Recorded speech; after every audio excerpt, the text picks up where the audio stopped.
Chapter 1615. There was a rumor that there was a famous little restaurant called Jianghu Restaurant beside the Longshu Ditch overpass, which was used to suppress the water veins in the capital.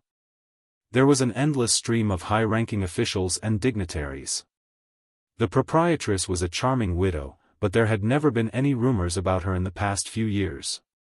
No matter how much the aristocratic Gongsun family and the descendants of the Jianghu Restaurant fought over a table, no matter how much the two sides fought, the Jianghu Restaurant, which seemed to be under the protection of a big shot, would always open the next day. If one was late, as long as it was time for the restaurant to close, no matter if one was the son of a minister or the grandson of a great general, they would all close the door and refuse to serve. The more the Jianghu Restaurant was like this, the more the old gluttons in the capital liked it. Although it was very likely that a big shot like the assistant minister would be scolded by an audacious waiter when they went to the restaurant, everyone enjoyed it and never got tired of it. The two masters of the Song family, Tantanan and Huan, the imperial colleges Yao Baifeng, and almost all the ministers of the 6 ministries other than Gu Jianteng, as well as the central government officials, all came here to feast without exception. This year, there was another big shot, Qi Yanglong. It was said that before the head of the secretariat officially became a minister of Liyang, the first thing he did when he entered the capital was not to meet the emperor, but to go straight to the Jianghu Restaurant and get drunk. What was even more exaggerated was that this well-deserved leader of the literati was almost chased out of the Jianghu Restaurant by the proprietress. Today, the business of the Jianghu Restaurant was still booming. The main entrance had not opened yet, but the luxurious carriages and tall horses outside had already made the street near the river extremely crowded. Many diners were patiently waiting in a long line. A short, crippled old man came to the entrance of the backyard of the Jianghu Restaurant. Compared to the bustling main entrance, this narrow alley, which no one knew how to enter through many turns, was extremely cold and cheerless. Perhaps it was because there were few people here, but there were some dark green moss growing near the foot of the wall. The sunlight was blocked by the high wall, making it seem somewhat gloomy. The crippled old man was not in a hurry to knock on the door. Instead, he stared at a young man squatting on the steps and yawning. The young man also stared at the crippled old man with his mouth and eyes wide open. In fact, they knew each other. The old man, who usually only paid attention to the princes and ministers, remembered this rascal because the young ruffian had appeared on the street outside the Jianghu Restaurant yesterday and had a battle with the young princes. When the crippled old man returned to Jianghu, he returned to Jianghu. Jianghu of Jianghu. This guy. Originally, the old man had roughly confirmed that the so-called first young master of Jinzhou and second machete of Liaodong was not a spy who could not see the light of day, but a street scoundrel who did not know the immensity of heaven and earth and was unintentionally involved in the whirlpool in the capital.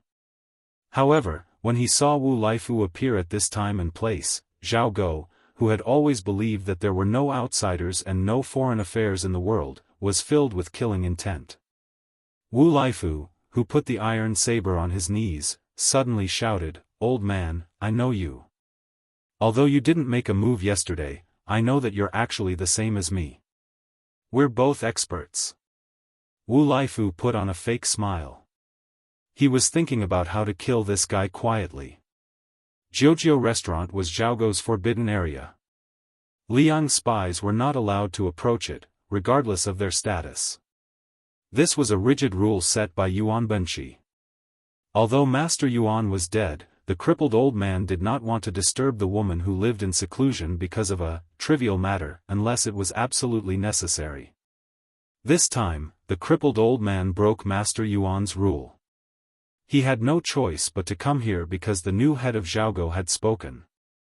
The crippled old man, who even the king of Bailiang and Fu Shuifang only knew his surname was Yao, looked at the young man who was carefully holding the saber and asked with a smile, "Young hero Wu, how do you have the leisure to squat here and look at the sun?"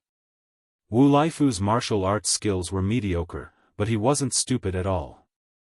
Otherwise, he wouldn't have been able to steal the limelight before Li Haoran. Now, the name Wu Laifu was quite famous in the capital.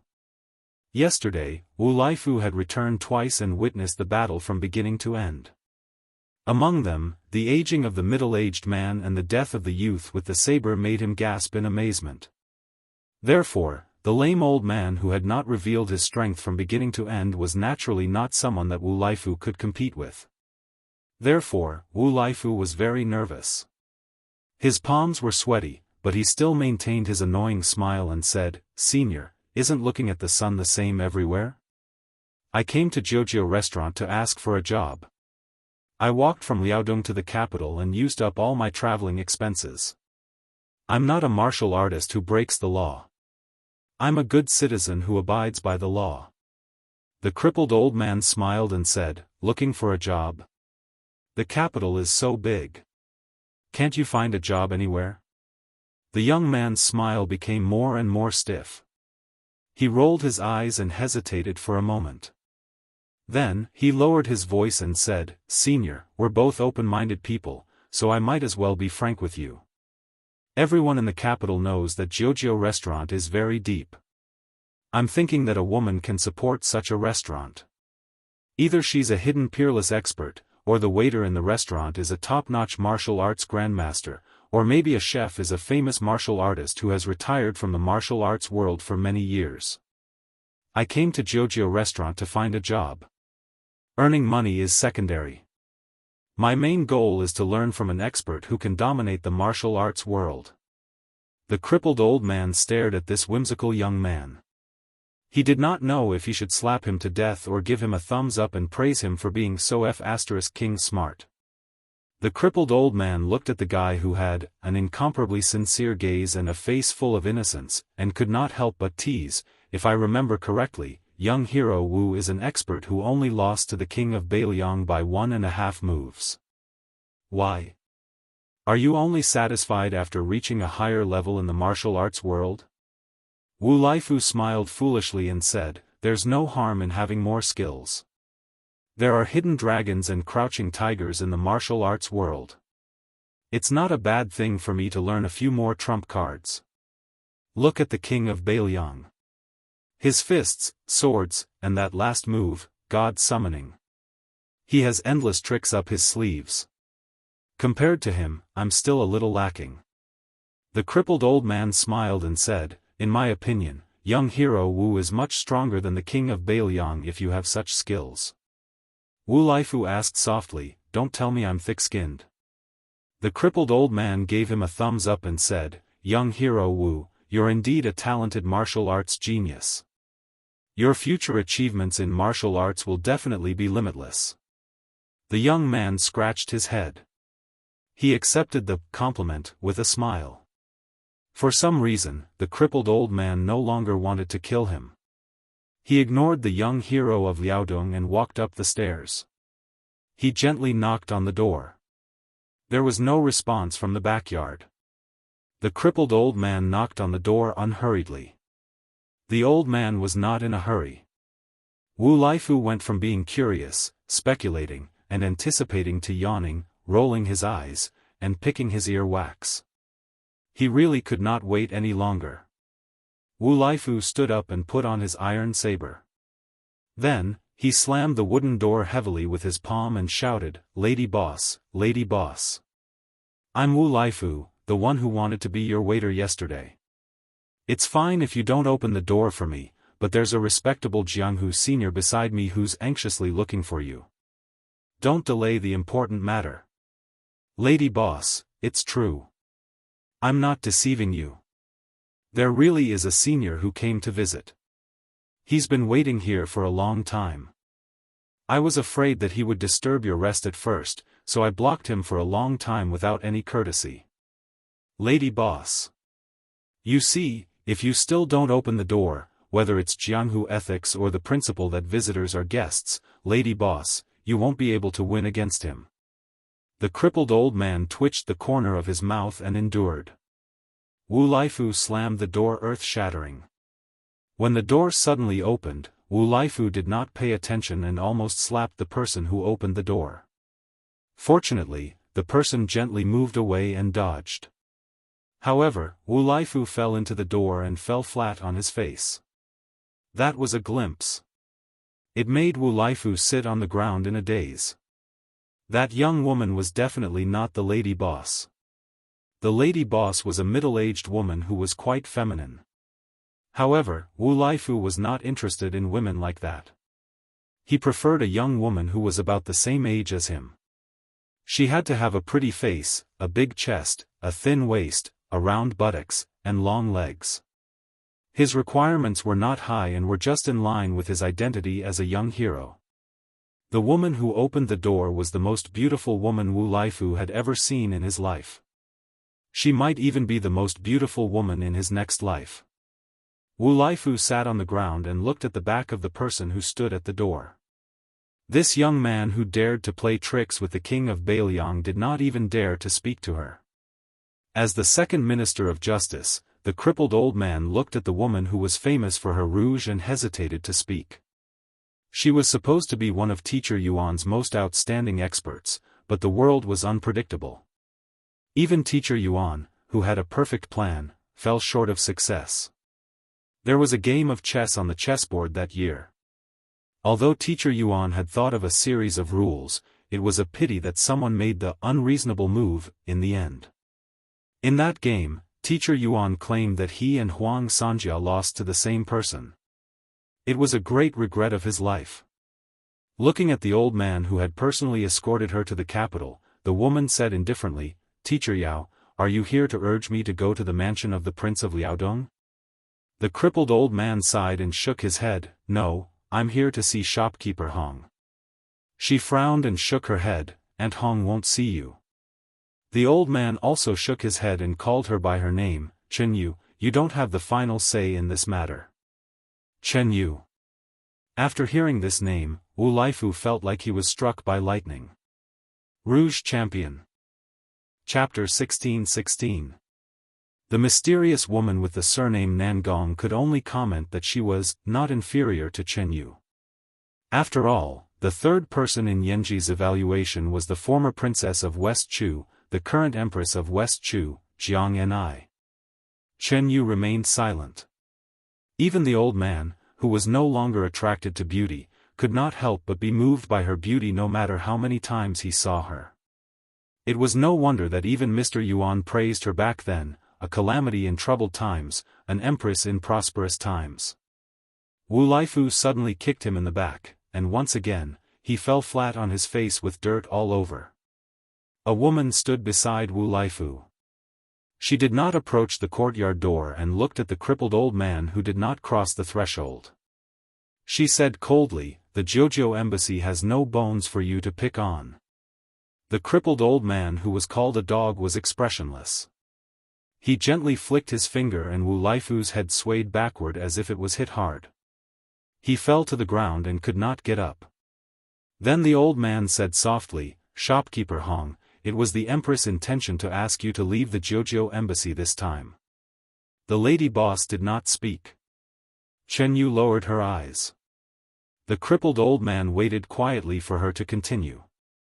The lady boss finally spoke, her tone full of sarcasm, "What, do you want me to stop you at the palace gate? Or just wait outside the main hall? If you knew this would happen, why did you do it in the first place? Are you finally afraid now?" The old man's eyelids trembled. He said, "The Empress' order is, for shopkeeper Hong to go to the imperial astronomer." After saying this, the old man, who never hesitated whether he was talking or killing, emphasized the last three words for the first time. Imperial astronomer. The lady boss, who had been calm, suddenly became furious. Scram. She pointed at the crippled old man and said angrily, "Yao. Go back to the palace and tell that shameless woman. My relationship with Zhao Ji isn't that good." The old man seemed to have expected the woman's attitude. He continued with a straight face, "The Empress asked me to pass two words to shopkeeper Hong. One is that if shopkeeper Hong is willing to go to the imperial astronomer, then Chen Yu will not be the princess consort of the Liao Palace." The woman was so angry that she laughed. Zhao Ji, the entire Liang knows that you favor Zhao Zhuan, far more than Zhao Wu. Not only did you force the eldest son to give the throne to his brother, but now you're even forsaken the pitiful compensation that the eldest son should have received. Chen Yu turned a deaf ear as if she was an outsider. Bailiang His Royal Highness, Emperor Zhao Dun, the first Zhao Wu, and Zhao Zhuan, the fourth prince. Back then, as one of the 10 great clans of the spring and autumn period, they wanted her to enter the capital and become the imperial noble consort first before fighting for the position of empress. Huang of the emperor, the Jiao to the Jianghu Jiao. Later, Mr. Yuan, who spoke vaguely, asked her to get close to the fourth prince, who had not yet married Yan Dongwu. Empress. Empresses, Liao, Prince, Zhao, Shi, Tu, the Liao, Prince of the Liao Emperor of the Emperor. Empress. Chen. Her grandfather, who was once famous for his strength of character in the Central Plains, only told her before his death that she was needed for the revival of the family. Her master, whose identity was hidden and whom she respected, only smiled and said that there was a book that should be written like this.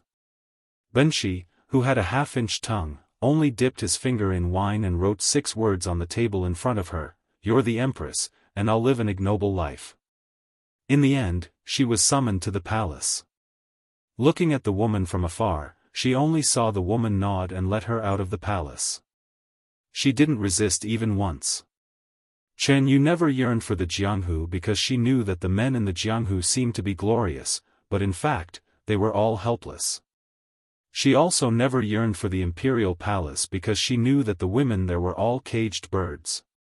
Chen Yu knew what she didn't want, but she never knew what she wanted. Therefore, she let nature take its course time and time again. Chen Yu couldn't say that she was sad, nor did she have any self-pity. She was like duckweed drifting with the current. When Chen Yu heard Auntie Hong, who taught her paper cutting, tell the crippled old man to get lost again, Chen Yu didn't feel sad at all.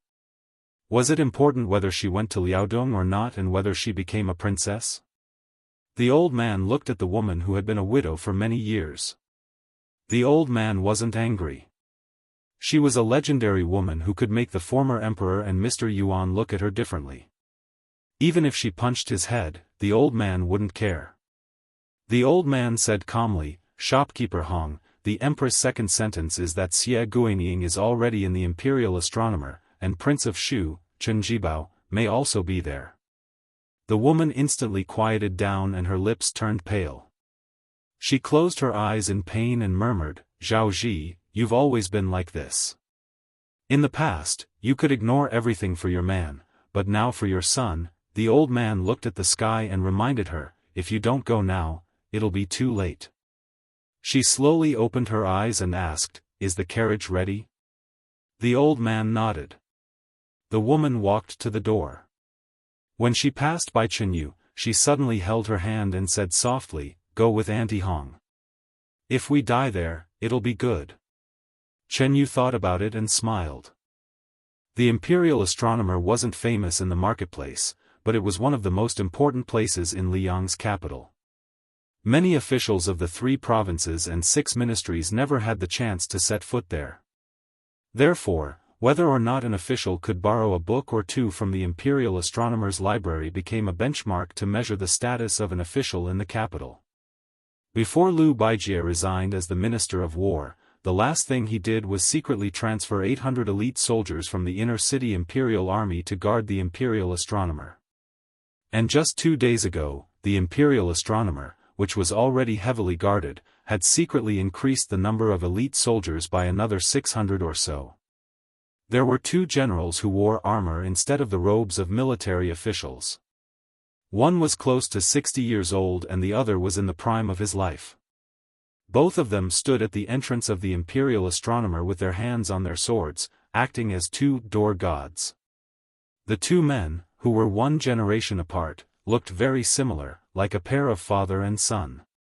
The old general was Li Shogua, the shooting commandant stationed in the northern part of the capital.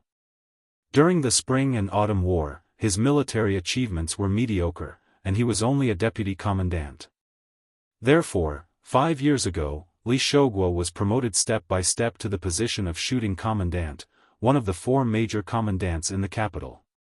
He was only a joke in the capital's officialdom and the capital's military, and was rudely given the nickname, Commandant of Peace. This meant that if Li Shouguo was in a time of chaos, with his mediocre ability, he would not even be able to become a commandant, let alone the most powerful commandant in Liang. These years, he had relied on his skill of flattery to become an official. He did not know how to fight, but he knew how to be an official. Especially when he was lucky enough to climb up the branch of Ma Lulang, the general of the expedition to the north. However, with Li Shouguo's eldest son, Li Chang'an, who stood out in the Jingji army last year, this kind of talk gradually dissipated. Li Chang'an was only 30 years old. After the current emperor ascended the throne, he was quickly promoted to be a corps general among the permanent military generals in Liang. He was an extremely sturdy 4th-rank general.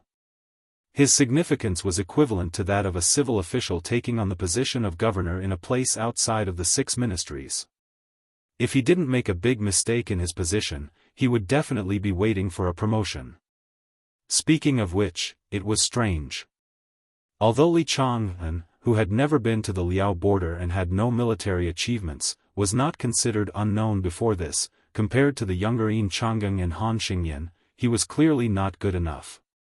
However, this person became one of the first generals promoted by the emperor, making the officials in the capital feel like they were looking at flowers in a fog. Good things came in pairs. Li Chang'an's younger brother, Li Changliang, only followed Wang Yuanran and a few other hedonistic sons to Beiliang's Yuzhou for sightseeing.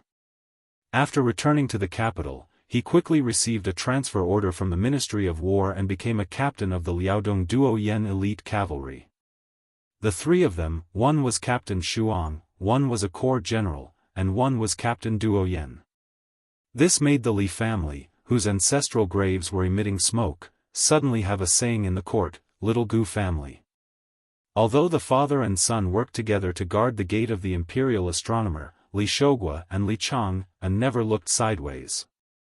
Compared to Li Chang'an's calmness, while Li Shouguo's face was calm, his heart was beating like a drum.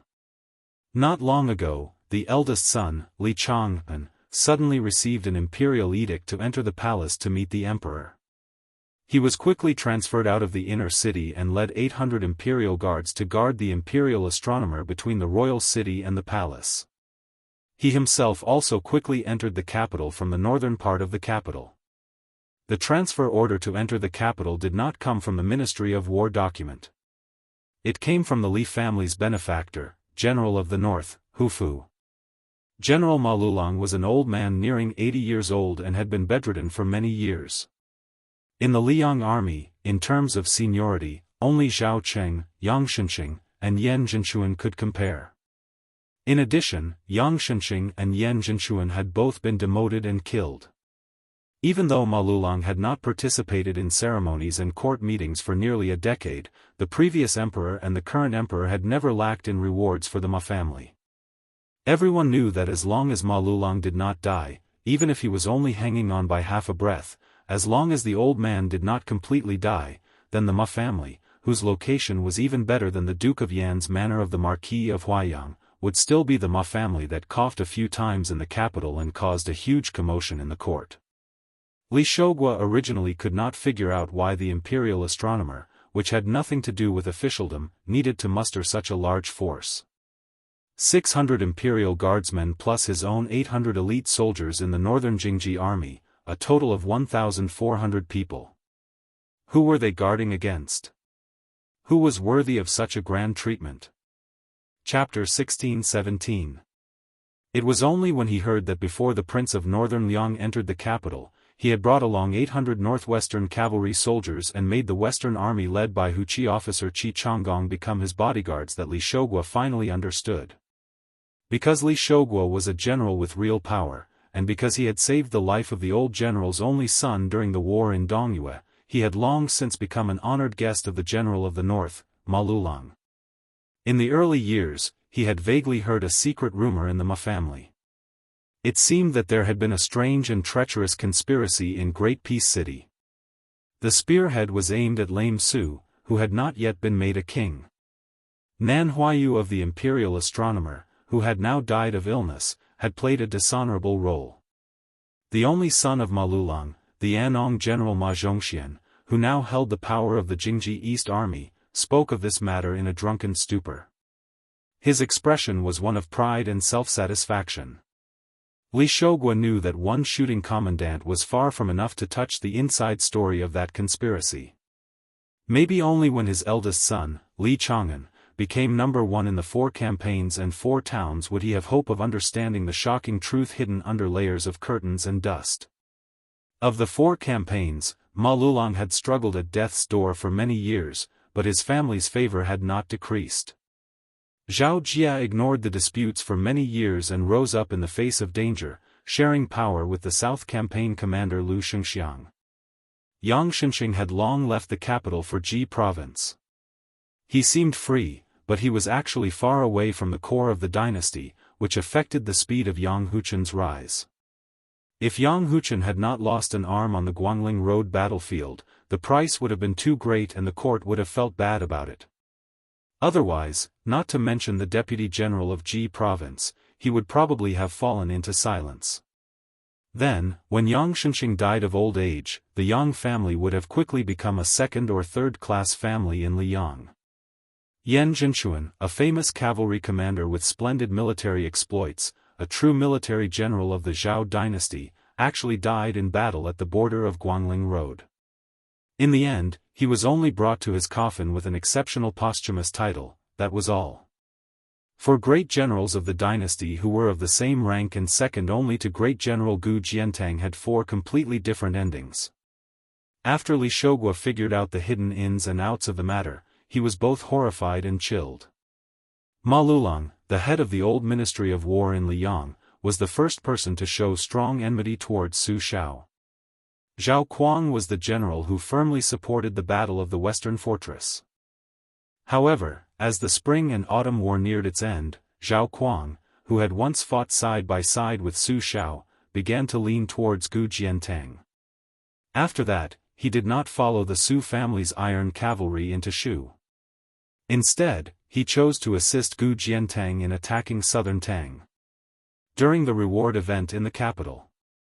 During the grand banquet of the meritorious officials, Zhao Jia and Su Shao became enemies. Before the previous emperor ascended the throne, Zhao Jia had been one of the previous emperor's lackeys in his struggle with the old prince of Jinggan, Zhao Heng. Yang Shenxing had a shallow relationship with Su Shao, and there was almost no personal relationship between them. Yan Zhenchuan, when Su Shao left the capital, this general who greatly respected Su Shao personally saw Su Shao off. Li Shogua did not know how the highly respected old general felt when he led the army out for the last time in his life. The eldest son, Li Chang'an, who had always been quiet and cautious, did not agree to his father's request for a banquet after he was promoted to a general without any warning. Instead, the father and son had a secret conversation that no one else should know about. In that conversation, it was Li Chang'an, the son, who taught Li Shogua how to be an official.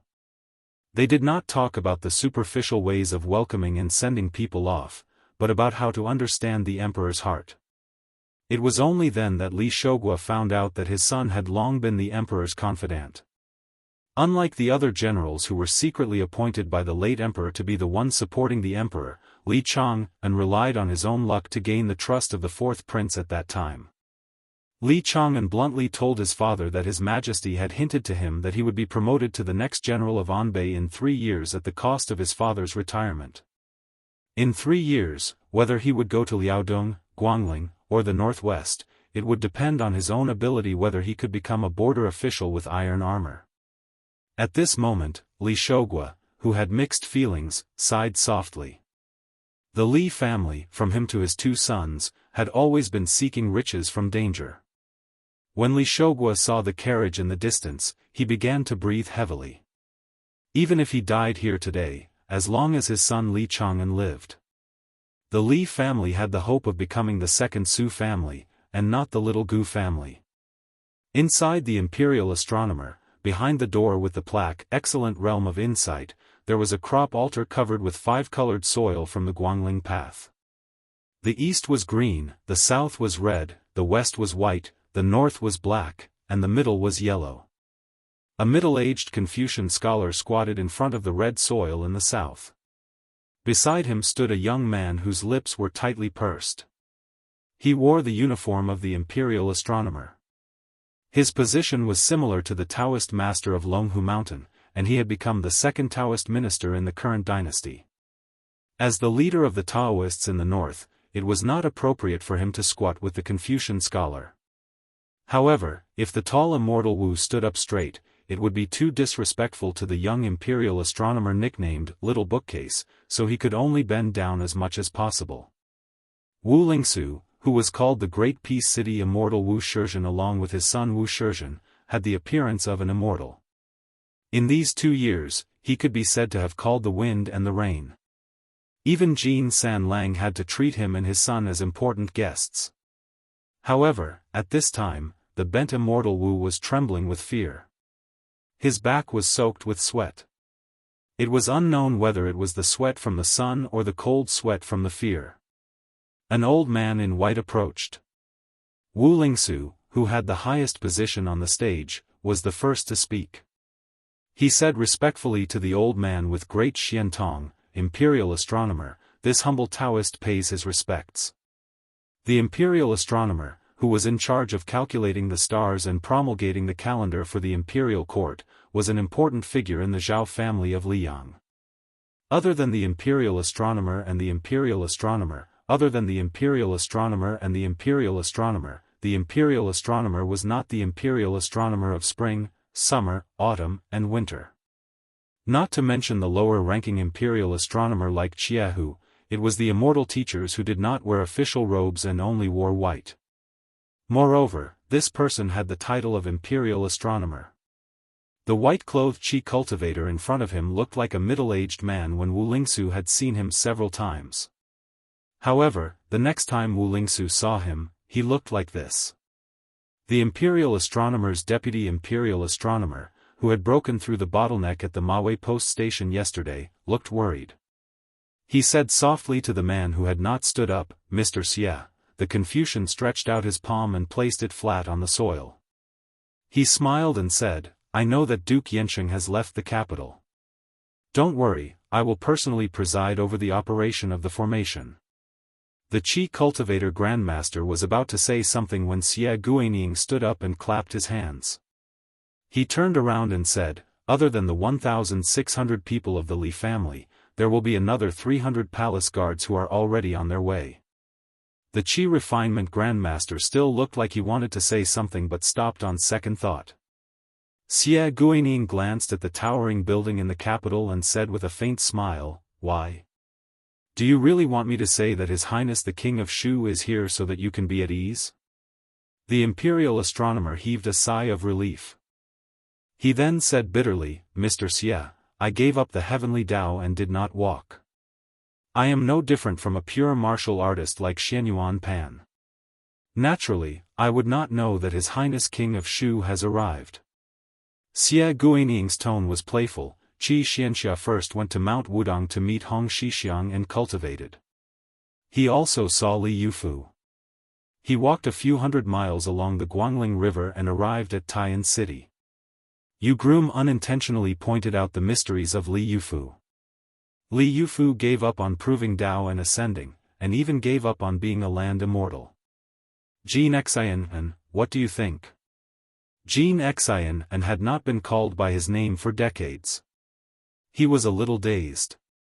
Xie Guanying looked up at the cloudless sky and said softly, "Ancestor Lu once said, don't ask if there are gods in the world and how many people have ascended since ancient times. He also said that if you subdue a fire dragon, you will subdue a tiger, and you will become a land immortal." Wu Lingsu thought about it carefully. He only felt that it was indeed mysterious. However, it was useless to a half-baked Daoist like him. But from the corner of his eye, he saw that the deputy imperial astronomer was deep in thought and his expression was changing. Xie Guanying walked slowly to the Tongtian platform. The king of Shu, whom he helped wholeheartedly, did something unexpected. One was to go to the north to enter the capital, and the other was to enter the imperial astronomer. Xie Guaniying did not stop and said to Jin Xian, if you still have the thought of ascending, remember to kill Li Yufu as soon as possible. The juvenile imperial astronomer, who was very close to the emperor and empress, followed Xie Guaniying. He had no awareness of the upcoming war and laughed, Mr. Xie, there is a chess player named Fan Jianghu. He is better at chess than you. Xie Guaniying smiled, what's so great about being better than me? When it comes to chess, I can't even beat Li Yishan, who is known to be a bad chess player. However, I know my strengths and weaknesses and never ask for humiliation. Nalan Yusi is different. I remember that year, I watched him lose to Li Yishan 16 times in a row. He still did not admit defeat. I have seen a lot of people who care about winning and losing. He is the only one who cares so much. Oh, no, your grandpa imperial astronomer is also one of them. He still thinks that you can beat Huang Longshe until he dies, right? The teenager sighed and said helplessly, yes. In fact, I don't like chess very much. Grandpa imperial astronomer wants me to learn how to play chess. I can't help it. Xie Guaniying bent his finger and knocked on the teenager's head. How many people want to die but can't get it? You don't like it. The teenager grinned and suddenly lowered his voice, Mr. Xie, are you poaching from His Majesty the Emperor? Chapter 16-18. Xie Guaniying was not surprised at all. He continued to climb the stairs calmly, don't tell him. The youth blinked, why? Xie Guaniying ascended step by step and chuckled, if you agree, I'll tell you why your grandpa Jianzheng will always lose to Huang Longshe and why he can't be the chess armor in the spring and autumn 13 armors. The youth thought for a while, deal. I'll go help Jin Sanan. The youth turned and ran down the stairs. Xie Guaniying came behind Chen Zhibao, who was standing near the Tiandao of the Tongtian platform, and asked, are you still unwilling to take this step? Chen Zhibao did not answer. Xie Guaniying said slowly, Tantai Pingjing herself did not know that her Daoist heart was damaged. Jin Sanan was even worse. He neglected the fundamentals and focused on the trifles. He had been accumulating for decades and was the most promising seed of the Tiandao. However, he pulled up the seedling to help it grow and ruined himself. Old Jianzheng and Nanhuayu persuaded the late emperor to not adopt the new calendar written by Li Dongxin. As a result, the old Tiandao gradually collapsed. You and I were the ones who benefited the most from it. Even if Chao Chongqing did not die and did not let you have the fate energy, you could still become the only 3 sages after ancestor Lu in 1,000 years. Gao Shulu would also be overshadowed.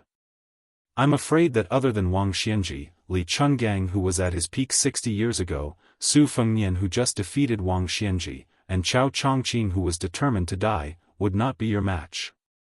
Chen Zhibao said, there's also Dong Tai who really held a sword, Su Yanbing's dying shot, and you who was willing to give up being the emperor of the human world for 1,000 years, Xie Guaniying. Xie Guaniying shook his head, you know that I won't fight for such a title. The price is too high. Xie Guaniying suddenly said, you're unwilling to take this step because you don't want to bask in Su Fengnian's glory? Chen Zhibao remained silent. Xie Guaniying smiled and shook his head. If that's the case, why did you come to Beijing? Is it fun to watch Su Fengnian strut around? Chen Zhibao did not say a word. Xie Guaniying gently sighed. You contradict yourself. After a long time, Chen Zhibao, who was looking into the distance, suddenly said, we seem to have missed a person. Xie Guaniying said nonchalantly, no matter how much effort I put in, a disobedient chess piece is dead. Outside the Imperial Astronomical Observatory, Archery Commandant Li Shogua acted as if he was facing a great enemy. The 2 carriages on the left almost sped over, and then suddenly stopped not far from the main gate. 2. Other than the king of Bailiang, who else would dare to get involved in this mess? Could it be that Su had reinforcements? Li Shogua gestured Li Chang'an not to leave the gate and walked towards the two carriages alone. As a result, the nervous captain was stunned. Two elegantly dressed women walked out of the two carriages. However, after seeing one of them clearly, Li Shogua immediately knelt on one knee and cupped his fist. Li Shogua greets the Empress Dowager. After Zhao Zhuan ascended the throne, Empress Dowager Zhao Ji nodded slightly. Get up and guard the gate. No one is allowed to enter. Li Shogua quickly got up and returned to the main gate of the Imperial Astronomical Observatory. At this time, Li Shogua, who was sweating profusely, saw his eldest son Li Chang'an with a relieved expression. He thought to himself, good boy, if not for the Empress Dowager's arrival, would have thought that you were not afraid at all. The two women, who were of similar age but had different auras, stood 5 or 6 steps apart and looked at the other end of the street side by side. Empress Dowager Zhao Ji said with a hoarse voice, today, even if you die, you must stop him. Otherwise, he will die. Jianghu restaurant's proprietress smiled. Back then, he lied to his mother. This time, is it still a lie? Zhao Ji suddenly turned to look at this woman. She bit her lip so hard that it was slightly bloodshot. This woman, who was once married to the scholar named Sun Ping, might have gone mad. She actually laughed heartily. I am a woman.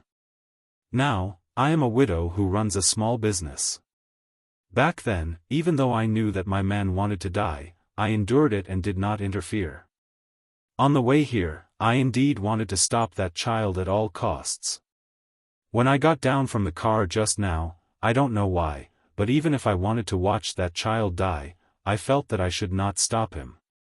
Women, you, Zhao Ji, are not the only one to fall out with others. Actually, anyone can do it. Zhao Ji narrowed her eyes. You want Su Xiao and Wu Su's son to die so badly? Moreover, it is the eldest son, Su Fengyan. The proprietress's lips twitched. Zhao Ji, my memory is better than yours. I remember that Su Xiao said a long time ago that there is no one in the world who deserves to live or can't die. There is no such logic. It is not easy for a man to walk in this world. It is not shameful to think of living as long as possible. But sometimes, it is even more necessary to die. Zhao Ji's face was as dark as water. Unknowingly, a young woman stood behind each of the two women. Princess Sui Zhu, Zhao Fengya. Chen Yu. Between the two of them, one was haggard and the other was in high spirits. When the proprietress of Jianghu Inn saw the black dot at the end of her vision, she turned to Chen Yu and smiled. Back then, you should have seized the opportunity to make a move. It is a pity that you missed some men. Chen Yu seemed to have recalled some past events. She raised her finger and pointed at her chest. She smiled and shook her head. Aunt Hong, when I first met that guy, he kept looking at me here. It is really difficult for me to make a move on such a man. The proprietress held back her laughter and scolded the brat. She said hatefully, if the upper beam is not straight, the lower beam will be crooked. You are indeed the same as your father. Chen Yu grunted twice. She lowered her gaze slightly and looked at the towering scenery. Her eyes were clearly full of smiles, but her tone was somewhat aggrieved. My place can't be fake, right? The carriage approached slowly. Even though he knew that the imperial astronomer would not be able to cause a ruckus with the presence of the Empress Dowager Zhao Ji, Li Chang'an's heartstrings were taut in an instant. Li Shogua was sweating profusely and his vision was almost blurred. A young man lifted the curtain and got out of the carriage. He did not deliberately avoid the Empress Dowager Zhao Ji, Princess Zhao Fengya, Sun Ping's wife, and Chen Yu, but he did not deliberately approach them either. When Zhao Ji saw this, she clenched her fists and said in a low voice, Su Fengyan. Su Fengyan, who was facing the imperial astronomer, slowed down his footsteps. Zhao Ji stared at the handsome face that resembled the face of a certain woman from back then. This young man was still young. He was different from the high-spirited person he had seen before. He was also different from the white-haired person he had seen before. This time, the young man surnamed Su was reserved and calm. Zhao Ji said angrily, "Su Fengnian, don't forget that you are now the king of Beiliang. Beimang will still send its army south at any time." He did not stop walking. If he walked another dozen steps, they would see his back. Zhao Ji said in a heavier tone, "Yuan Benshi, Yang Taisui, Han Shengxian, Teacher Lu, they're all dead. Other than Yuan Benshi, the other three have all died by your hands. They're all dead." Zhao Ji found that the young man showed no signs of stopping. A deeply hidden panic appeared in her eyes.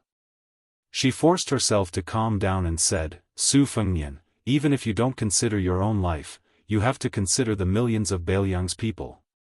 If you die in Great Peace City today, do you not know that the 300,000 cavalry will come to the capital? Do you not know that the Beimang army will take the opportunity to step into the Central Plains?" The young man finally stopped walking. Zhao Ji could just see the side of his face that was clearly defined.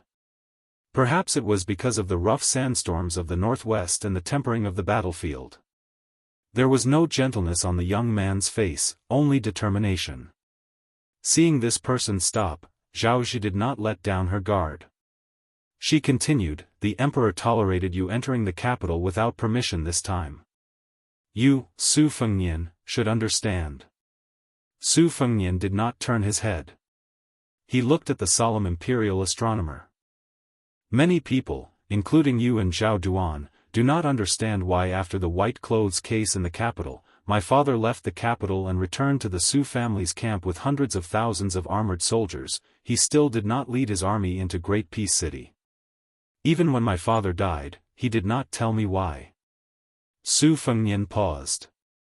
"But after I wandered outside Beiliang like a dog for 3 years, I understood why." Su Xiao did not dare and was not willing to drag his fellow soldiers who had fought in the north and south for half their lives to die with him.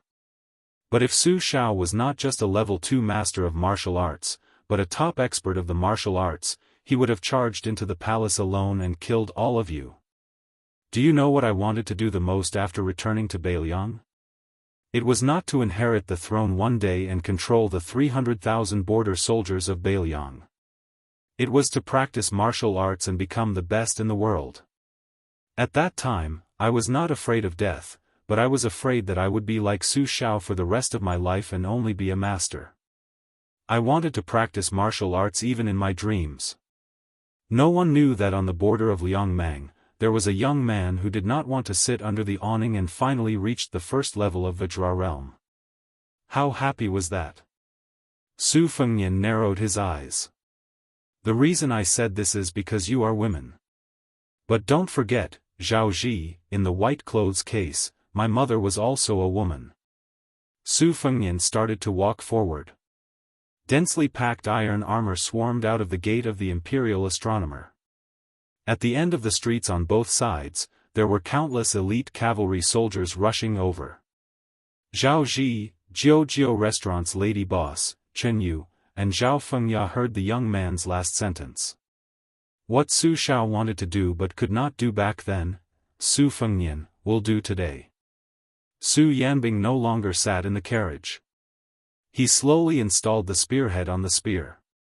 Inside the carriage, there was a large black and gold embroidered robe that he had taken off from his body. The young man who walked toward the imperial astronomer. An old cold knife hung from his waist. He was dressed in white. Chapter 16:19. I have something to do tonight, so I only have one chapter today. After the morning court was dismissed, the emperor did not hold a small court meeting to discuss politics as usual. He only had the head eunuch of the ceremony directorate, Song Tonglu, call for the scattered left cavalry attendant, Chen Wang. At that time, Chen Wang was about to walk down the white jade steps with the provincial head official, Huan Wen, but he could only stand where he was. Because the left scattered cavalry was an important official in the central government, his position in the so-called Golden Imperial Hall was quite close to the front. Therefore, every time the court was dismissed, by the time Chen Wang stepped out of the hall, the civil and military officials outside the hall had already dispersed like the tide. However, because there were too many unfamiliar faces in this morning court, including Duke Yan Gaoshi and Marquis Huayang Song Downing, a large group of officials and nobles were all present, making the originally spacious hall seem crowded. Therefore, when Chen Wang stopped, there were still people passing by this well-deserved, auspicious talisman's #1 official. Even Song Downing, who gave the impression that the capital's officialdom did not care about worldly affairs, took the initiative to exchange a few pleasantries. A few old officials who once worked together with the old Grand Preceptor of West Chu and the previous left servant of Liang, Sun Shiji, were even more intimate with him as if he were their own son-in-law. If it were not for head eunuch Song Tonglu's gaze, these old officials, who needed to be carefully supported in their daily lives at home, seemed to be able to stand here and chat with Chen Wang for an hour. Chen Wang and Song Tonglu, who was wearing a red python robe, stood together. The inside and outside of the hall gradually cleared out. Chen Wang did not rely on his friendship with the current emperor to ask the head eunuch of Liang's head of eunuchs for the reason. He kept his mouth shut the entire time. It was Song Tonglu who, after a long silence, took the initiative to say softly, "I'll have to trouble Chen Wang to wait for a moment." Chen Wang grunted. In the face of Chen Wang's lukewarm response, the eunuch in the python robe, who was feared by all the civil and military officials, did not feel the slightest bit of dissatisfaction. Ever since Song Tonglu took over the ceremony directorate from Cat Man Han Shengxian, he had been caught up in the transition between the old and the new in Liang. He rarely had any respect for an official anymore. In Song Tonglu's mind, Chen Xiaobao's ranking was only behind Qi Yanglong, Gu Jiantang, and Huan Wen. He was even ahead of Zhao Yuling and Yin Maochun. Chen Wang, who was born a poor scholar, was really too similar to an old man. Whether it was personal integrity or official career, they were exactly the same. It was so much so that it was hard for people to be jealous of them. Chen Wang was so distracted that he only came back to his senses when someone patted him on the shoulder. He turned his head and smiled helplessly before bowing slightly. The young emperor did not wear his dragon robe. Instead, he had changed into a set of casual clothes that did not fit the etiquette. He stood shoulder to shoulder with Chen Wang at the top of the stairs. Song Tonglu, on the other hand, had already bent his waist and retreated. His tiny footsteps were silent as he made way for this pair of auspicious monarch and minister who were destined to leave their names in history. Chen Wang saw a few eunuchs working together to bring over a long ladder. He couldn't help but ask curiously, "What is your Majesty doing?" The emperor smiled and said, "First, accompany me and wait for someone." When Chen Wang saw the ladder carefully placed on the eaves of the throne room, Chen Xiaobao, who had some understanding, didn't know whether to laugh or cry. He wanted to say something but stopped. The young emperor pointed to two people in the distance for Chen Wang. One was wearing a vermilion python robe. It was clear that he was an important eunuch whose status was not much lower than Song Tonglu's. The other was wearing the clothes of an ordinary Confucian scholar.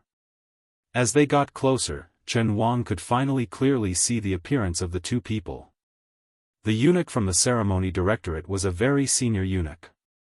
At this moment, he was walking slightly ahead of the young man beside him. He was slightly bent at the waist, with one palm extended forward and the other hand holding up his sleeve. It was as if he was leading the way for the other person. The latter's eyes were closed, and his steps were not big. When the eunuch took the lead to walk up the stairs, Chen Wang vaguely heard the old eunuch say, "Mr. Liu, be careful of your feet. We are about to climb the stairs." The emperor turned his head and smiled. "Can you guess who it is?"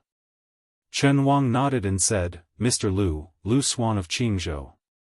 The king of Jing and presented the 2 strategies and 13 strategies in the last years of Yonghui. Everyone in the capital knows that it came from Mr. Liu behind the scenes. The emperor suddenly felt somewhat depressed. While there was still some distance between the two sides, he lowered his voice and said, "Liu Xuan's go skills are very strong. I think that even if the two of us work together, we would still be chopped up like vegetables. He could easily take care of us. Chen Wang couldn't help but laugh. He quietly joked, why don't we get the 10th chess saint, Fan Zhanghe? If it doesn't work, doesn't your majesty still have the imperial astronomer and eunuch Zheng to support you? If the four of us go together, are you afraid that we can't beat one Lu Su? If it doesn't work, there's still Wu Zongxian, who claims to only lose to Fan Zhanghe. If it still doesn't work, we can take turns and deliberately test Lu Su to see how long he can last. We don't have to be afraid that he won't make a move. The young emperor gently elbowed Chen Wang's waist and scolded jokingly, it's one thing to bully Mr. Lu's poor eyesight and find Fan Zhanghe to be our military advisor. You even want to take turns? Can't we be more shameless? Chen Wang said shamelessly, this humble subject's face isn't worth much anyway. The emperor raised his elbow and was about to strike again. Chen Wang quickly moved a few steps away. The eunuch from the ceremony directorate led Lu Su closer to the emperor and Lord Chen. When they were about 10 steps away, the emperor quickly walked down the steps and took Lu Su's hand. He smiled and said, Mr. Lu, I'm sorry to have invited you into the palace in such a hurry. Lu Su didn't reveal the slightest bit of fear and trepidation. He calmly said, it's a pity that Lu Su is blind and can't see the spectacular view of the palace. When the eunuch who was holding the brush saw this scene, his eyelids twitched. After the young emperor and Lu Su, who was still a commoner, reached the top of the steps, Chen Wang smiled and greeted Lu Su, Chen Wang of Wuxia province. It's my honor to meet Mr. Lu. Lu Su bowed and said, Lu Su greets Lord Chen. Chen Wang accepted it calmly. That bow was the first and last time Lu Su bowed to an official of Liang since he entered the capital until the end of his life. Many years later, Lu Su quietly died of illness. Grand Secretary Chen Wang stood in the deserted morning hall where only a white-haired old woman was and returned the bow today. The emperor said to Song Tonglu and the eunuch in charge of writing in a deep voice, I want to climb the steps with these two gentlemen. One of you will dismiss everyone nearby and the other will guard here. Remember. In the time it takes for a stick of incense to burn, I want to see no one in the palace from the roof. The old eunuch in charge of writing quickly left. He naturally didn't dare to fight with Song Tonglu for the position of guarding the steps. Under the emperor's irrefutable order, Chen Wang had to climb the steps first. Lu Su followed closely behind. The young emperor and Song Tonglu held the steps for the two of them on the left and right. Song Tonglu didn't raise his head, but he caught a glimpse of the young emperor from the corner of his eye. An emperor with an excellent reputation in the court was holding the steps for a young official and a poor scholar in white. There were two pairs of boots above the emperor's head. Song Tonglu's eyes suddenly reddened. When the three of them reached the roof of the lofty hall, the eunuch with the seal of the ceremony directorate was completely out of sight. Song Tonglu didn't dare to let go of the steps, but he raised his sleeve slightly to wipe his eyes. Chen Wang helped Lu Su to sit near the roof ridge, leaving the middle seat for the young emperor. After Zhao Zhuan sat down, he smiled and asked, Is this your first time seeing the scenery of the capital? Huh, me too. Me. Intentionally or unintentionally, he stopped using the word I. Chapter 1620. Zhao Zhuan put his hands on his knees and sat upright. He gazed out at the imperial streets and slowly said, When I was still the fourth prince, I heard that there were two tallest buildings in the world in the capital. Even the heavenly platform of the imperial astronomer in Great Peace City couldn't compare to them. One was the missing moon tower on the snowy plains of Mount Hui, and the other was the tide-listening pavilion in Beiliang. I've been to the snowy plains. It is very tall. Xianyuan Qingfeng is an incredible woman. She won't let me in. At the time, Chen Wang, you were by my side. We were both given the cold shoulder.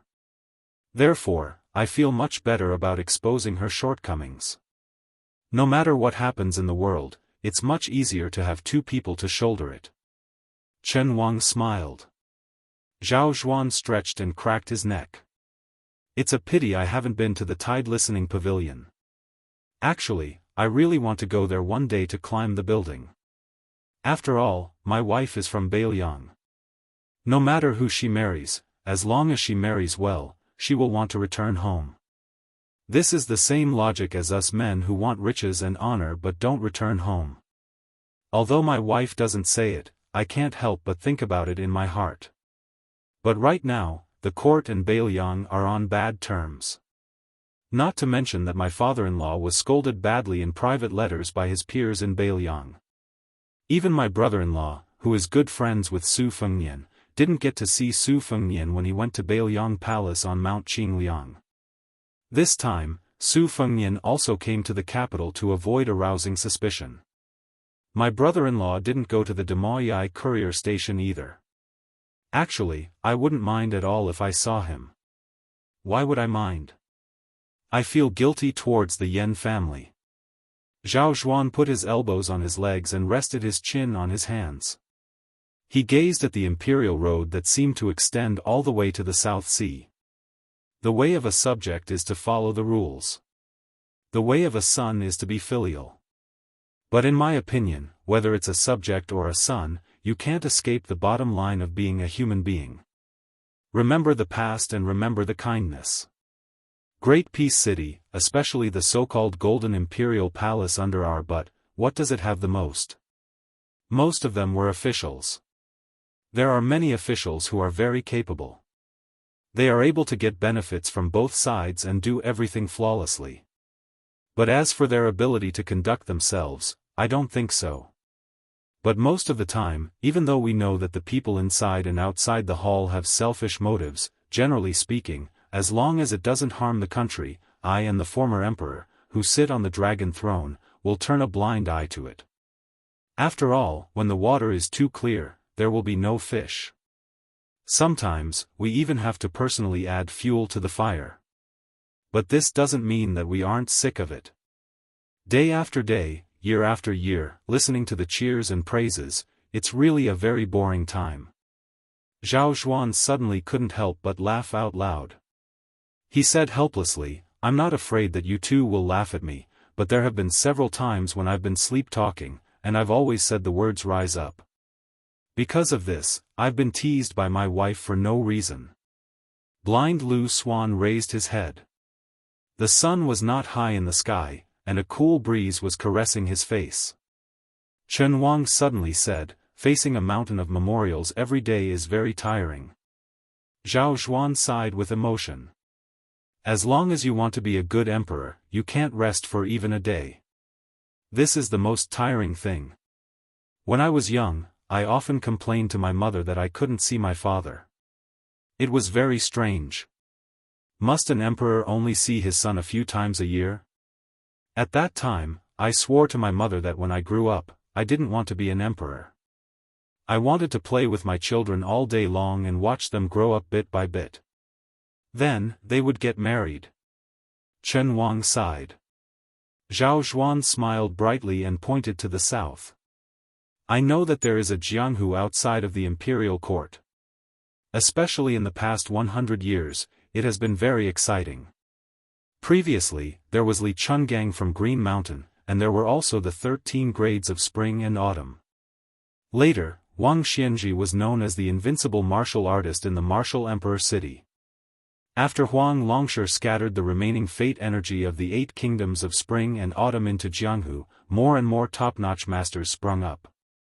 A few years ago, I would occasionally think that if I wasn't a prince, but a young man from a Jianghu sect, would I be able to get into the martial arts review? Even if I wasn't a first pin master, it wouldn't be difficult to be a master who could command the wind and clouds in a county, right? Not to mention other things, just based on my extraordinary ability to read memorials every day without frowning, I should be able to make a name for myself, right? Lu Su smiled and said, ordinary masters want to make a name for themselves in the Jianghu world. It's not as easy as climbing up the ranks in the imperial court. Zhao Zhuan nodded and said, therefore, if I were only Zhao Zhuan, then I would actually be very envious of Su Fengnian. The young emperor paused for a long time. I also admire Su Fengnian. Lu Su said gently, in a small place called Yongzi Alley in Qingzhou, I once gambled chess with the king of Beiliang and won a lot of money from him. Therefore, I roughly know that it's very difficult to catch the eye of the king of Beiliang. Out of all the civil and military officials in the imperial court, there are only a handful who can do it. But at the same time, it's also very simple. Perhaps the peddlers like him and are willing to treat him as a friend. Chen Wang smiled and said, if it wasn't for the money the king of Beiliang used to buy poetry and literature, allowing me to gather the money to go to the capital for the imperial examinations, I would most likely be a private teacher in Beiliang. Zhao Zhuan said calmly, therefore, if it wasn't for Su Fengnian, the three of us wouldn't be sitting here today. Maybe it would take me 5 years, 10 years, or even 20 or 30 years to be able to sit here and chat with someone else. I want to thank Su Fengnian, and I also want to thank all of you.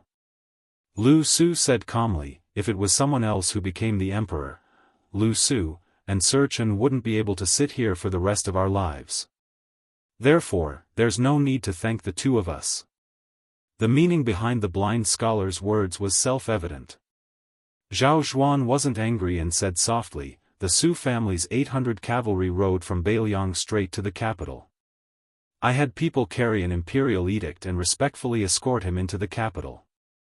I had the minister of the Ministry of Right stand guard at the city gate because this is the treatment the 300,000 Beiliang cavalry who guard the gate of the Central Plains deserve. Su Fengnian massacred everyone at the Mawei post station, attracting countless masters to join forces. He fought great battles one after another and could be said to be the masterpiece of Jianghu. I didn't pay attention to it because this is the treatment Su Fengnian deserves as the martial arts grandmaster of Liang. Before coming here, I heard that he went to the Ministry of Right's Yamen wearing a vassal king's robe. Not only did he beat up left assistant minister Jean Lanting, he even pulled out Jean Sanlang's beard. I still wasn't angry because he is one of the most powerful vassals in Liang. I, Zhao Zhuan, can take a step back for him. Even if he took care of the old minister, Sima Puhua, I can still endure. To the extent that the previous emperor could tolerate Su Shao, I can tolerate Su Fengnian to the extent that I can tolerate him. It doesn't matter even if it's more. Because I am sitting on the dragon throne, he is guarding the country for me. Zhao Zhuan clenched his fists and placed them on his knees. He narrowed his eyes and said, but he wants to go to the imperial astronomer, to the place where the Zhao family of Liang rose. He wants to destroy the painstaking efforts of countless people. I can't stand it.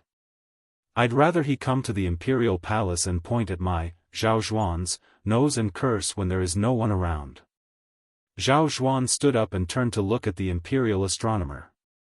He said in a low voice, Liang's annual transport of grain to the capital is more than 8 million shi.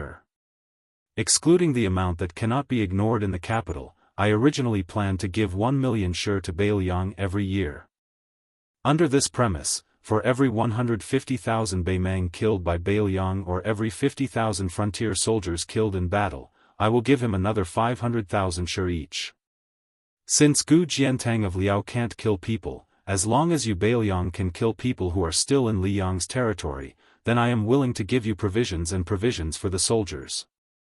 Following this, Zhao Zhuan said expressionlessly, Imperial Astronomer, Li Shougua and Li Chang, and father and son, 1,400 armored soldiers, 100 experts from the Ministry of Justice, 300 Imperial Guards, plus the 1,200 cavalry that has already left for the Imperial Astronomer, a total of 3,000 people.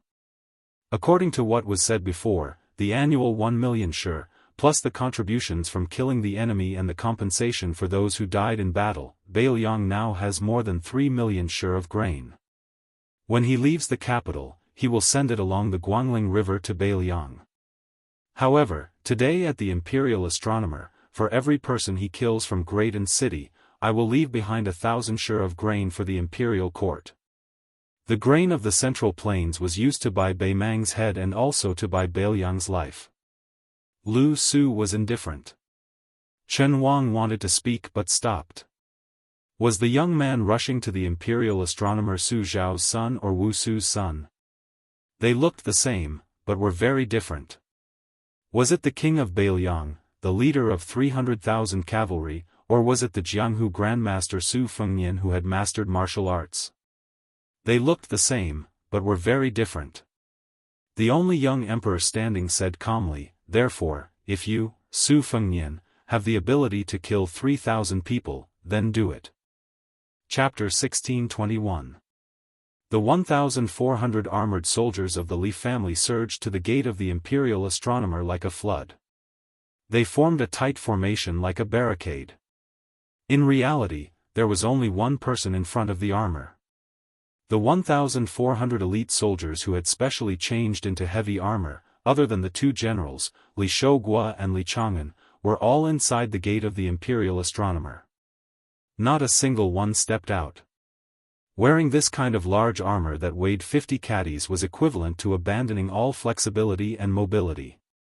Originally, it should have appeared in a special battlefield where the foot could stop the cavalry, relying on the innate weight of a single armor and the momentum condensed by a dense formation to resist the impact of the cavalry's charge. However, if an army was only equipped with heavy armor, large shields, and long spears and crossbows, no matter how steady they would not be able to chase after the cavalry even if they succeeded in stopping the charge of the cavalry. They would only be able to defend and would not be able to expand the battle results. However, on today's strange battlefield, no one found the equipment of 1,400 people that defied common sense to be ridiculous. In fact, most of the soldiers wished that they could wear another set of armor that was suffocating after being worn for a long time. The 100 copper fish bag masters that the Ministry of Justice had carefully selected from the rivers and lakes of Liang over the years were divided into two groups. They stood on the two wings of the infantry formation. Their positions were very particular. They were slightly scattered and tried to squeeze into the imperial astronomer's field. At the same time, they could coordinate with each other to prevent the enemy from circling around and entering the gate. At the ends of the wide street outside the imperial astronomer, the infantry and cavalry arrived. The 300 imperial guards with golden embroidered scabbards were the first to leave the cavalry. They walked as fast as they could, sticking close to the base of the wall and heading straight for the imperial astronomer. They blocked in front of the 1,400 infantry. The 1,200 cavalry that had been urgently transferred from the northern Jingji army had a majestic aura. They were far more in line with the title of a Tiger Wolf army than the western Jingji army's Huqi officer Qi Changgong's western wall camp. They were in no hurry to charge. They stopped their horses at the two ends of the street and watched covetously. When they did not show up earlier, the sound of the horses' iron hooves hitting the street was like thunder. This already showed that part of the cavalry was terrifying enough to tear apart the enemy formation. This mysterious cavalry that had never appeared before the eyes of the capital was an elite cavalry that the general of the north, Ma Lulang, had spent most of his life and a huge amount of money to build. The location and number of soldiers were not recorded in the Ministry of War's files. The Ministry of Revenue of Liang did not have to bear the expenses of this cavalry. For the past 20 years, it had always been directly transferred from the treasury of the Kingdom of Zhao to support the shocking expenses of maintaining the operation of the cavalry. Historically, only the old Minister of War, Gu Jiantang, had the qualifications to know the inside story. When Chen Zhibao and Liu Baijie temporarily took over the Ministry of War, they were already unable to know too many details. They could only roughly know the growth of the cavalry, from the initial 300 to 500, 800, before Chen Zhibao stepped down as Minister of War and became a vassal. When Liu Baijie was demoted to Guangling Road as Jidushi, they could only speculate that this cavalry had shown signs of a sudden increase in numbers from other sources. This was because after the ascension of the emperor, especially after Beiliang's victory over Beimang, the Ministry of War and the Ministry of Revenue began to secretly deploy troops that were not legal. The Ministry of War selected soldiers, horses and armor, while the Ministry of Revenue had to pay a huge sum of money even if they had to tighten their belts. They didn't even dare to complain that they were poor. Moreover, the accounts had to be clean, so that even the doctors of the Ministry of Revenue who were not involved in the specific affairs of the Ministry of Revenue would not be able to see any clues. However, even Liu Baijie, who had once been the Minister of War, did not know that this cavalry had an extremely special significance to the three Zhao emperors of Liang other than its unstoppable and shocking combat ability.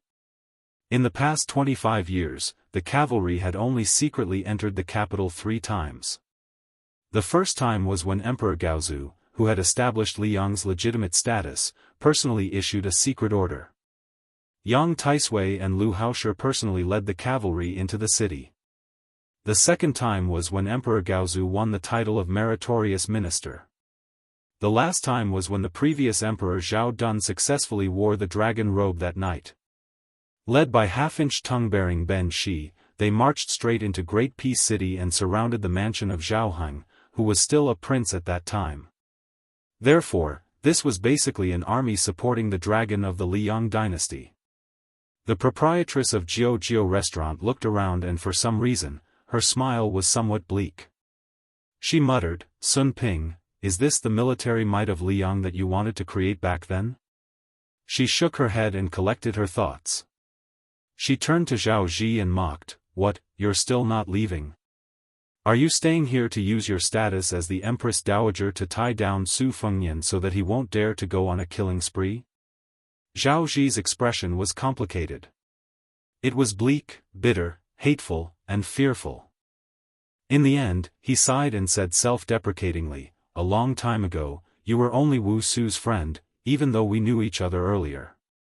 Now, you only treat Wu Su's son as a junior. As for my 2 sons, be it Zhao Zhuan or Zhao Wu, you're not even willing to look at them."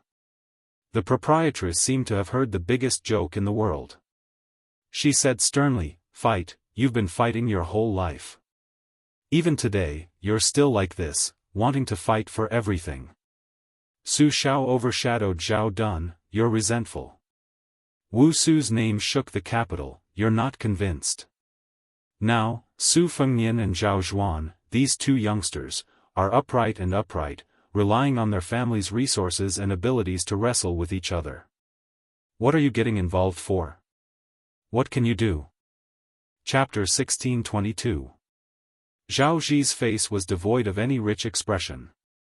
There was a rare sadness and decadence.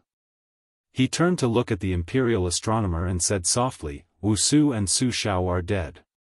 My man is dead too. My son has become the emperor. What do I have to fight for?" But you don't know what the imperial astronomer means to the Zhao family.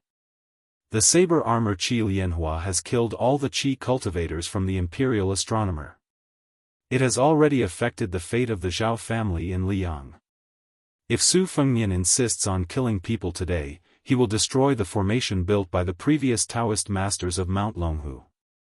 As a result, the items sent to the capital by the previous saint of the Zhang family, Yansheng Gong, will be destroyed. Do you know what kind of catastrophe this will be? You definitely don't know why the Empress of Beimang's million-strong army didn't even break through Beiliang's pass. More than 300,000 people died, but she didn't immediately strip King of the Southern Courtyard Dong Zhuo of his position as the commander-in-chief. She was waiting for Beiliang to see the hope of another victory after the great victory. She wanted Su Fengnian to enter the capital to ask for the transport of grain and fodder. During this time, she came to the imperial astronomer to settle the old score and destroy Liang's foundation. Therefore, the people who are watching the imperial astronomer now are that old woman and Beimang's Taiping commandant, West Chu's Chao Chongqing, Nanjiang's Yan King Xiaobing, and Liao's Gu Jiantang. Of course, at this very moment, Mr. Xie and the king of Shu are standing in the imperial astronomer. Zhao Ji sighed and said, "Is the imperial astronomer really just about the life and death of Su Fengnian and 3,000 soldiers? The Beiliang cavalry, West Chu's rebel army, Nanjiang's army, and Liao's border army are all involved.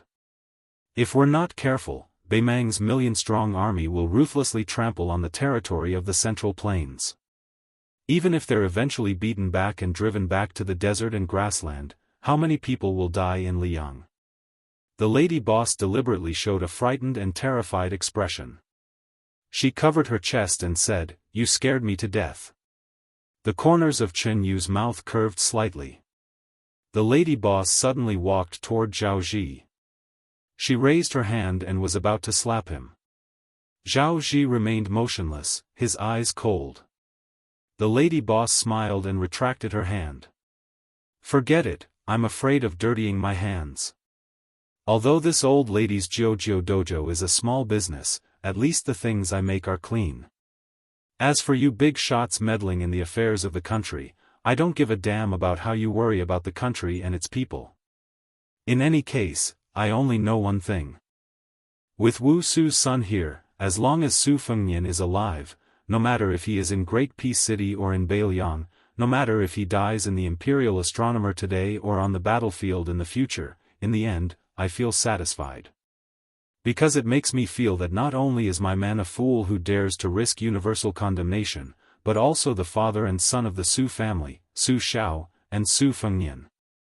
The landlady walked towards the carriage, and Chen Yu followed closely behind.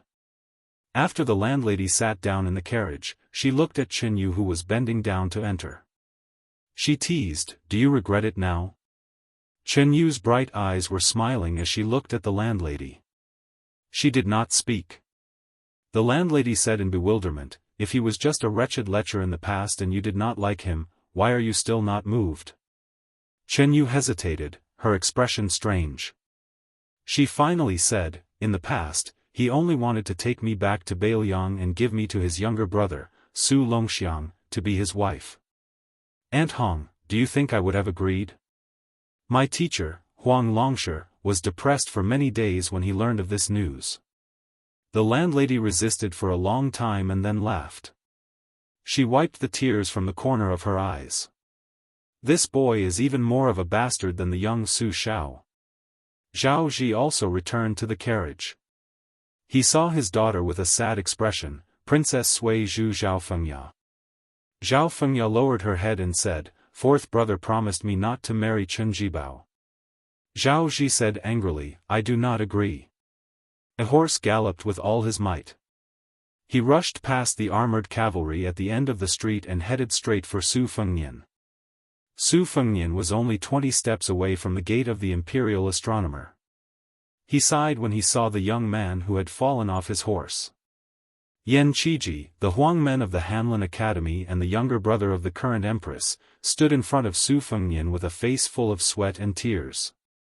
He choked with sobs and said, "Brother Nian, don't go any further. His Majesty said that Beiliang can lift the ban on the transport of 3 million Dan. However, for every one of the 3,000 armored soldiers who dies today, 1,000 Dan will be deducted."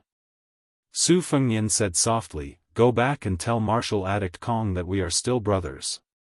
Yan Qiji suddenly grabbed Su Fengnian's sleeve and said with tears streaming down his face, "Brother Nian, don't go. I beg you." Su Fengnian said softly, "Don't worry, I won't die. No matter how many people I kill, Li Yang will not dare to take a single Dan less from the transport of 3 million Dan." Then Su Fengnian shook his sleeve and broke free from Yan Qiji's grip. He scolded jokingly, "Get out of here. If you stay here, I will be distracted." Yan Qiji was conflicted. He gritted his teeth and did not say anything else. He suddenly turned around and mounted his horse again. Without turning his head, the young man raised his hand and gave him a thumbs up. Su Fengnian looked at the Imperial Astronomer. He held the old cold blade hanging from the left side of his waist. His left hand pressed lightly on the hilt. A pale-faced leader with a copper fish bag took 5 or 6 steps out of the formation and shouted, "Halt! Immediately retreat 50 steps from the gate of the Imperial Astronomer." The next moment, this Ministry of Justice official flew high into the air like a kite with a broken string. He fell heavily into the infantry formation behind the gate. Unknowingly, Su Fengnian was standing where he was standing just now. "Beiliang, you can fight or die, but you cannot retreat. Even facing 1,000,000 troops of Beimang was like this, let alone 3,000 soldiers of the Zhao family." Chapter 1623. The 300 imperial guards held the hilts of their swords at the same time. Even though the masters of the Ministry of Justice were repelled by the young king and were ready to break into the imperial astronomer, the 300 Zhao kingdom's elites still didn't immediately draw their swords to kill the enemy. Of course, this didn't mean that the royal guards were all pretty but useless. It also didn't mean that the royal guards had a good temper. If it had been anyone else standing at the door, the 300 royal guards with the secret edict would have already rushed up and killed them. However, for some reason, the young man in front of them didn't wear the king's robe. After all, he was the son of General Su Shao, who had 300,000 Northwest Iron Cavalry. He was also a martial arts grandmaster who was as famous as Chao Chongqing and Dong Tai. In terms of Jianghu, he was probably more famous than the other two Earth Immortals. Whoever drew their swords first would die first. The reason was that simple. The consecrator of the Ministry of Justice was sent flying.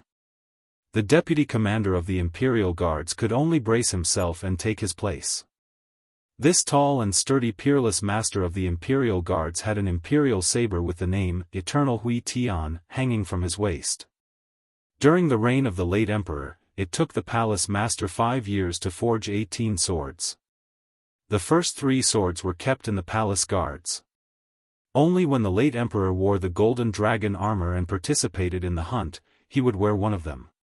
Until the end of the Yonghui dynasty, in addition to the 3 palace guards, the Yonghui Tian 16, 17, and 18 were given 3 swords.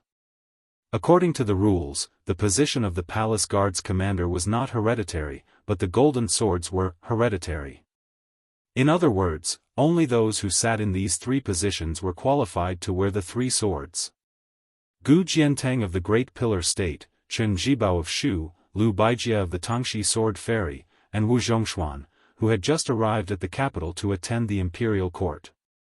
Each of the 4 ministers of the Ministry of War of the Liang dynasty was bestowed with a sword and kept it for generations.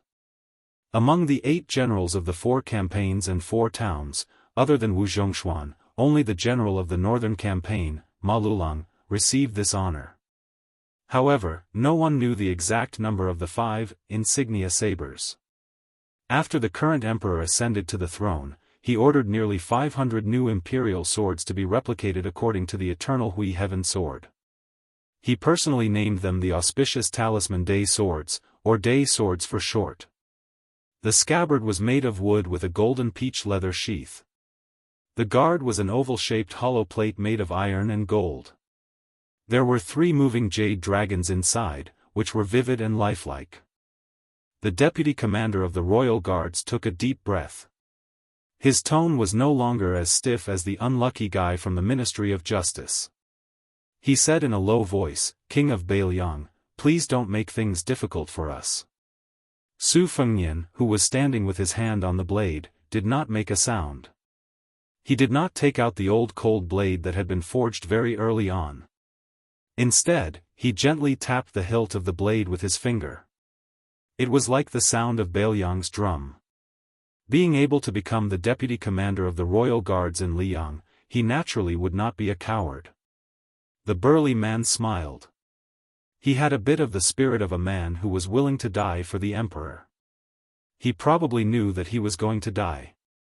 He did not have the old-fashioned attitude of a servant beside the emperor in the palace. He looked at the northwest vassal in front of him and laughed heartily, Yang Dongping, a wild warrior from the old Dongyue countryside. 12 years ago, I entered the capital as a royal guard's guard. I have been away from Jianghu for 12 years. This is the last battle of my life. To be able to fight with the king of Bailiang, my life is not in vain. After saying his last words, Yang Dongping took out the Eternal Hui Heaven No. 17 Imperial Sword, which he did not know who would be given to after his death. He shouted, "Meet the enemy." 300 auspicious talisman Day swords were neatly unsheathed. Yang Dongping took the lead and rushed forward with the sword. He roared, "Follow me to retreat from the enemy." In an instant, 20 royal guards, including Yang Dongping, rushed forward one after another. In addition to maintaining the thickness of the formation outside the front gate of the Imperial Observatory, 100 royal guards did not move. The rest of the royal guards rushed to the left and right sides of the battlefield where the king of Bailiang and Yang Dongping were fighting. Obviously, they not only wanted to block the path of the young vassal, but also to block the path of retreat. More than 200 royal guards were extremely fast. For a moment, outside the gate of the Imperial Observatory, they were like a group of gorgeous butterflies fluttering in the air. The soldiers of the Li family who were inside the gate were dazzled and felt a chill down their spines. They asked themselves, how can an ordinary master survive such a fierce encirclement? Every step that Yang Dongping took caused the street to tremble. He didn't dare to jump up and slash down. When facing a martial grandmaster like the king of Northern Liang, who was much weaker than him, there were too many openings. He was destined to be killed in one move.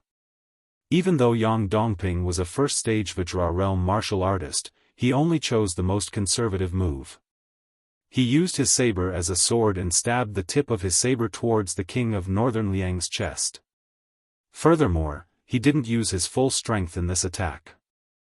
He left 30% to 40% of his chi in case he couldn't defeat the king of Northern Liang. Although Yang Dongping had been away from the Jianghu of the Central Plains for more than 10 years and was not well known, he did not dare to slack off for a single day in the palace where countless martial arts manuals were stored. The path of martial arts was like sailing against the current. If you did not advance, you would fall behind. Yang Dongping, who had outstanding talent and constitution, had endured loneliness for more than 10 years. He did not care about the false reputation of being a Xian finger expert. Instead, he trained his Vajra realm cultivation to be extremely solid. The move before him was a combination of several supreme arts that had not been passed down. He had also received guidance from the former head of the ceremony directorate, Han Shengxian. This move of his had almost reached the realm of returning to simplicity. Yang Dongping did not dare to underestimate the new grandmasters in the world. However, he soon realized that he had not faced a top grandmaster for many years. Once he encountered a figure like the king of Bailiang, a slight mistake could be fatal. Yang Dongping's original intention was to avoid the king of Bailiang when he saw that the situation was not good. Otherwise, he would retreat on the spot. With the palace guards behind him filling in the positions and helping to delay the battle, he would still have a chance to survive. At that time, he could continue to fight. Unfortunately, Yang Dongping did not expect that he would die because he did not overestimate himself but seriously underestimated his opponent. The young man in white did not try to stop him. He allowed the Eternal Radiance number 17 Imperial Sword, which could cut through iron like mud, to stab his chest. At that moment of choice, life and death were on the line. Yang Dongping, who thought that he had an opportunity, suddenly increased the chi between his 5 fingers. He stopped accumulating power and the 3 jade dragons in the Imperial Sword's guard immediately let out sonorous dragon cries.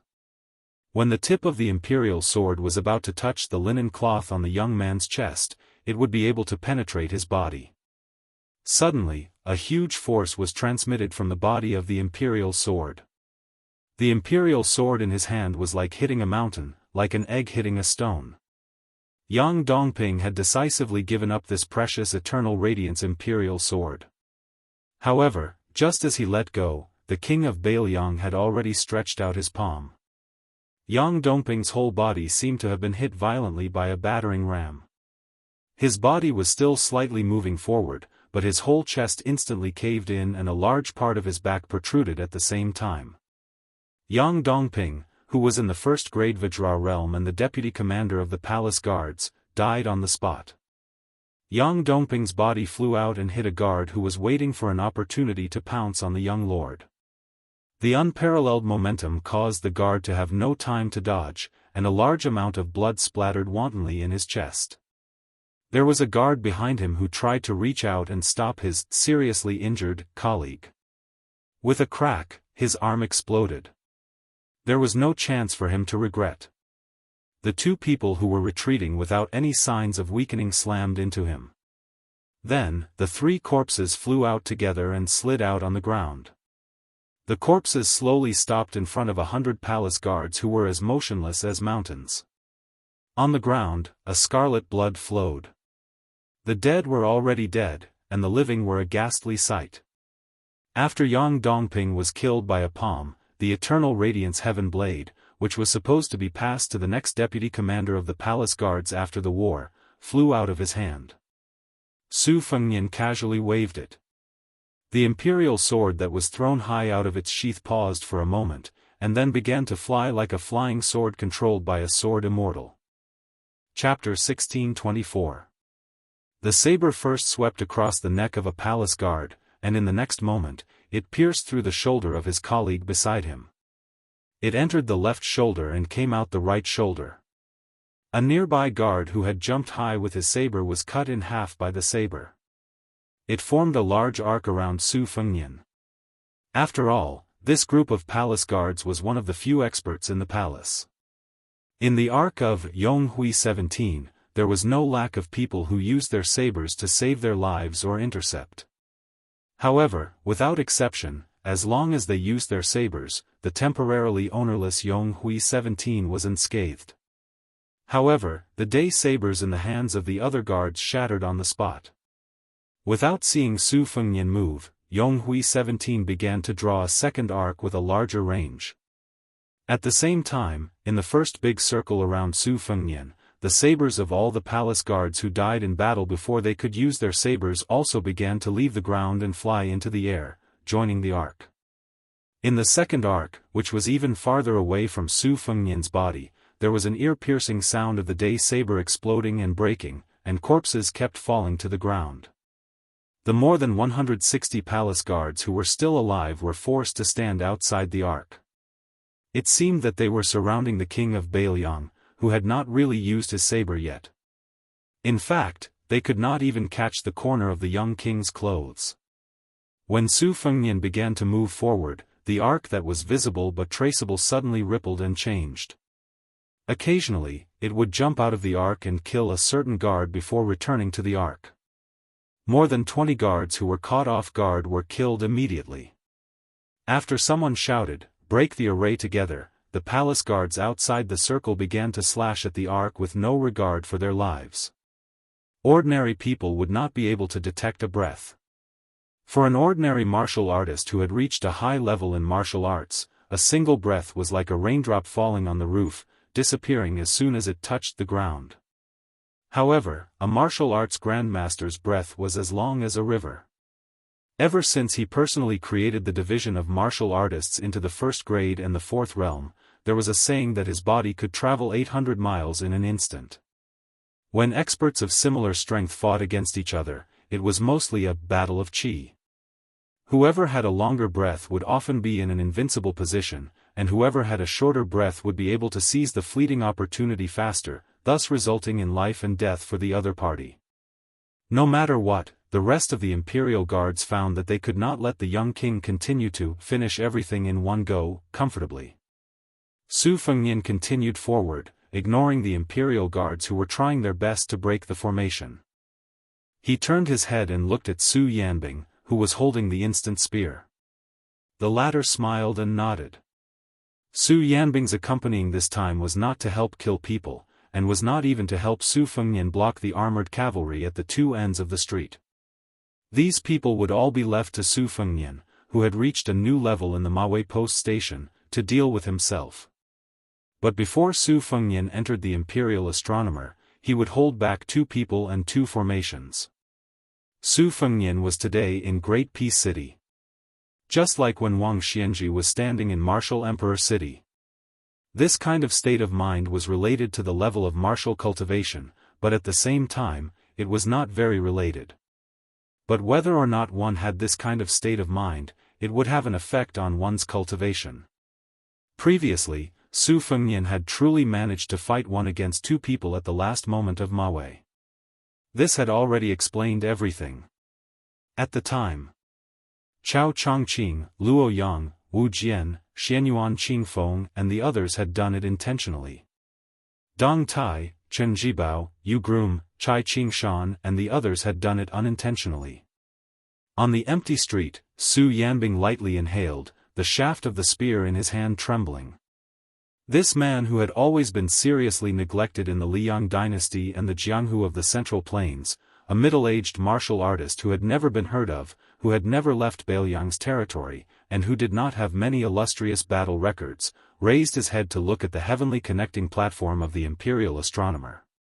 Chen Jibao, Xie Guanying, who will come first? Or together? On the heavenly connecting platform, Xie Guanying said helplessly, of the two of us, the one who can fight, you are not willing to act, the one who can run, I can't run right now. What should I do? My head hurts. Chen Jibao said indifferently, there are two big arrays in the imperial astronomer, the one on Dragon Tiger Mountain can be used to imprison Su Yanbing. Xie Guanying sighed, although there are more than 60 imperial jade seals in the spring and autumn period, and the influence of Duke Yanqing's presence is not big, but without the big array on Dragon Tiger Mountain to reduce Su Fengnian's strength, the effect will be very different. The most important thing is that you are not willing to act.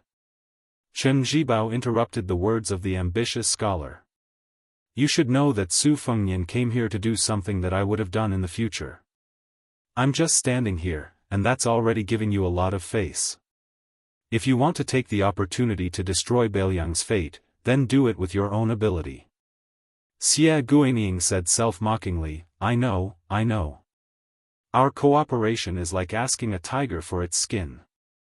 I, Xie Guanying, know it in my heart. At this time, Jin Sinan, who had been the leader of the Qi cultivators in the north for 20 years, suddenly ran into the Tongtian platform, looking anxious.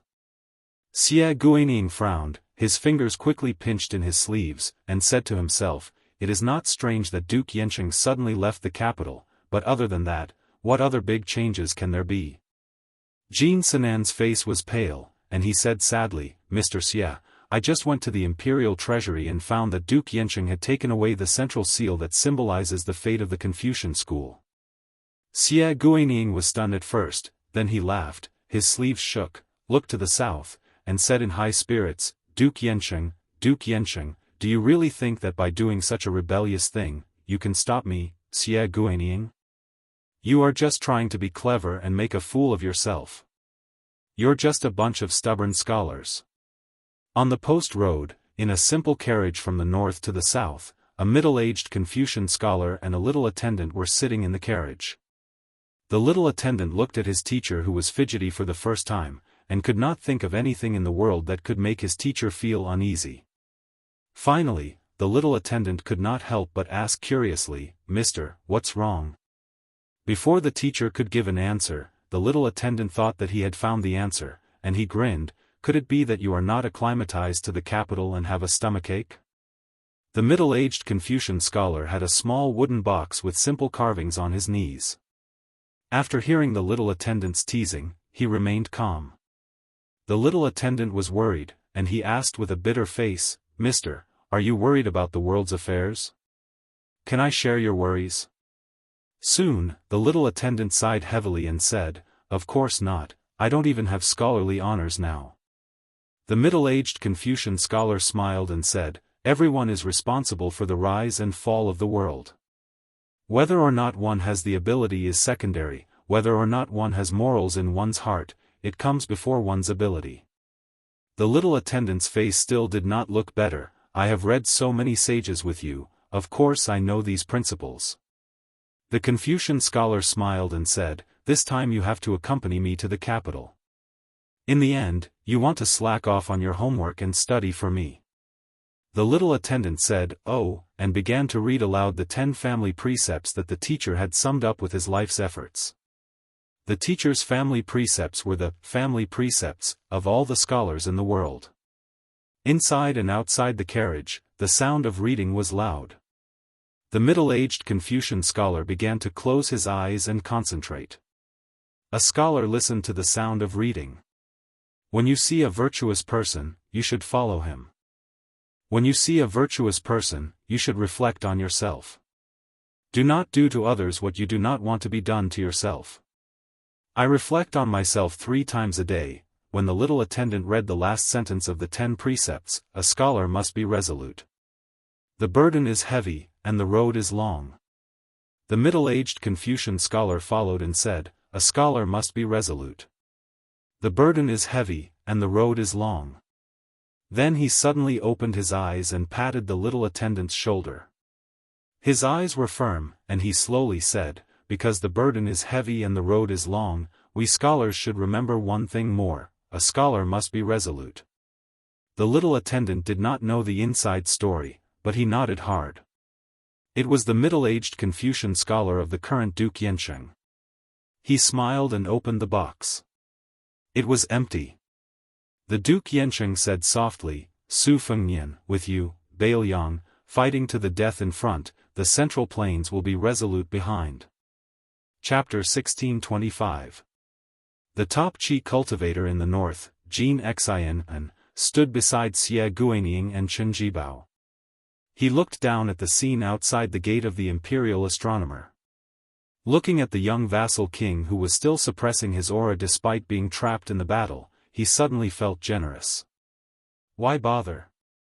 Since you have already killed your way to the imperial astronomer, why don't you give it your all? Jin Xian, as the head of the imperial astronomer and the head of the imperial astronomer, knew a lot of inside information that even the officials in the capital did not know. For example, the existence of the two big formations was the cornerstone of the battle against top martial artists like Wang Xianji and Chao Chongqing.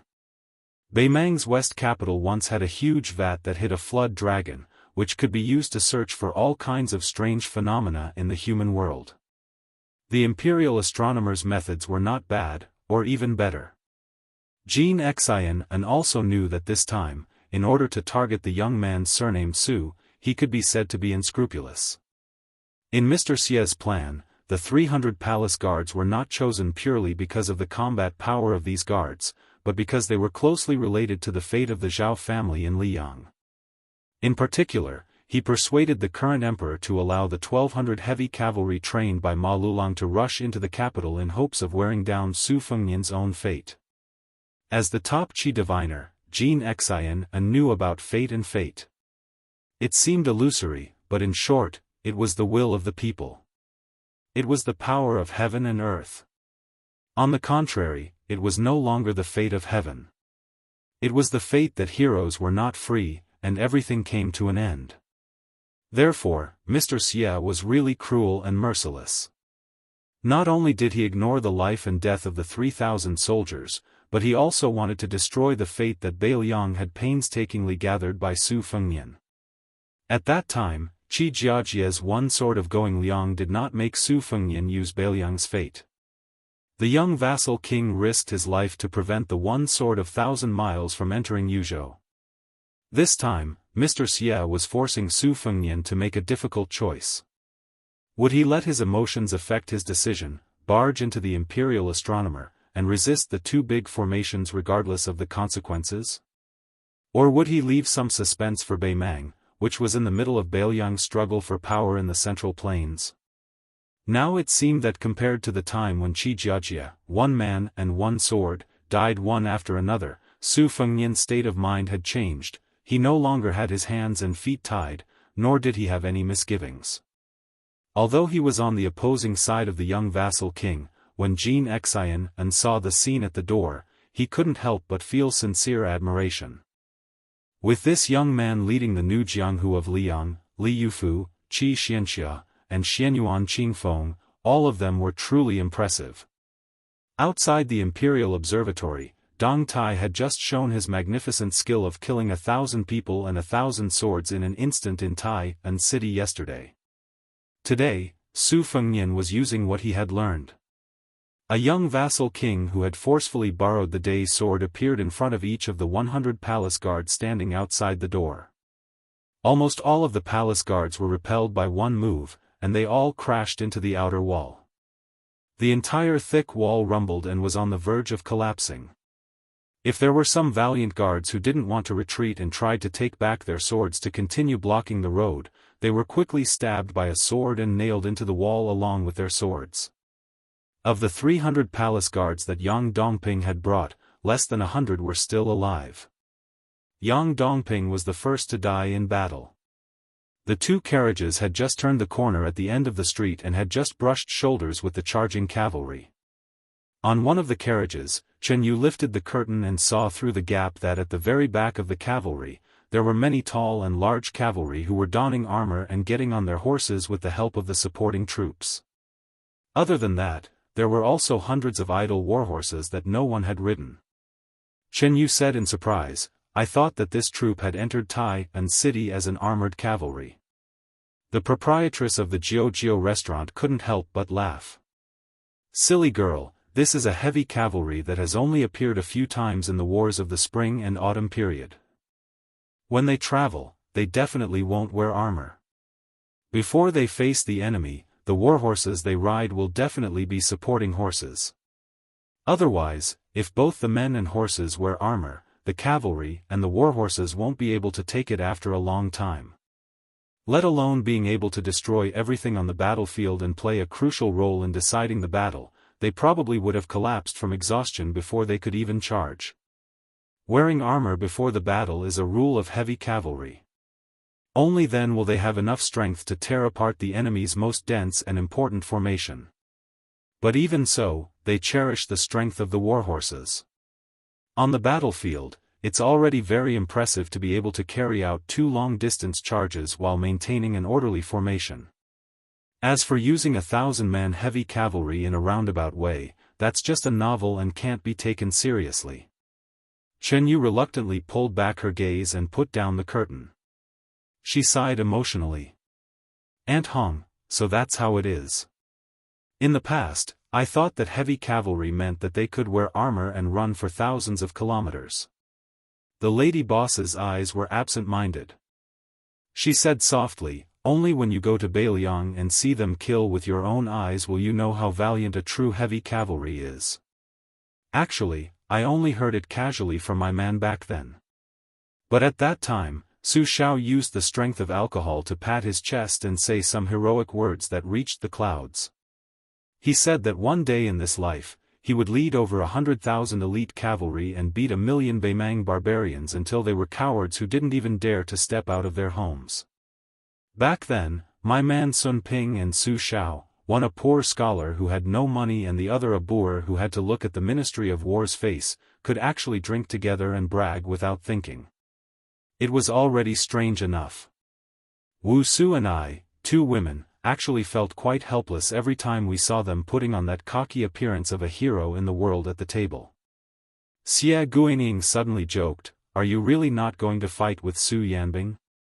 Or are you saying that you'll wait until you've taken that step and half a step respectively before you have a life and death battle like Su Fengnian and Wang Xianji? But let me say this first. This kind of opportunity might not come. It's the same for both you and him." Chen Zhibao stretched out his hand. A beam of light suddenly descended from the sky and landed on the heaven-reaching platform. Chapter 1626. Chen Zhibao held the plum wine and pulled it out gently. His figure flashed and disappeared. Even though Jin Xian had ascended to the great celestial state, he still couldn't help but take a step back when the long spear landed on the ground. At that moment, the Qi cultivator grandmaster understood a principle. Jin Xian's state was like an ant in the eyes of Su Fengnian, Chen Zhibao, and Su Yanbing. Xie Guining turned and threw a sharp look at Jin Xian. The latter calmed down and nodded. He went downstairs in his white robe. In a hidden attic of the imperial astronomer, the northern prime minister of the Liang dynasty, Wu Lingsu, who was wearing a purple-gold robe, followed Jin Xian into the building. The two straightened their clothes and took an incense stick from the hands of 2 old Daoists who had been guarding the building for many years. They walked to a table carved from red sandalwood. On the table, there was an ancient incense burner. There was an incense stick as thick as a child's arm in the burner all year round. The incense stick burned continuously. Before Jin Xian came, not only did he put on the deputy uniform of the imperial astronomer, he also borrowed the badge of the head of the imperial astronomer and hung it on his waist. Wu Lingsu, on the other hand, went to great lengths to bring the golden edict that the court had issued to him. The edict was stamped with the vermilion seal of the Emperor's 3 seals and the Emperor's 3 seals. It was the Emperor's seal that was specially used to worship the gods. Jianghu and Wu Lingsu put the incense sticks in their hands on the left and right sides of the burner respectfully. The two spoke at the same time. Jianghu unfolded his hands and looked straight ahead. He said in a low voice, enforcing justice on behalf of heaven. Wu Lingsu looked down and bowed. To suppress the 4 barbarians. The wall behind the burner was shrouded in layers of smoke. One could vaguely see solemn portraits that were as tall as real people hanging on the wall. As Jianghu and Wu Lingsu finished speaking, the thick smoke gradually dissipated. The portraits that didn't reveal themselves started to show their true faces. They didn't reveal their true faces. The portraits on the wall were of the ascended Daoist masters of the Dragon Tiger Mountain. Jianghu's expression was complicated. It was just like what Xie Guaniying had said to him before. Don't ask if there are gods in the world, how many people have ascended since ancient times. In that case, the real people depicted in the portraits were the real people who had ascended. They were either riding dragons, cranes, or phoenixes. People only knew that the celestial masters of Longhu Mountain and the Zhao family of Liang had the same surname. However, the history between them could be traced back to the founding emperor of Liang. Because of Wudong Mountain, Zhao Huangqiao, who was born a noble, had no choice but to conceal his identity in Mount Longhu and cultivate in seclusion. He raised an evil dragon in Earth Lung Mountain to restrain the northwest black tortoise. The 3 incense sticks in the incense burner that were originally dimly lit suddenly blossomed into 3 brilliant flames. Especially the incense stick in the middle, it burned out at a speed visible to the naked eye. When the incense burned out, the paintings on the wall seemed to move without any wind. The sound of books being flipped could be heard in the building. The 2 brand new portraits hanging on the left and right were the first to shake, and they were also the first to show signs of abnormalities. In the air 3 inches outside of the portraits, mysterious ripples appeared. 2 Daoist masters in yellow and purple Daoist robes broke out of the mirror. Their figures were illusory as they walked out of the portraits and the mirror. They floated to the ground and walked out of the building. One by one, the sage-like Daoist masters landed on the ground and floated out of the door. Some of them were carrying ancient swords, some were holding purple gold books, and some were holding horsetail whisks. Among the last 3, one of them was riding an auspicious white deer and singing generously. After the white deer immortal, 2 immortals appeared side by side. One of them had a delicate face, a lotus crown on his head, and a long-sleeved crane cloak. Unlike the previous immortals, whether it was his aura or his eyes, there was a trace of "Heaven and earth pity me, I pity all living things." The other immortal who came with him was extremely young. He looked about 30 years old, and there was a murderous aura between his brows. After he landed, he raised his hand and held a talisman sword, Yule, that had been enshrined in the building for hundreds of years in his hand. He weighed it in his hand and the corner of his mouth curled up. Jin Sinan maintained a respectful posture with his hands folded and looked straight ahead. Wu Lingsu, who was recognized by everyone in the Liang imperial court as a lucky person, was trembling in fear and sweating profusely. One by one, the immortals appeared at the imperial observatory in the mortal realm. Most of them passed through the Li family's infantry formation and arrived at the entrance of the imperial observatory. Apart from 2 of the armored soldiers, whose eyes suddenly became unfocused, and then their bodies suddenly emitted a purple gold light, turning their eyes golden and imposing, the rest of the immortals lined up at the entrance. They stood in the exact same position as the portraits in the building. The immortals who had replaced the 300 imperial guards all had different expressions on their faces. An immortal on the right whose feet were shrouded in purple mist turned to look at the newly ascended sect master of Mount Longhu, Wuxia Xianxia, and asked with a smile, "Is this the one?" With each word, the people around the gate of the imperial observatory seemed to hear the sound of nature. Wuxia Xianxia nodded slightly. It is this person who abandoned the true body of the Xuanwu great emperor in this world and cut off his own path to immortality. The immortal, surrounded by purple clouds, frowned slightly and angrily stared at the young man in mourning dress. He rebuked, "Treacherous."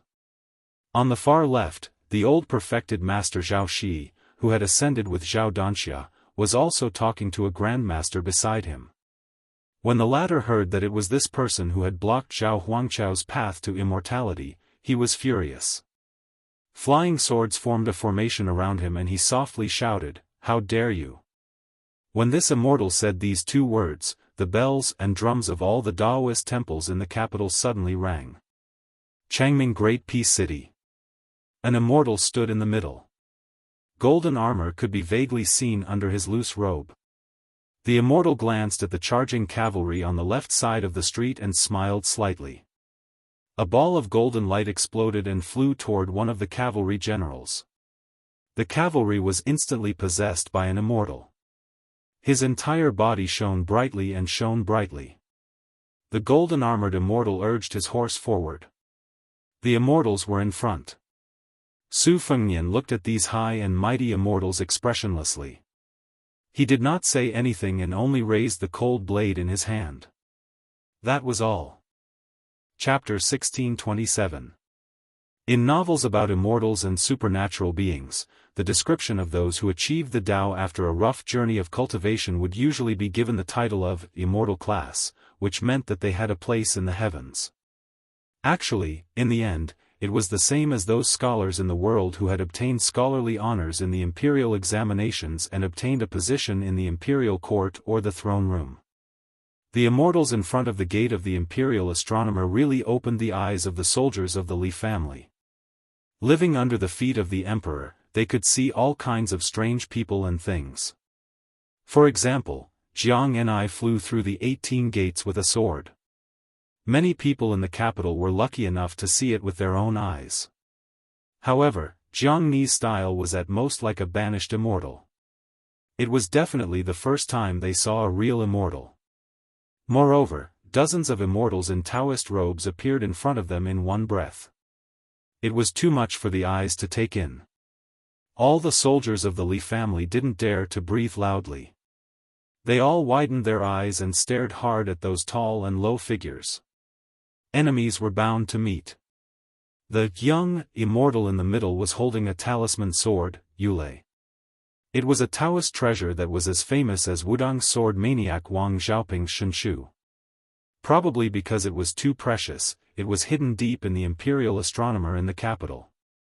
After a long time, people only knew about Shenshu and not Yule. On the other hand, Wudang Mountain didn't have the habit of keeping treasures. Even a treasure like Lu Zu's relic was casually hung on the corner of the eaves. When Wuxia Xianxia went to Wudang Mountain to make trouble, he just took a few glances at the relic. At that time, the young chief Hong Shixiang also lent it to him. Wuxia Xianxia felt that it was too childish and didn't accept it. Although Wudang Mountain and Dragon Tiger Mountain were both Taoist ancestral courts, the path of cultivation was poles apart. The latter climbed to the heavens step by step and only wanted to ascend. The former chief in the past 100 years, from Huang Manshan and Wang Zhonglo to Hong Shixiang and Li Yufu, all of them diligently traveled the world. There was no such thing as yellow and purple nobles and feather-clothed ministers. At this time, the sword-carrying immortal was very similar to Zhao Ningxin, the current leader of the Dragon Tiger Mountain, in terms of appearance and demeanor. However, compared with the latter who was like a piece of jade, this young Taoist with strong immortal qi was more aggressive. He was like a well-carved national seal with countless golden talismans flashing around his body. In fact, the ancestor that Zhao Ningxin had invited to the Spring God Lake many years ago was this person. But at that time, the immortal's face was blurred, and Bailiang Prince invited the more magnificent Jianghu Great Emperor Dharma image, which immediately broke Zhao Ningxin's invitation. Except for the few disciples of the Zhao family in Dragon Tiger Mountain, almost no one knew who Zhao Ningxin's ancestor was. Compared with the other three immortals who came down from Dragon Tiger Mountain who were aggressive, the sword-carrying immortal faced the young king with a complicated look in his eyes. There was no anger on his face. He seemed to not see that the golden-armored immortal had already charged at the king of Bailiang. He slowly said, "The father and son of the Su family really can't stop." At the same time, the golden-armored general who was possessed by the immortal had already arrived. When he was 50 steps away from Su Fengnian, he reached out his hand and casually grabbed in the air. A golden spear surrounded by purple lightning appeared in his hand. The spear body was engraved with obscure Daoist cloud patterns. The golden-armored immortal shouted and thrust the spear at Su Fengnian's head. Su Fengnian didn't turn around. He leaned back slightly and dodged the spear. At the same time, he raised his hand and casually grasped the golden spear. Not only were there lightning flashing between his fingers, but his entire arm was shrouded in dazzling golden light and purple clouds. After the golden-armored immortal was caught by the spear, his warhorse couldn't move forward anymore. The immortal tried to smash the mortal's head with a sweeping posture, but the spear didn't move at all. Under the shock of qi, the golden armor that symbolized the immortal's heavenly power trembled. Su Fengnian increased the strength of his 5 fingers. The golden spear made a loud bang and was directly broken by him. The golden-armored immortal's dazzling golden color suddenly dimmed. He angrily shouted, "How dare you!" Su Fengnian finally turned his head and looked at the ascended immortal wrapped in golden light. The corner of his mouth twitched. "Since both of you have descended to the mortal world, let's get off the horse together." Su Fengnian pulled the broken spear to his right. The golden-armored immortal, who didn't want to let go of the spear, was pulled off the horse. The latter obviously realized that something was wrong. When he left the horse's back, he let go of the spear and raised his hand high, as if he wanted to use something to suppress this audacious mortal. Sure enough, a square Daoist seal with dazzling thunder light hovered above the golden-armored immortal's hand. It looked like the seal of the thunderbolt deity recorded in the Daoist scriptures. He smashed it down heavily on Su Fengnian's head. At the same time, the immortal said in a deep voice, "Heavenly thunder blast." Su Fengnian didn't make any big movements with the blade in his left hand. He just made a gesture with the tip of the blade slightly raised. The 3 immortals with the Yule sword, the lotus crown on their heads, and the white deer at the gate of the Imperial Observatory seemed to want to say something at the same time. Among them, the lotus crown immortal sighed slightly. The immortal riding the white deer almost couldn't help but attack. Su Fengnian's move was Gu Jiantang's famous move, the Thunder Heart.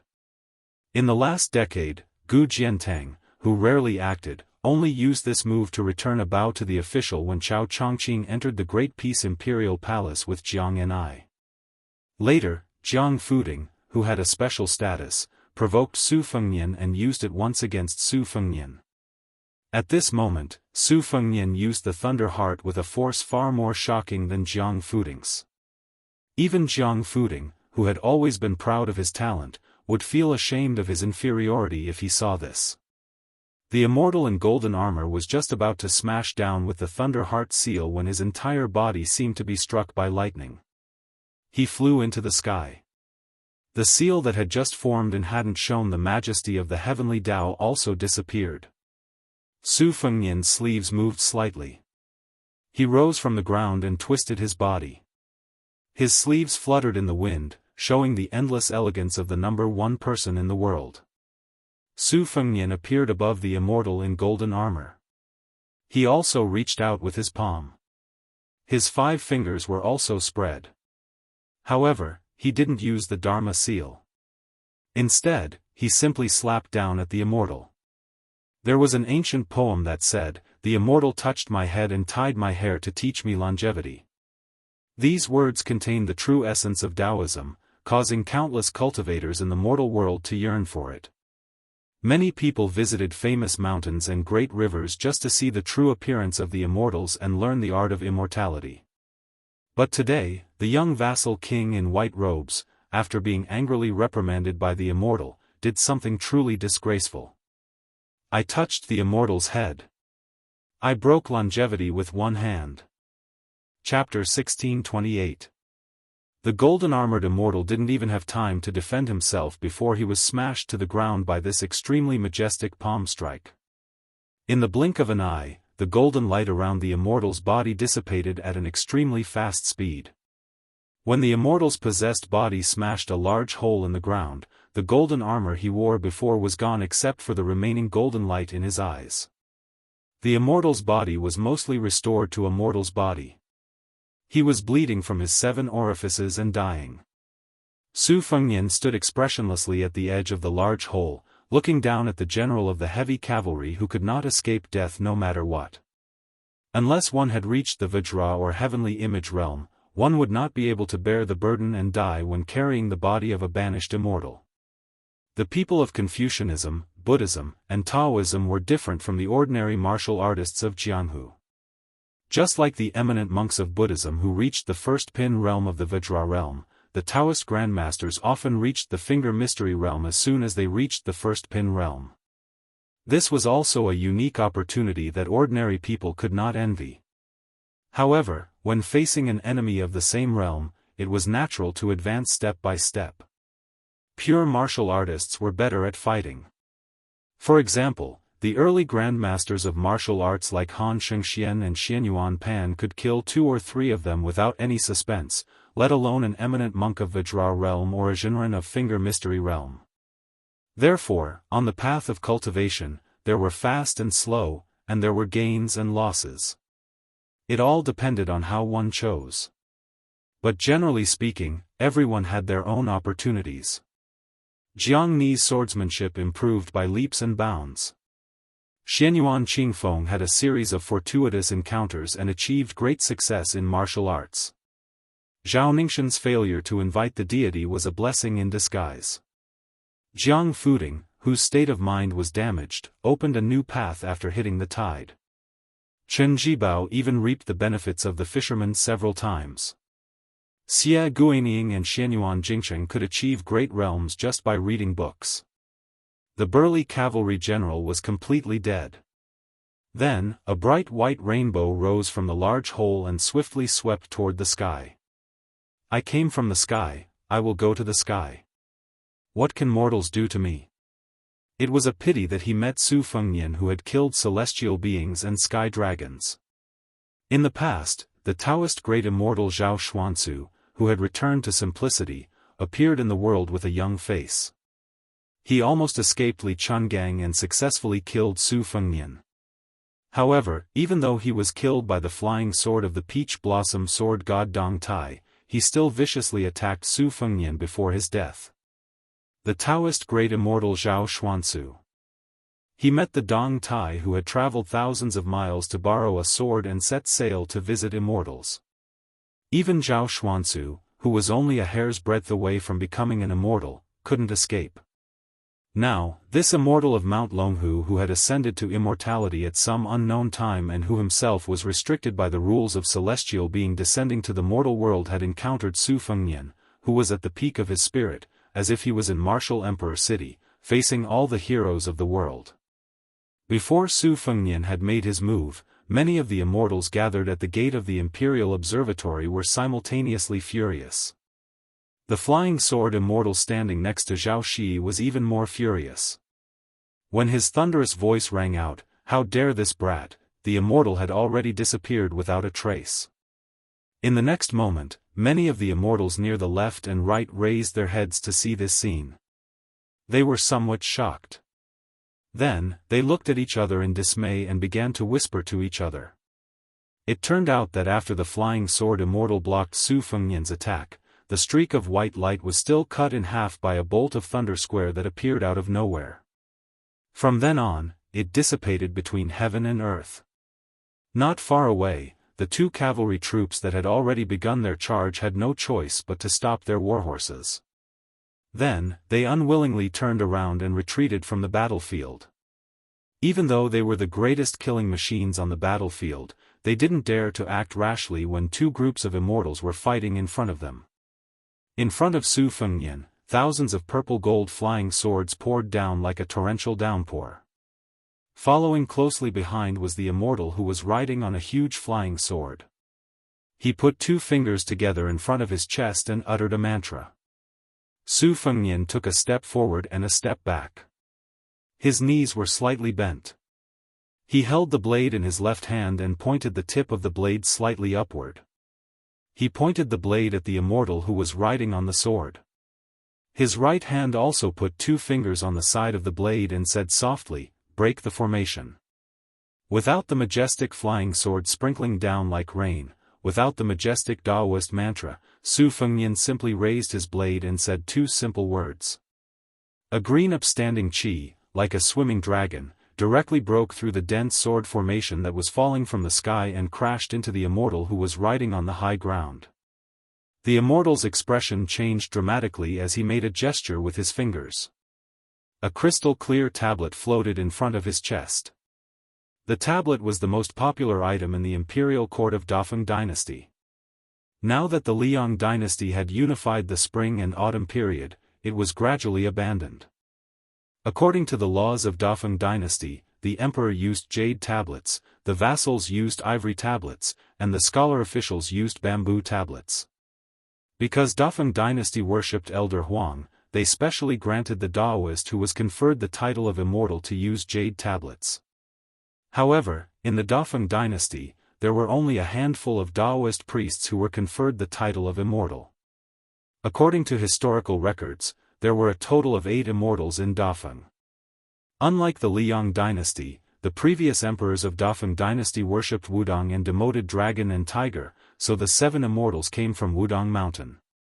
Only one Daoist priest of Dragon and Tiger Mountain, Zhao Zhengzhen, was conferred the title of Immortal Dong Su. In the last years of Dafeng dynasty, this famous immortal of Dragon and Tiger Mountain had various legends of riding a sword in the sky. Presumably, the immortal sword who returned to the mortal world this time was the immortal Dong Su, Zhao Zhengzhen, who was rumored to have ascended with 1 foot on a sword and the other on a tablet during the last years of Dafeng dynasty. After the jade tablet appeared, it came and went in a hurry. The green upstanding chi and the pure white jade tablet collided with a loud bang, causing a strange phenomenon that seemed to shake heaven and earth. Not to mention the Li family's armored soldiers and the cavalry on the street couldn't help but cover their ears in pain. Even the sleeves of many immortals began to flutter backward. Under the head-on collision, the jade shattered. The green upstanding chi, wrapped in wind and thunder, shattered the jade tablet and pierced through the immortal's body into the sky. The sound of wind and thunder lingered in the air. It echoed in the sky for a long time. Immortal Zhao Zhengzhen's outcome was the same as the golden armored immortal from before. Immortal Zenrins were not immortal. Without the support of their masters, the rain of swords instantly disappeared. For a moment, heaven and earth were clear. The 2 immortals had no power to fight back. Su Fengnian turned to dust with a snap of his fingers. The immortals looked at each other. There was no fear on their faces, only anger. No less than 30 immortals floated out together. Su Fengnian laughed softly and said, "So what if you have more people?" Facing a group of immortals, I am very familiar with the situation. I have not traveled the Jianghu 3 times for nothing. Su Fengnian did something that the immortals found inconceivable. He sheathed his saber. He opened his arms and suddenly raised them up. Rise. The 2nd year of auspicious talisman. There was a rain of swords in Great Peace City. The 2nd year of auspicious talisman had yet to enter winter. There was another rain of swords in Great Peace City. That time, they fell from the sky. There was a suspicion that the thunder was big but the rain was small. Hundreds of thousands of flying swords fell in the rain but did not hurt anyone. Earlier, when they landed and seemed to dissipate, they had quietly gathered near the imperial astronomer. This time, from the ground to the sky. If they wanted to kill, they would kill immortals. More than 30 immortals that rushed forward. In an instant it was as if they had stepped into a pool of lightning, all disappeared in the rain. And the young king still had the leisure to talk to himself. Technical work, can't reward. Chapter 1629. The Qi cultivator Jianghu and the great Zhenren Wulingsu did not leave the small building. Although Wulingsu used unorthodox methods to obtain the identity of a living immortal, Wulingsu had always been clear about his own abilities. He did not forget himself just because his life in Tai and city was smooth sailing. This was not because Wulingsu's willpower was good, but because there was that tigress at home watching over him. Every time before he could be satisfied, he would be doused with cold water. It was hard not to wake up.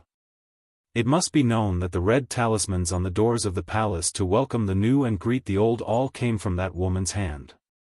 He, Wulingsu, was just pretending to take out his sleeve and stick it on. At this time, when Wulingsu thought of the request she had made not long ago, his body couldn't help but tremble and sweat poured down his back. Did he really have to be a servant of two surnames? Accurately speaking, he wasn't a servant of two surnames, he actually had the same surname. But the struggle of the same surname in the family of the emperor, the quarrel between brothers, the degree of bloodshed was even more terrifying than the internal strife in the imperial court. If she could guarantee the continuation of the Wu family's prosperity and ensure that the only son, Wu Shizhen, could inherit the title of Minister of Yue, then it was fine. But if he did as she said, the wealth in his hands was not small, but the risk was also greater. Wulingsu was trembling with fear. If it was before today, he still felt that the Zhao family of Liang could stick a protective talisman on his head. The heavens were high and the emperor was far away, not to mention a vassal king far away in the northwest. But when that young man killed his way to Tai and city and even directly to the imperial astronomer, great Zhenren Wu had to think carefully. Jianghu did not look into Zhenren Wu's loss of composure. He only treated it as a fake immortal meeting a real immortal and was worried that the Wu family's position in the Liang imperial court would not be maintained. Besides, Jianghu was too busy to pay attention to a puppet of two generations of emperors. Jianghu raised his head and looked at the portraits on the wall. The portraits were still intact, but many of the people in the portraits had disappeared. This was a huge blow to the Qi cultivator grandmaster who wanted to become an immortal on land and then ascend before the gate of heaven closed. Since ancient times, the people who cultivated Dao believed that those who ascend would have eternal life. But if even immortals could die, then if he helped Xie Guining do evil, even if he ascended, could he really escape the cycle of heaven? It was easier to become an official if one had connections in the imperial court. Wasn't it the same if one wanted to become an immortal? Why did the celestial master mansion of Longhu Mountain have people ascending from generation to generation after Dafeng, while the Wudong Mountain, which was also the ancestral court, was dying? If Ancestor Lu had not entered the gate of heaven, would things have been completely different with Ancestor Lu Dongshuan's ancestral shadow? With Huang Manshan and Wang Chongluo's profound cultivation, wouldn't ascension be within reach? How could there be no immortals in the blessed land for 400 years? Compared to Wulingsu's fear and Jianghu's absent-mindedness, the two elderly Taoist priests who were responsible for offering incense all year round looked haggard. One of them leaned against a pillar, his eyes unfocused. One of them knelt on the futon devoutly, silently chanting mantras. Xie Guining sat lazily on the edge of the heavenly platform, his feet hanging in the air, as if he wasn't worried at all about being caught in the crossfire. In fact, whether it was hiding or escaping, if Xie Guining claimed to be the second in the world, no one would dare to claim to be the first in the world. Within the borders of Western Shu, he had evaded Deng Tai's thousandly flying sword, which was brimming with killing intent. However, earlier in the year of Hongjia, he had evaded two soul-stirring pursuits. Back then, Xie Guining and Li Yishan were both young and vigorous God's favored sons. They hit it off immediately, especially Xie Guining who was proficient in divination. He even revealed the secrets of heaven, which led to a monstrous disaster. Li Yishan was a bachelor. He only had talent but no background.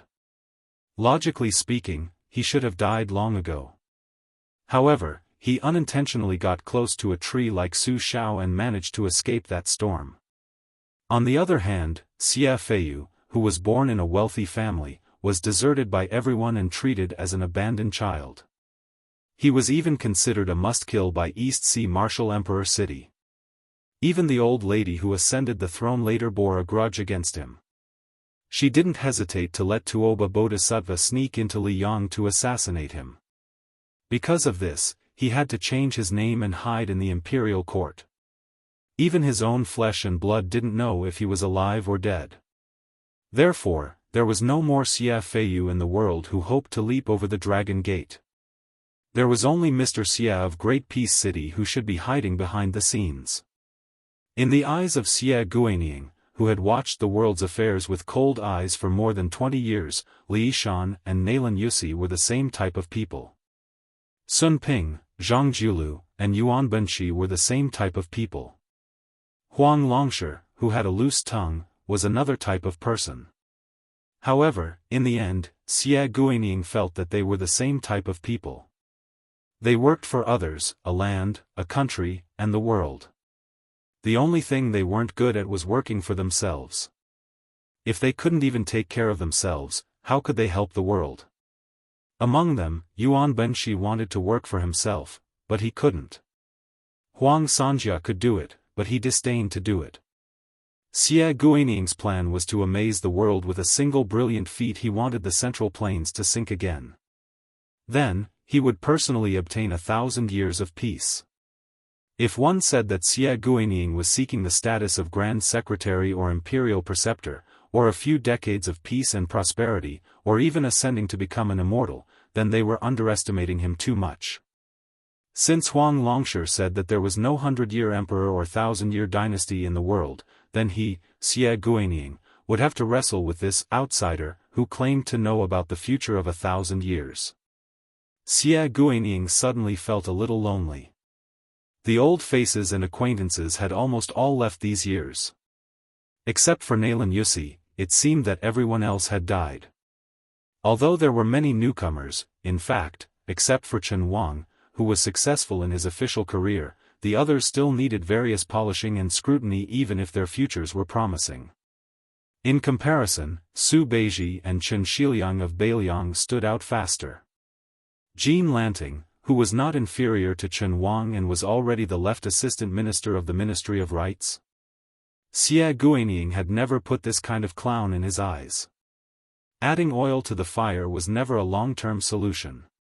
It was just a flash in the pan. Between the replacement of the old and the new, Xie Guanying was not optimistic about Zhao Yuling and Yin Maochun. On the other hand, Liu Baijie, Yuan Gua, and Han Lin, the three civil officials who were either demoted or promoted to the local government, had the hope to take over the responsibilities from Qi Yanglong and Huan Wen. They were the top officials for a short time, but they were still paving the way and building bridges for Chen Wan, Yan Qi, Li Jifu, and the others. During the reign of Yonghui, there were only two real mainstays of the Liang dynasty. There was the blue-eyed Zhang Jiulu and the warrior Su Shao.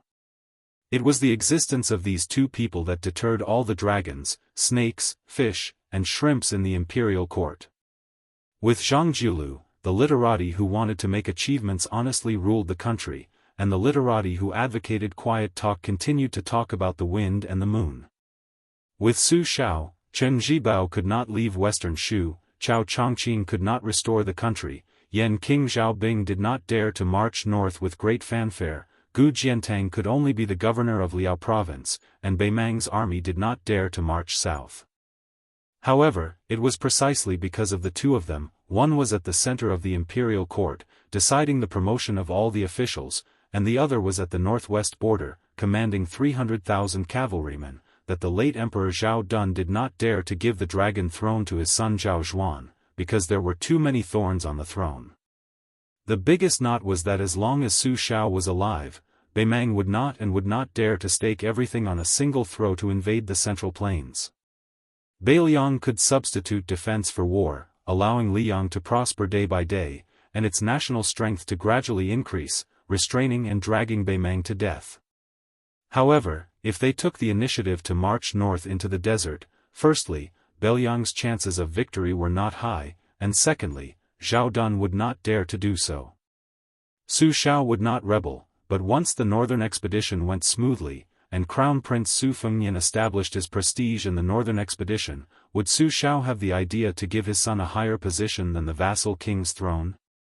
Even if Su Shao would not do so, would Su Fengnian take advantage of the situation to rebel because of the white clothes case in the capital? Even if the Su family only conquered half of Beimang, with the vast territory of the southern dynasties as strategic depth and abundant supplies, how could Liang resist the battle-hardened Beiliang cavalry? When the time came, when the wind and rain were tossed about, would the new emperor, Zhao Zhuan, who did not have much prestige to speak of, really be able to rely on the eloquence of the civil officials of Tai and city to stop Beiliang's cavalry? Taking advantage of West Chu's rebellion to weaken the vassals and suppress the power of the local generals, and at the same time taking the opportunity to demonstrate martial arts to the world on the battlefield of Guangling, was the strategy that the late emperor, Zhang Jiulu, Huan Wen, and Yuan Benqi had no choice but to do. In reality, they were buying time, taking advantage of the fact that Su Fengnian was not fully fledged. Even if West Chu did not rebel, Liang would still force Chao Chongqing to rise in rebellion. The imperial court had Gu Jiantang personally oversee the two Liao provinces, and Chen Zhibao the vassal state of western Shu, making an aggressive stance towards Beiliang everywhere. How could a Beiliang that did not have any reinforcements not give Beimang, who had been accumulating strength for 20 years, an opportunity to exploit? A chance to take down a Beiliang that finally did not have Su Shao leading the border army? Beimang attacking Beiliang had the same meaning as Su Shao winning the Battle of the Western Wall. Although the price was huge, the results were obvious. One battle decided the fate of the country. Looking at it now, the direction of the two dynasties did not change, but there were many deviations. Even after Wu Zhongshuan left Nanjiang and joined Liang, the Guangling War did not quickly change. On the other hand, northern Liang had obtained a tragic victory. It was tragic and heroic.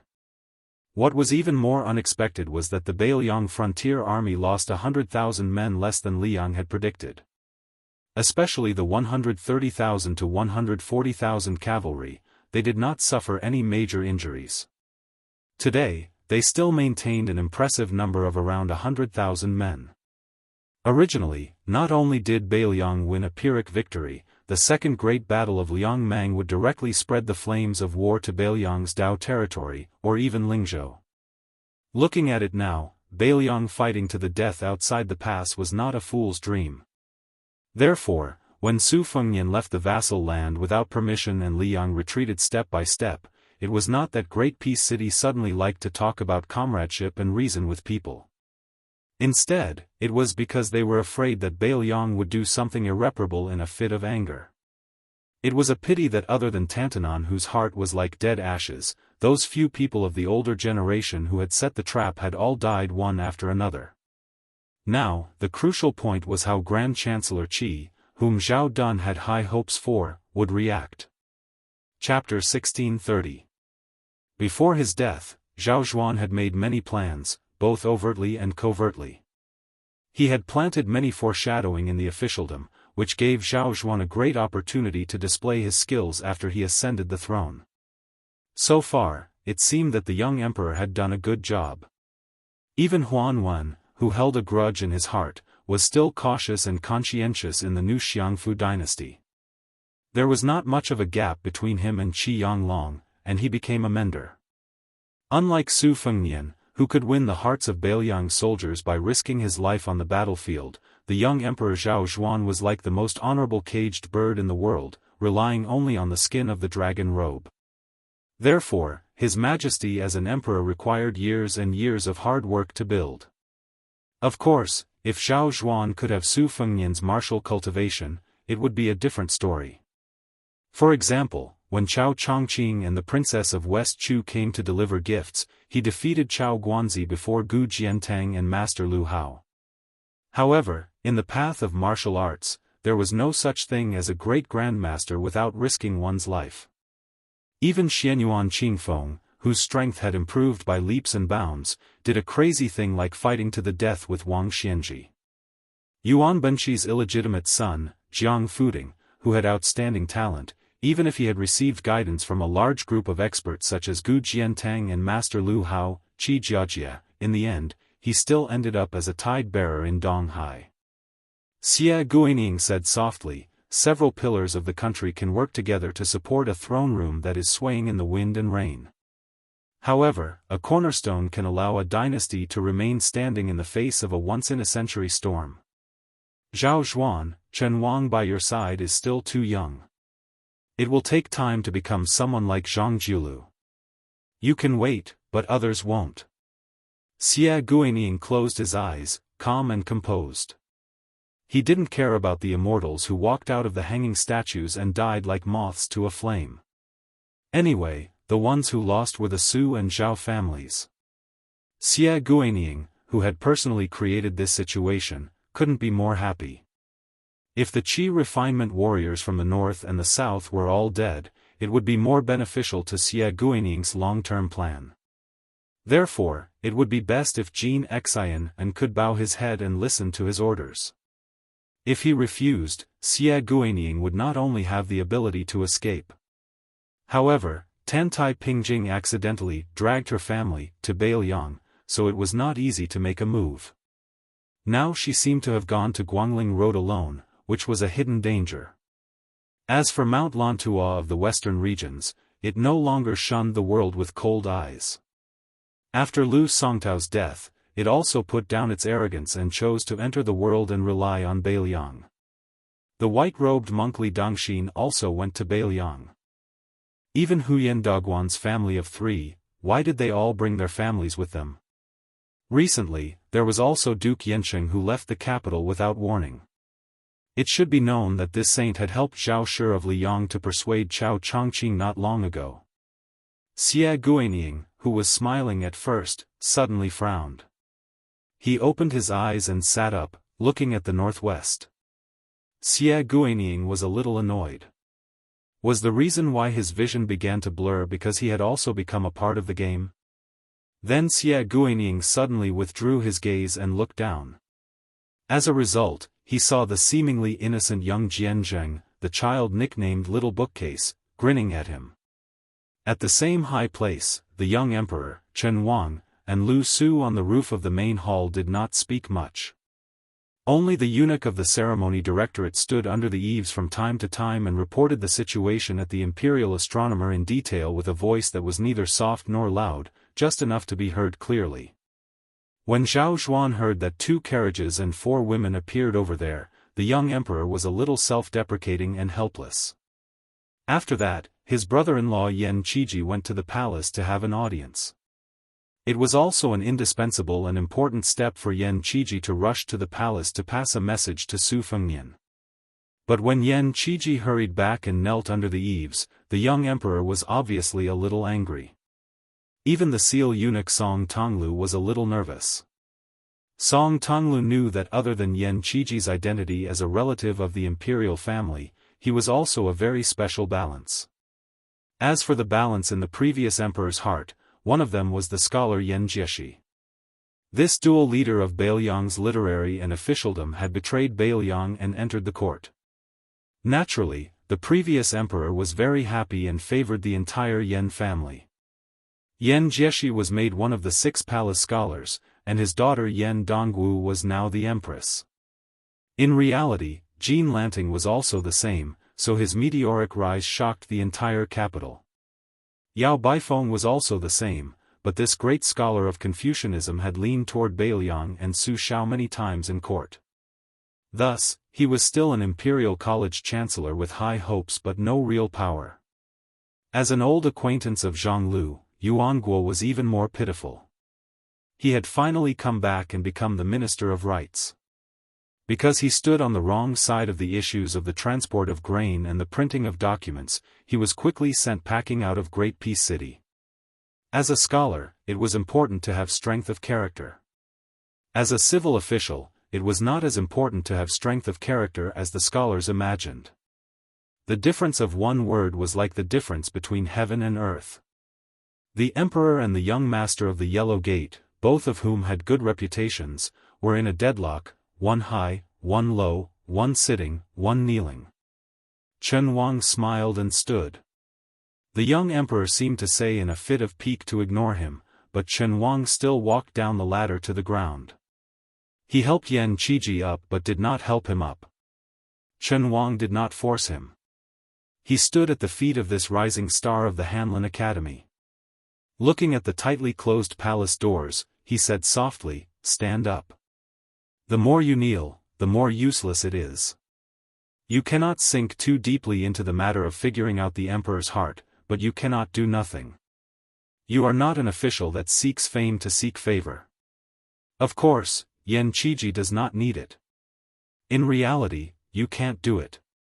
Since this is the case, rather than have the emperor vent his anger on the king of Bailiang, you might as well stand up and shamelessly follow me to the roof. Just think of it as looking at the scenery. At the very least, you will make the bad thing worse, right?" Yan Qiji lowered his head and knelt without saying a word. Chen Wang, who had always been gentle and respectful, suddenly lowered his voice and said sternly, "What, are you not afraid of implicating your father and sister? Or is it that your Yan family has more descendants than the dazzling Jiangnan Lu family? Without you, Yan Qiji, you can easily bring out a few more. If you really have the ability, then bring the empress and scholar Yan here to kneel. When the time comes, I, Chen Wang, will kneel with you. Everyone can join in the fun. How about that?" Yan Qiji's shoulders trembled. He no longer cried silently, but sobbed silently. Chen Wang sighed and said softly, "I, Chen Wang, am not like you. I am just a poor scholar studying hard. I have some classmates in my hometown, some in the same year as the imperial examination, and some colleagues in the officialdom. But there are very few who can truly be called friends. It can even be said that there is not one. So, I do not agree with you kneeling to beg the emperor for mercy, but I can somewhat understand. You and I are now rich, powerful, and famous. It's actually very simple." Chen Wang glanced out of the corner of his eye at the eunuch in embroidered robes standing silently with his hands behind his back. The latter did not move. Chen Wang hesitated and then squatted down next to Yan Qiji. He said lightly, "The old King Liang has the strongest army in the world, hundreds of thousands of cavalry. From the northwest border to Great Peace City, it is not as far as we think. But every time the general enters the capital, he only has a few personal retainers with him. Of these two matters, which do you think is more difficult? For normal people, it is the former, but for the general, it is the latter. When a general has a large army, and a civil official has the power of the court, what is difficult is not to be spirited like normal people think, but to not act recklessly. Instead, to weigh each of the 5 words, loyalty, filial piety, benevolence, righteousness, and affection." Chen Wang smiled. "The new King Liang, Su Fengnian, your good brother, has also weighed these 5 words these years. As an official, speak of loyalty. As a son, speak of filial piety. As a general, speak of benevolence. As a brother, speak of righteousness. As a husband, speak of affection." In my view, his entry into the capital this time was unexpected but reasonable. He put aside the word of loyalty and picked up the word of filial piety. In reality, I am slightly disappointed that he would abandon the country for his own selfish interests. But I also know that this is my inhumane request. It is my wishful thinking to place Su Fengnian in the position of a saint. In reality, it is the exact opposite. I knew long ago that Su Fengnian was never a saint. In the end, he is a man of the Jianghu, and is more suited to the Jianghu. In the high court, he is a young vassal king with grievances that are difficult to resolve. But in the distant Jianghu, he can become a hero that does not lose to Li Chungang. He chose to leave the Jianghu, and take on a heavy responsibility to stand outside the Bailiang border. He did not have any freedom, and only people died. I think that Su Fengnian is already very unhappy. And, in short, he is unhappy. It is a very simple principle, but many people do not understand it. If someone says Su Fengnian, he should be satisfied. But I, Chen Wang, am a poor scholar at the bottom of the marketplace. Step by step, I have reached my current position. But there are some things that I am also very unhappy about. You can't say that it is easy for me to stand and talk, right? You can't. If anyone says that and I hear it, I will one day make them even more unhappy. See, I am also not a saint. This has nothing to do with whether or not I am an official of the left scattered cavalry or not. None of us are saints. So, His Majesty is also not a saint. There is justice in heaven and earth, and people also have human nature. It is not wrong to follow this principle and conduct oneself in the world. So, because Su Fengnian is Su Zhao's son, it is not wrong for him to come to the capital and go to the imperial astronomer. Because His Majesty is the son of the previous emperor, it is difficult for him to back down. It is also not wrong for him to be unwilling to back down. Since that is the case, you, Yan Qiji, have already knelt. His Majesty and I both understand your principles. Why do you want to take a mile after taking an inch? Even the ignorant children in the capital know that kneeling in the imperial court is a simple matter. Being able to stand is difficult. Why don't I take a look and see if there is gold or silver on the ground? Chapter 1631. Yan Qiji finally wiped his tears and stood up. When Yan Qiji was about to bow and express his gratitude, Chen Wang shook his head and said, "Forget it, forget it. Lu Su has already done the same thing in front of His Majesty today. If you do it again, where will His Majesty put his face? Once the label of forming a clique for personal gain is put on me, I can forget about continuing to be promoted." Yan Qiji said calmly, "Gentlemen are a group, not a clique." Chen Wang was stunned for a moment, then he turned around and began to climb the ladder. He muttered softly, "What a waste of my effort. That's good, I don't have to waste money to treat you to a drink." Yan Qiji, who had flattered the wrong person, was immediately embarrassed. Song Tonglu, who had been ignoring their conversation, secretly raised the corner of his mouth. On the roof of the main hall, Chen Wang, who was originally sitting next to the young emperor, moved his seat. Yan Qiji could only bite the bullet and sit between the emperor and Chen Wang. Zhao Xuan said coldly, "Aren't you going to learn from those famous officials who remonstrated with the emperor?" Yan Qiji lowered his head and his expression couldn't be seen clearly. He said softly, "Sir Chen is right, as an official, one has to think about being promoted. This is human nature." Chen Wang, who was immediately retorted, didn't know whether to laugh or cry. Scholars were not good people. On the other side, blind Lu Su smiled playfully. Zhao Xuan was a little self-deprecating. He sighed and said, "You're right, you and Su Fengnian are good brothers who grew up together. That's why you're kneeling and pleading for him today. If you, Yan Qiji, were only an official of Liyang, I, as the emperor, might be angry on the surface and even throw you into the cold bench for a few years. However, deep down, I'm not angry. If I say that I'm not angry at all, I'd be lying. However, you're not only Su Fengnian's friend, I'm also not only the emperor of Liyang. You and I are not only monarch and minister, but also family. In the future, I might choose more concubines and there will be more than one. At that time, there will be more imperial fathers-in-law and imperial uncles. However, I'm not lying to you, you're first the fourth prince's brother-in-law, then the imperial uncle of the current emperor." Yan Qiji was stunned.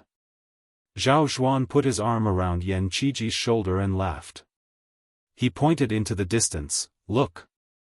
The wind and clouds were surging. "I hope that one day, the four of us will be able to sit here together and enjoy the scenery." Chen Wang's expression was solemn as he sat upright.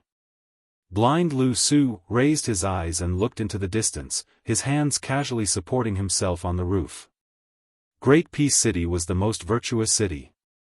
There were many people, and naturally there were many rules. Even the residences of the officials were divided into 3, 6, and 9 levels. They were mostly divided into the rich and powerful. For example, the group of residences where the Duke of Yan and the Marquis of Huaiyang resided were mostly of great birth. Dukes, marquises, and counts were piled together. For a new face like Chen Wang, if he had not relied on his relationship with the Jun Wang to become a son-in-law, even if Chen Wang had become a regular attendant of the scattered cavalry of the province, he would not have been able to get a residence there. Most of the people in Jing came from the Hanlin Academy, the Imperial College, and the Imperial Censorate. They were officials of Liang, and also scholars that were renowned in the scholarly circles. Living next to each other saved them the effort of calling for friends. In Great Peace City, there were also poor officials.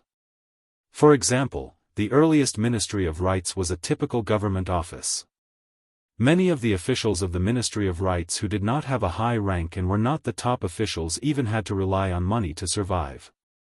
They passed their days in poverty. They were called clean sleeves, and their bitterness was not known to outsiders. The rich people, like Song Tianbao, who was brothers with the son of the former Minister of Revenue, Wang Yuanran, and the grandson of the old General Yan Zhenchuan, Yan Tongshu, even though he had a rich father, it was still very awkward for him to buy a residence in Great Peace City. The residences of the dukes, marquises, and counts were people that he could not get in.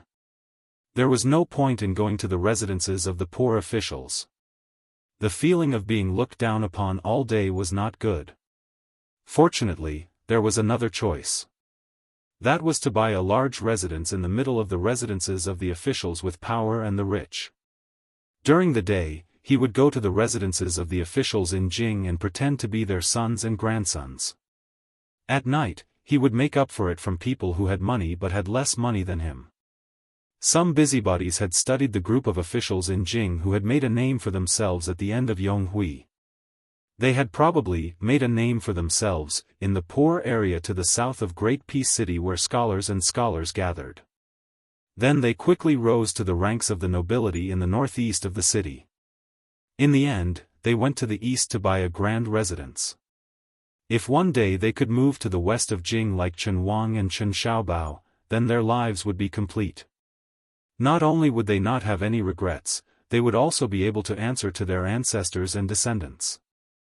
With the Peng family at the head, the large and small landowning clans in the north suddenly flooded into the northeast of Great Peace City in the second year of the auspicious talisman. As a result, the residences in this area, which were already worth an inch of gold, became even more in demand. This caused many mid-level officials who had saved up some silver with great difficulty and wanted to finally be able to no longer rent houses to live their days, to the point that they couldn't help but curse the Liaodong barbarians in private, saying that other than being rich, they weren't anything good at all. As the most important old power in the northeast of the capital, the officials of the 6 ministries of the Shangshu province didn't have a good attitude toward this either. Their relationship with the new landowning households that moved in was rather estranged. This was also very normal. In the past 20 years, especially after the old Grand Secretary Bai Yan personally presided over the imperial examinations, Liang no longer deliberately supported the scholars of the northern lands in the imperial examinations. As a result, in the previous examinations, the scholars of the southern lands occupied at least 70% of the seats with an overwhelming advantage, forming an extremely clear structure of northern generals and southern ministers. However, in the 10 years after Yong Hui's death before the auspicious talisman, there was no war in the world. Where did the new generals come from? Naturally, there were more and more southern officials in the imperial court. The Green Party, which was known for its unity, was one of the most striking examples. As the great generals of the 4 campaigns, 4 equalities, and 4 towns, who were mostly from the north, died of old age, the northeast of Great Peace City became less and less a place for the northern scholars to speak with their backs straight. If it wasn't for the fact that there was still General of the North, Ma Lulang, left to hold up the facade, and the officials from the south didn't kill him to the last one, the northern officials would have been pushed aside to the point of wanting to die. Thus, the first thing the Peng family did after buying a new residence was to grandly pay a visit to the manor of General of the North. Although it was said that they didn't even see the sickly Ma Lulang, after all, they were personally received by the eldest son of the Ma family, general of Annong, Ma Zhongxian. With the Peng family leading the way, the collective migration of the two wealthy families of Liao was quite smooth. The Minister of War, Liu Baijie, had left the capital, and the backbone of the Green Party, Hong Lingshu, had entered the capital. It looked like the Jiangnan powers had entered and left the imperial court without any losses, but in reality, it was clear that they had greatly damaged their vitality. Thus, the large-scale movement of the northern scholars into the capital was very interesting. The doors of the official mansions were higher than the street level. This was a rule that had been followed for hundreds of years. The so-called steps in the officialdom were actually the steps in front of the door. The number of steps was very particular.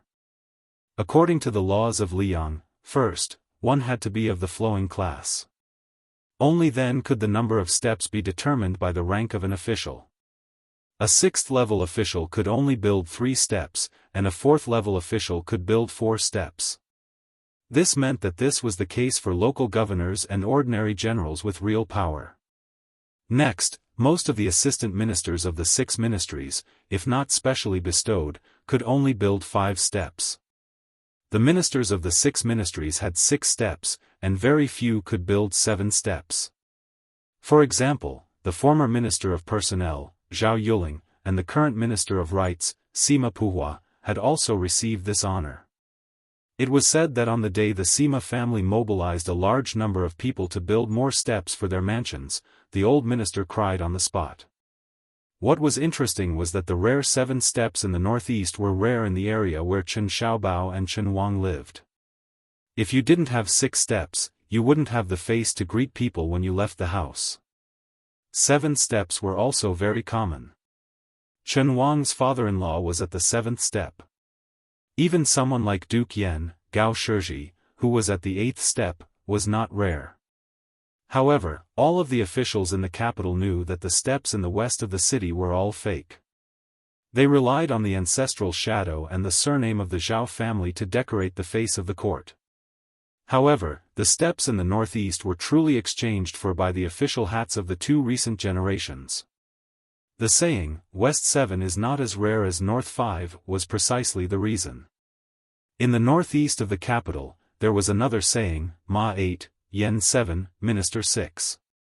It said that most of the official mansions here were only at the 6th step, but the Yen manor was at the 7th step. The Ma manor had the same standard of 8 steps as the vassal states and dukes. Recently, not only did the eldest son of the Ma family, Ma Zhongxian, often rush back to the manor in the inner city from the Jingji East Army, even the eldest grandson, who often didn't return home at night and smelled of cosmetics, stayed at home obediently and declined visitors. It was probably because they had heard too many rumors of the Ma family's old master finally dying. In the end, he was still able to do it every time. As for the strange behavior of Ma Zhongxian and his son, not many people took it seriously. However, whether it was the son, Ma Zhongxian, or the grandson, Ma Wenho, they all knew that the old master might not be able to make it this time. This was because the old master, who had been bedridden for many years, was not only no longer muddle-headed, but also had a sense of vitality. He could even sit up and eat a few mouthfuls of plain porridge. His eyes were much clearer. This was called the final radiance of the setting sun. Some old people knew that they were nearing the end of their lifespan, so they didn't mind letting the wind extinguish the last bit of their candle flame. When the old master of the Ma family heard from his son, Ma Zhongxian, that Beiliang had defeated Beimang, he only opened his turbid eyes and asked shakily, "How many died?" Ma Zhongxian truthfully reported the general situation of the battle, which was still very vague. However, compared to the officials of the Ministry of War, he was already closer to the truth. Chapter 1632. The first time the old man sat up was when he heard that the young king had entered the capital without permission. However, the old man was probably too tired and soon lay back down. Only when he heard that the 800 Beiliang light cavalry scared the Jingji Western Army out of their wits did the old man call for his grandson, who was widely acknowledged to be useless, to return to the mansion. Ma Wenho was a strange person in Great Peace City. He was said to be a playboy and did not play well with people like Wang Yuanran and Yen Tongshu since childhood. However, he was said to be ambitious, but he never got along well with people like Yin Changgang and Han Xingyan. Therefore, Ma Wenho and the old Grand Secretary Zhang Julu's youngest son, Zhang Bianguan, who lived in a shabby alley and liked to wander around the city, were called the strange people in the capital. However, compared to the eccentric Zhang Bianguan, Ma Wenho was actually quite popular. When he was young, he traveled and studied and left home for more than 2 years. He went to Donghai Martial Emperor City, Nanjiang Mountains, Shishu Nanzhao, Qingzhou Xiangfan, and the north of Jizhou. Ma Wenho was personally brought back to the Ma mansion by his father, Ma Zhongxian, that very night. The old general of the north, Ma Lulong, sat up for the second time with the help of his grandson, Ma Wenho. After that, whether it was eating or listening to Ma Wenho's reading, the old man sat up more than he lay down. After that, whether it was when he heard that the Beimang general, Yang Yuanzan, died at the mouth of Gourd in Yuzhou, or when he heard that the Tuliao cavalry under Gu Jiantang finally could not hold back and showed signs of restlessness, the old man, who had been in the officialdom for more than 60 years, appeared to be calm.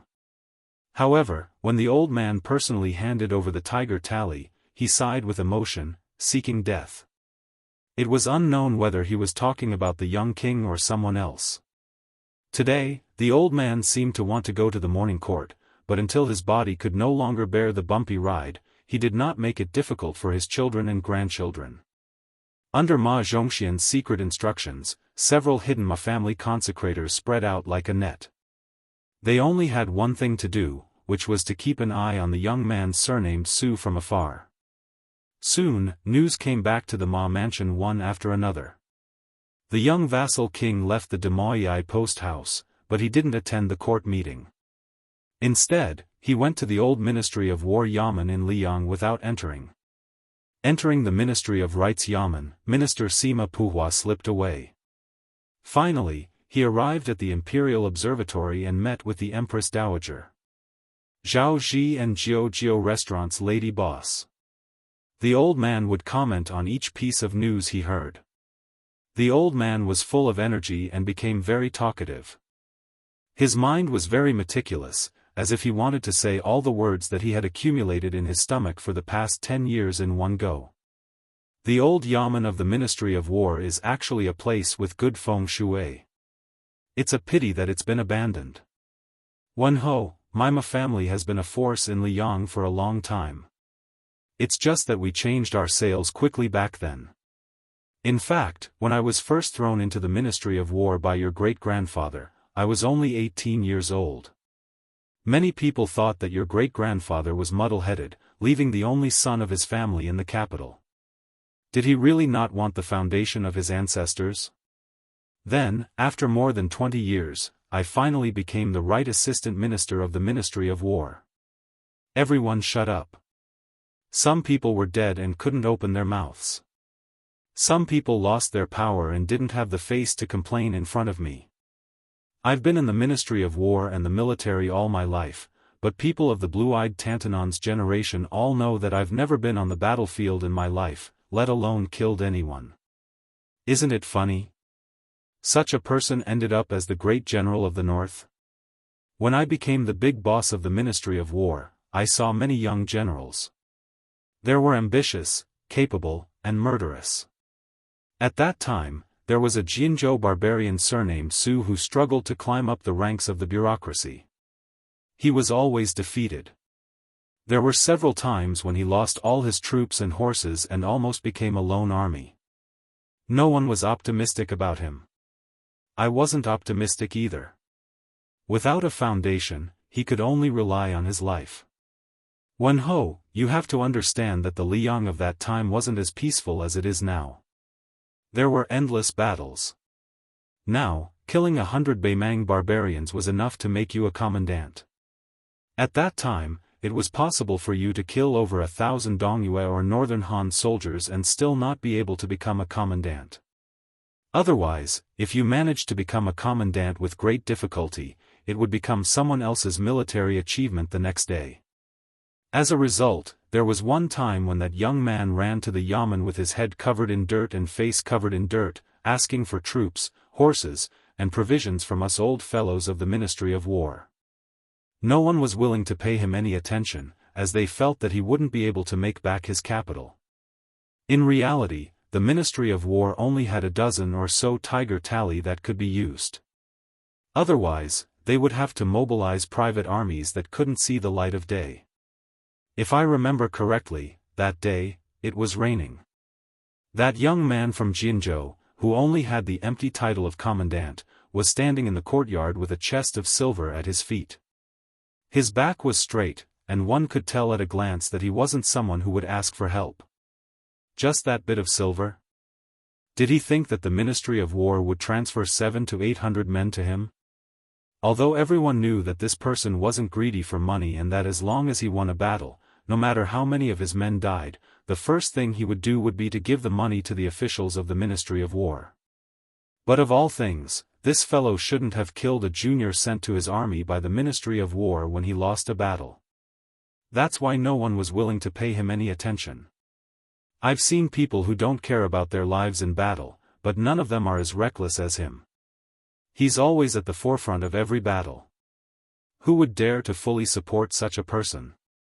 If he only knows how to fight and doesn't know how to be an official, he might have died that day. How could that be? But I was in a good mood that day because that Ministry of War's senior doctor always liked to go against me. My idea was very simple, to discuss that Ministry of War's senior doctor. So I walked up to that young man who I had never dealt with directly before and agreed to give him a troop of soldiers. Hearing this, Ma Wenho curiously asked, "Did you win a huge victory very quickly?" The old man smiled and shook his head. "We did win, and 3 times in a row at that. But the troops were all wiped out by that young man. Of course, I definitely earned back my capital. At that time, human life was the most worthless thing in the world, but once a strong young man put on armor and picked up a sword or spear, he could still be counted by the head. The Ma family's current foundation was accumulated bit by bit at that time. Many of the generals who originally ruled over a region also spent all their resources bit by bit at that time." Ma Wenho was speechless.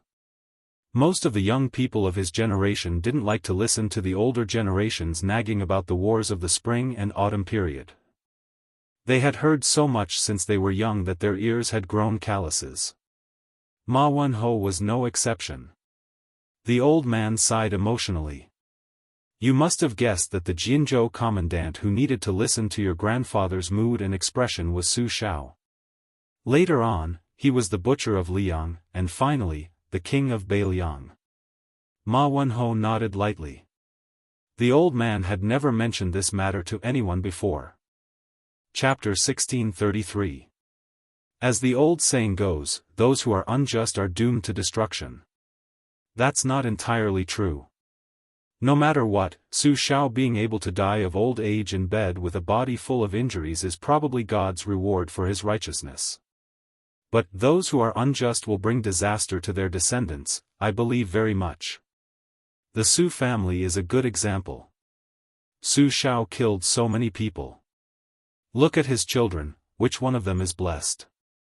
The eldest daughter died a long time ago, the second daughter is paralyzed in a wheelchair, and the youngest is an idiot. As for the eldest son, this young man, I think he hasn't had a good time these years. On the surface, he looks impressive, but that's just it. Humans were very strange. The poor would think that the rich would definitely lead a good life, while the poor would think that those with great power would definitely do whatever they wanted. They were half right and half wrong. Let's make a simple comparison. If an ordinary person was kicked on the street for no reason, they might curse and be angry for a few days before crossing the threshold. But what if it was you, Ma Wenho?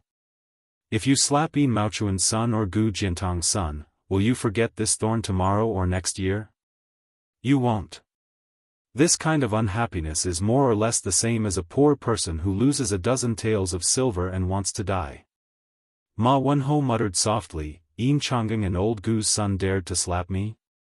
Won't I break their 3 legs?" Ma Zhongxian glared at him. How old are you? Do you know the severity of the situation? 30 years old, 30 years old, what nonsense are you standing for? The old man waved his hand, indicating that Ma Zhongxian shouldn't be angry. Zhongxian, don't be fooled by your son's mouth. Actually, Yen is very bad. Don't think that teaching Yin and Gu's children a lesson is wrong. Is it wrong? No, as long as the method is appropriate, it's actually a good thing. In terms of understanding, you, Ma Zhongxian, are thousands of miles away from your son. Ma Zhongxian made a sound of acknowledgement. Although this Enong general was famous in the capital for being unruly, he was extremely filial. He listened to everything Ma Lulang said and never felt that his wings had hardened or that Ma Lulang had become muddle-headed. The old man, who was so thin that he was only skin and bones, smiled happily. He reached out his trembling hand and gently squeezed his son's shoulder. You are stronger than me. You have fought in real battles and made great contributions. Your personality is also pure. This is a great thing. You are the most suitable person to keep what you have achieved. Especially at the foot of the emperor. You have shouldered the burden of the Ma family.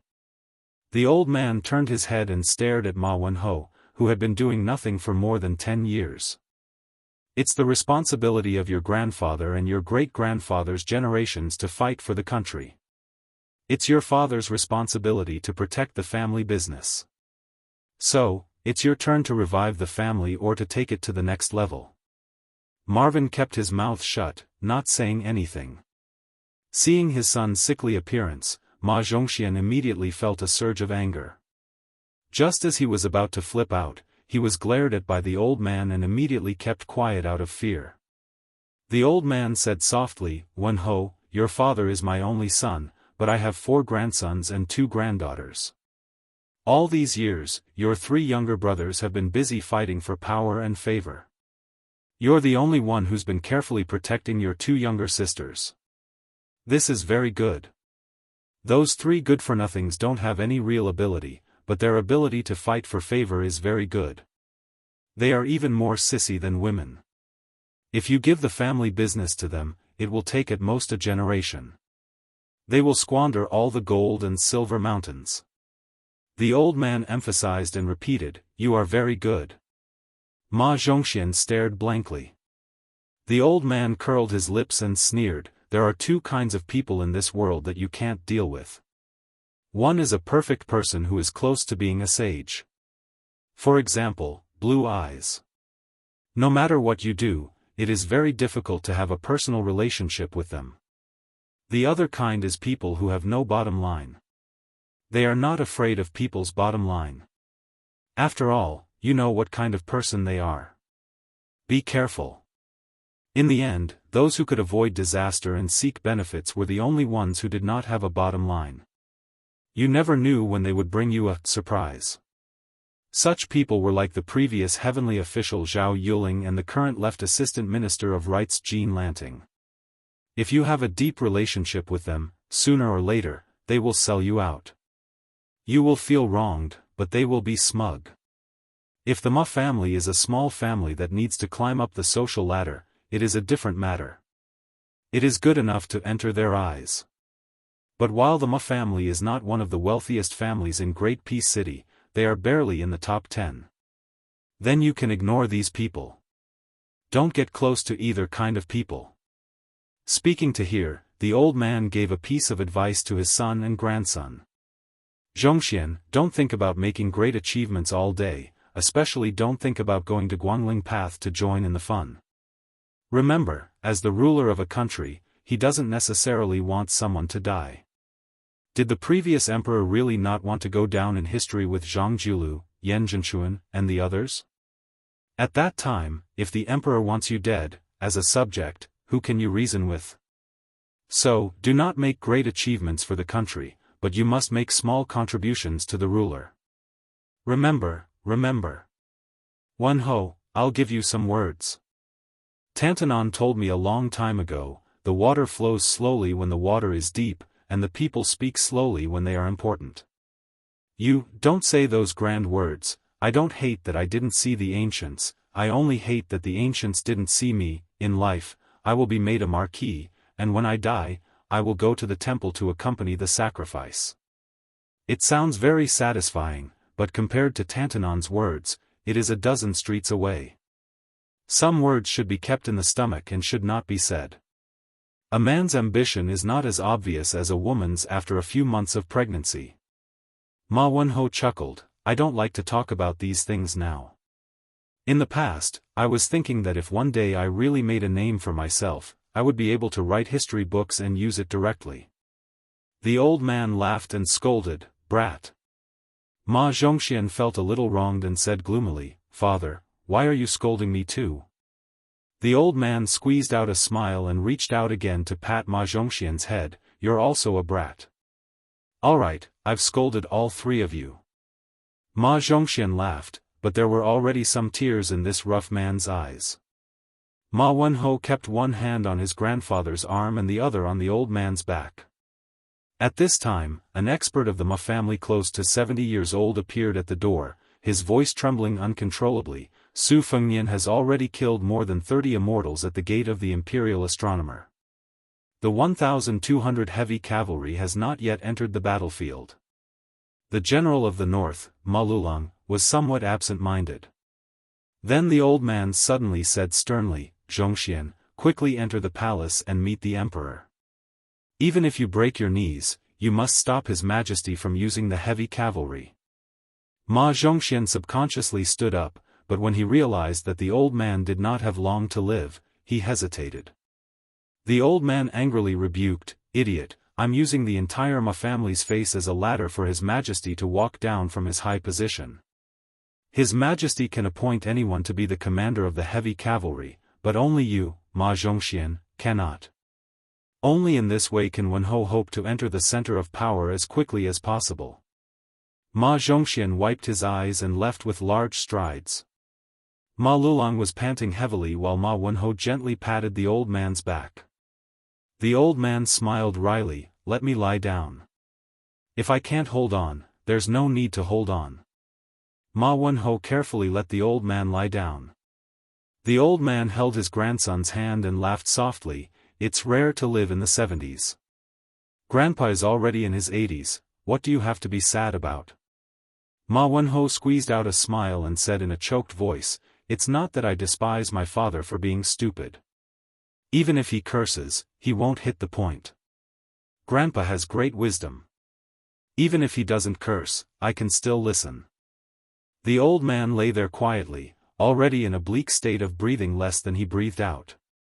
The old man calmly said, Wenhou, you're 70 and do as you please, not overstepping the rules. This saying is very interesting. Grandpa really believed it after 70. If you don't believe it, then you must live to this age. Your heart isn't calm enough. You need to study more. In the dead of night, you can go sit on those 8 steps more often. Ma Wenhou grabbed the old man's hand and nodded vigorously. Ma Lulong slowly closed his eyes. I was born earlier than you, Su Xiao, and I died later than you, Su Xiao. I've finally won a round against you. When the old man finished speaking, he finally passed away. Now, it's time for me to die. Chapter 1634. In the blink of an eye, this rain of swords from the bottom to the top had killed more than 30 immortals who had been invited by Li Yang to step down from the altar. However, the sword formation near the Imperial Astronomer was still rapidly rising into the sky. Each sword was like a raindrop. The densely packed tips of the swords pointed at the Imperial Astronomer at the same time. The Imperial Astronomer had unknowingly turned into a cage to trap beasts. The civil officials of the Imperial Court who were condemned by thousands of people would probably die without any illness. The generals on the battlefield would most likely become hedgehogs when faced with thousands of arrows. In short, they would not have a good ending. Now that the thousands of swords were hovering, ready to strike, the immortals who were pointed at by countless swords would not feel good. On a high wall about a mile away from the Imperial Astronomer, 2 spectators sat swaggering. One of them was dressed in snow-white clothes and the other in a bright red robe. The man in white sat on the wall with one leg bent and the other leg hanging on the wall. A wine pot was tied to his wrist with a red string. He raised his head and drank a mouthful of wine. Then he laughed softly and said, "Peach Blossom Sword God, does this move look like the way I welcomed guests in the heavy rain at the gate of Dunhuang City?" Dong Tai, who had been called out, finally appeared. He stood not far away from the white-robed Luo Yang and nodded. "It does, but the momentum is bigger than yours." The former number 1 devil of Beimang, or the current leader of Zhulu Mountain, Luo Yang, stared at the battlefield in the distance that could be said to be unprecedented. She pondered and said, "After being a lonely soul for 800 years, I have seen many ascended immortals and banished immortals.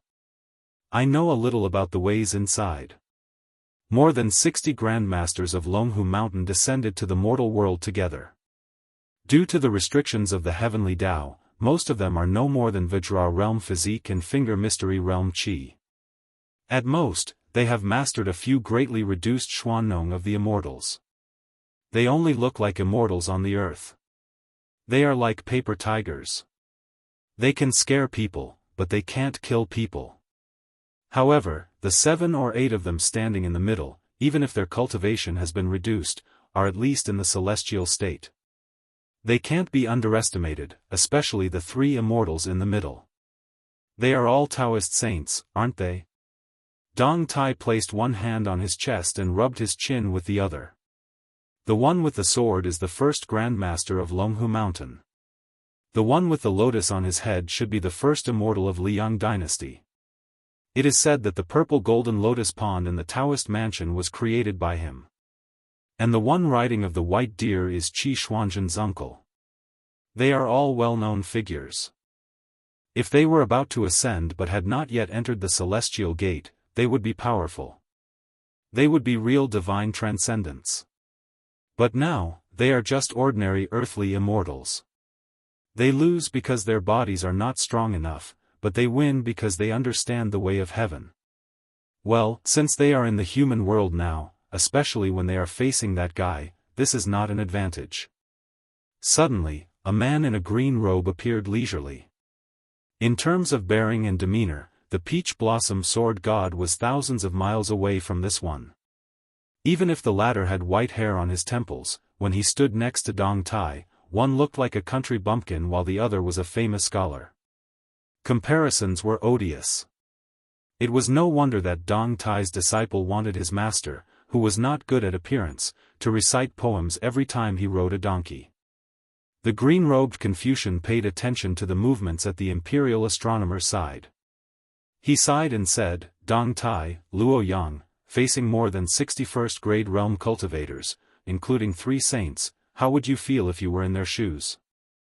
Dong Tai thought for a moment, then said seriously, "If we kill until our hands are tired, we might need to switch swords a few times, and we won't be able to kill them all." Luo Yang smiled and said, "It's not easy to kill, and it's not easy to escape." For some reason, Chao Chongqing, who still had not left the capital to return to Guangling, looked a little helpless. Luo Yang seemed to ask casually, "Dong Tai, after Li Chungang borrowed your sword, will there be a day when you can truly wield a sword?" Dong Tai said indifferently, "Even if there is a day, it won't be today. My friendship with that guy is long gone. Don't expect me to interfere this time." Chao Chongqing said in a low voice, "It's starting." A giant semicircle enveloped the imperial astronomer's sword formation. Tens of thousands of swords shot out simultaneously. The deer-riding immortal lightly pulled on the reins, and the white deer beneath him took a light step forward. The white deer's hoof stomped down, and like a boulder thrown into a small lake, a vast ripple instantly spread out. It was like hearing the sounds of nature. The flying sword's momentum instantly froze, but the flying swords were too fast and fierce. They only paused for a moment before continuing to charge forward. The white deer's second hoof stomped heavily on the ground, and the majestic chi once again spread out. The flying swords were once again slightly slowed. Using the earth as a bell, each time the white deer stepped forward, the immortal's voice would violently strike the bell.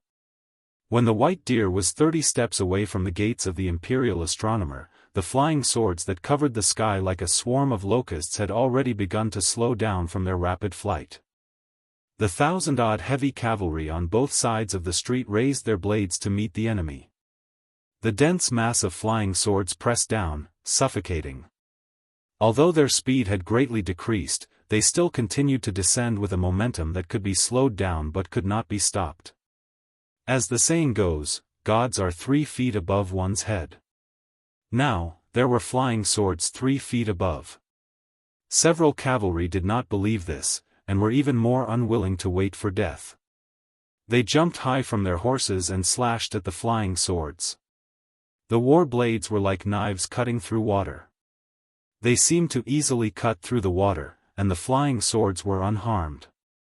However, the flying swords that had been slashed by the cavalry's war blades were the first to leave the sword formation, and disappeared in a flash. In the next moment, 6 cavalry seemed to have been pierced through by a crossbow, and were nailed to the ground from the air. There were no tangible flying swords on their corpses, but a fist-sized bloody hole appeared on each of their bodies. They were seeking their own deaths. A cavalry commander saw that the situation was not good and angrily shouted, "Dismount." Without military orders, no one is allowed to draw their blades. The heavy cavalry dismounted, and did their best to distance themselves from the flying swords. Chapter 1635.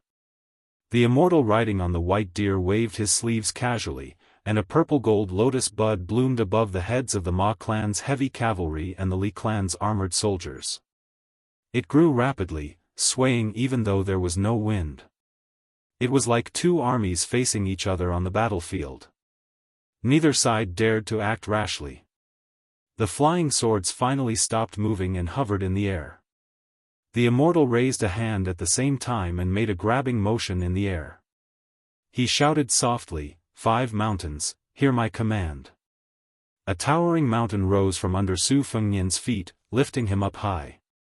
Around him, 4 immortal mountains with different auras rose slowly, each with its own majesty and danger. Su Fengnian took off the cold blade in its scabbard and used it to support himself on the ground. He placed both hands on the hilt and pressed it down gently.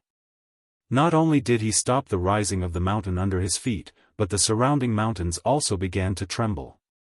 Baoyang's sharp edge did not move for the wind and thunder, nor did it retreat for rain and snow. On the vast territory of Liyang, the 5 towering mountains stood tall on the land of the Central Plains. All the Taoist temples built on the mountains, regardless of size, extinguished the incense in the incense burners, regardless of whether they were inside or outside the houses. Moreover, the previously lit smoke began to swirl and sway. At the same time, 4 immortals flew out from the gate of the imperial astronomer. They stood on the peaks of the 4 mountains and each took out a seal made of wood, copper, jade, and gold.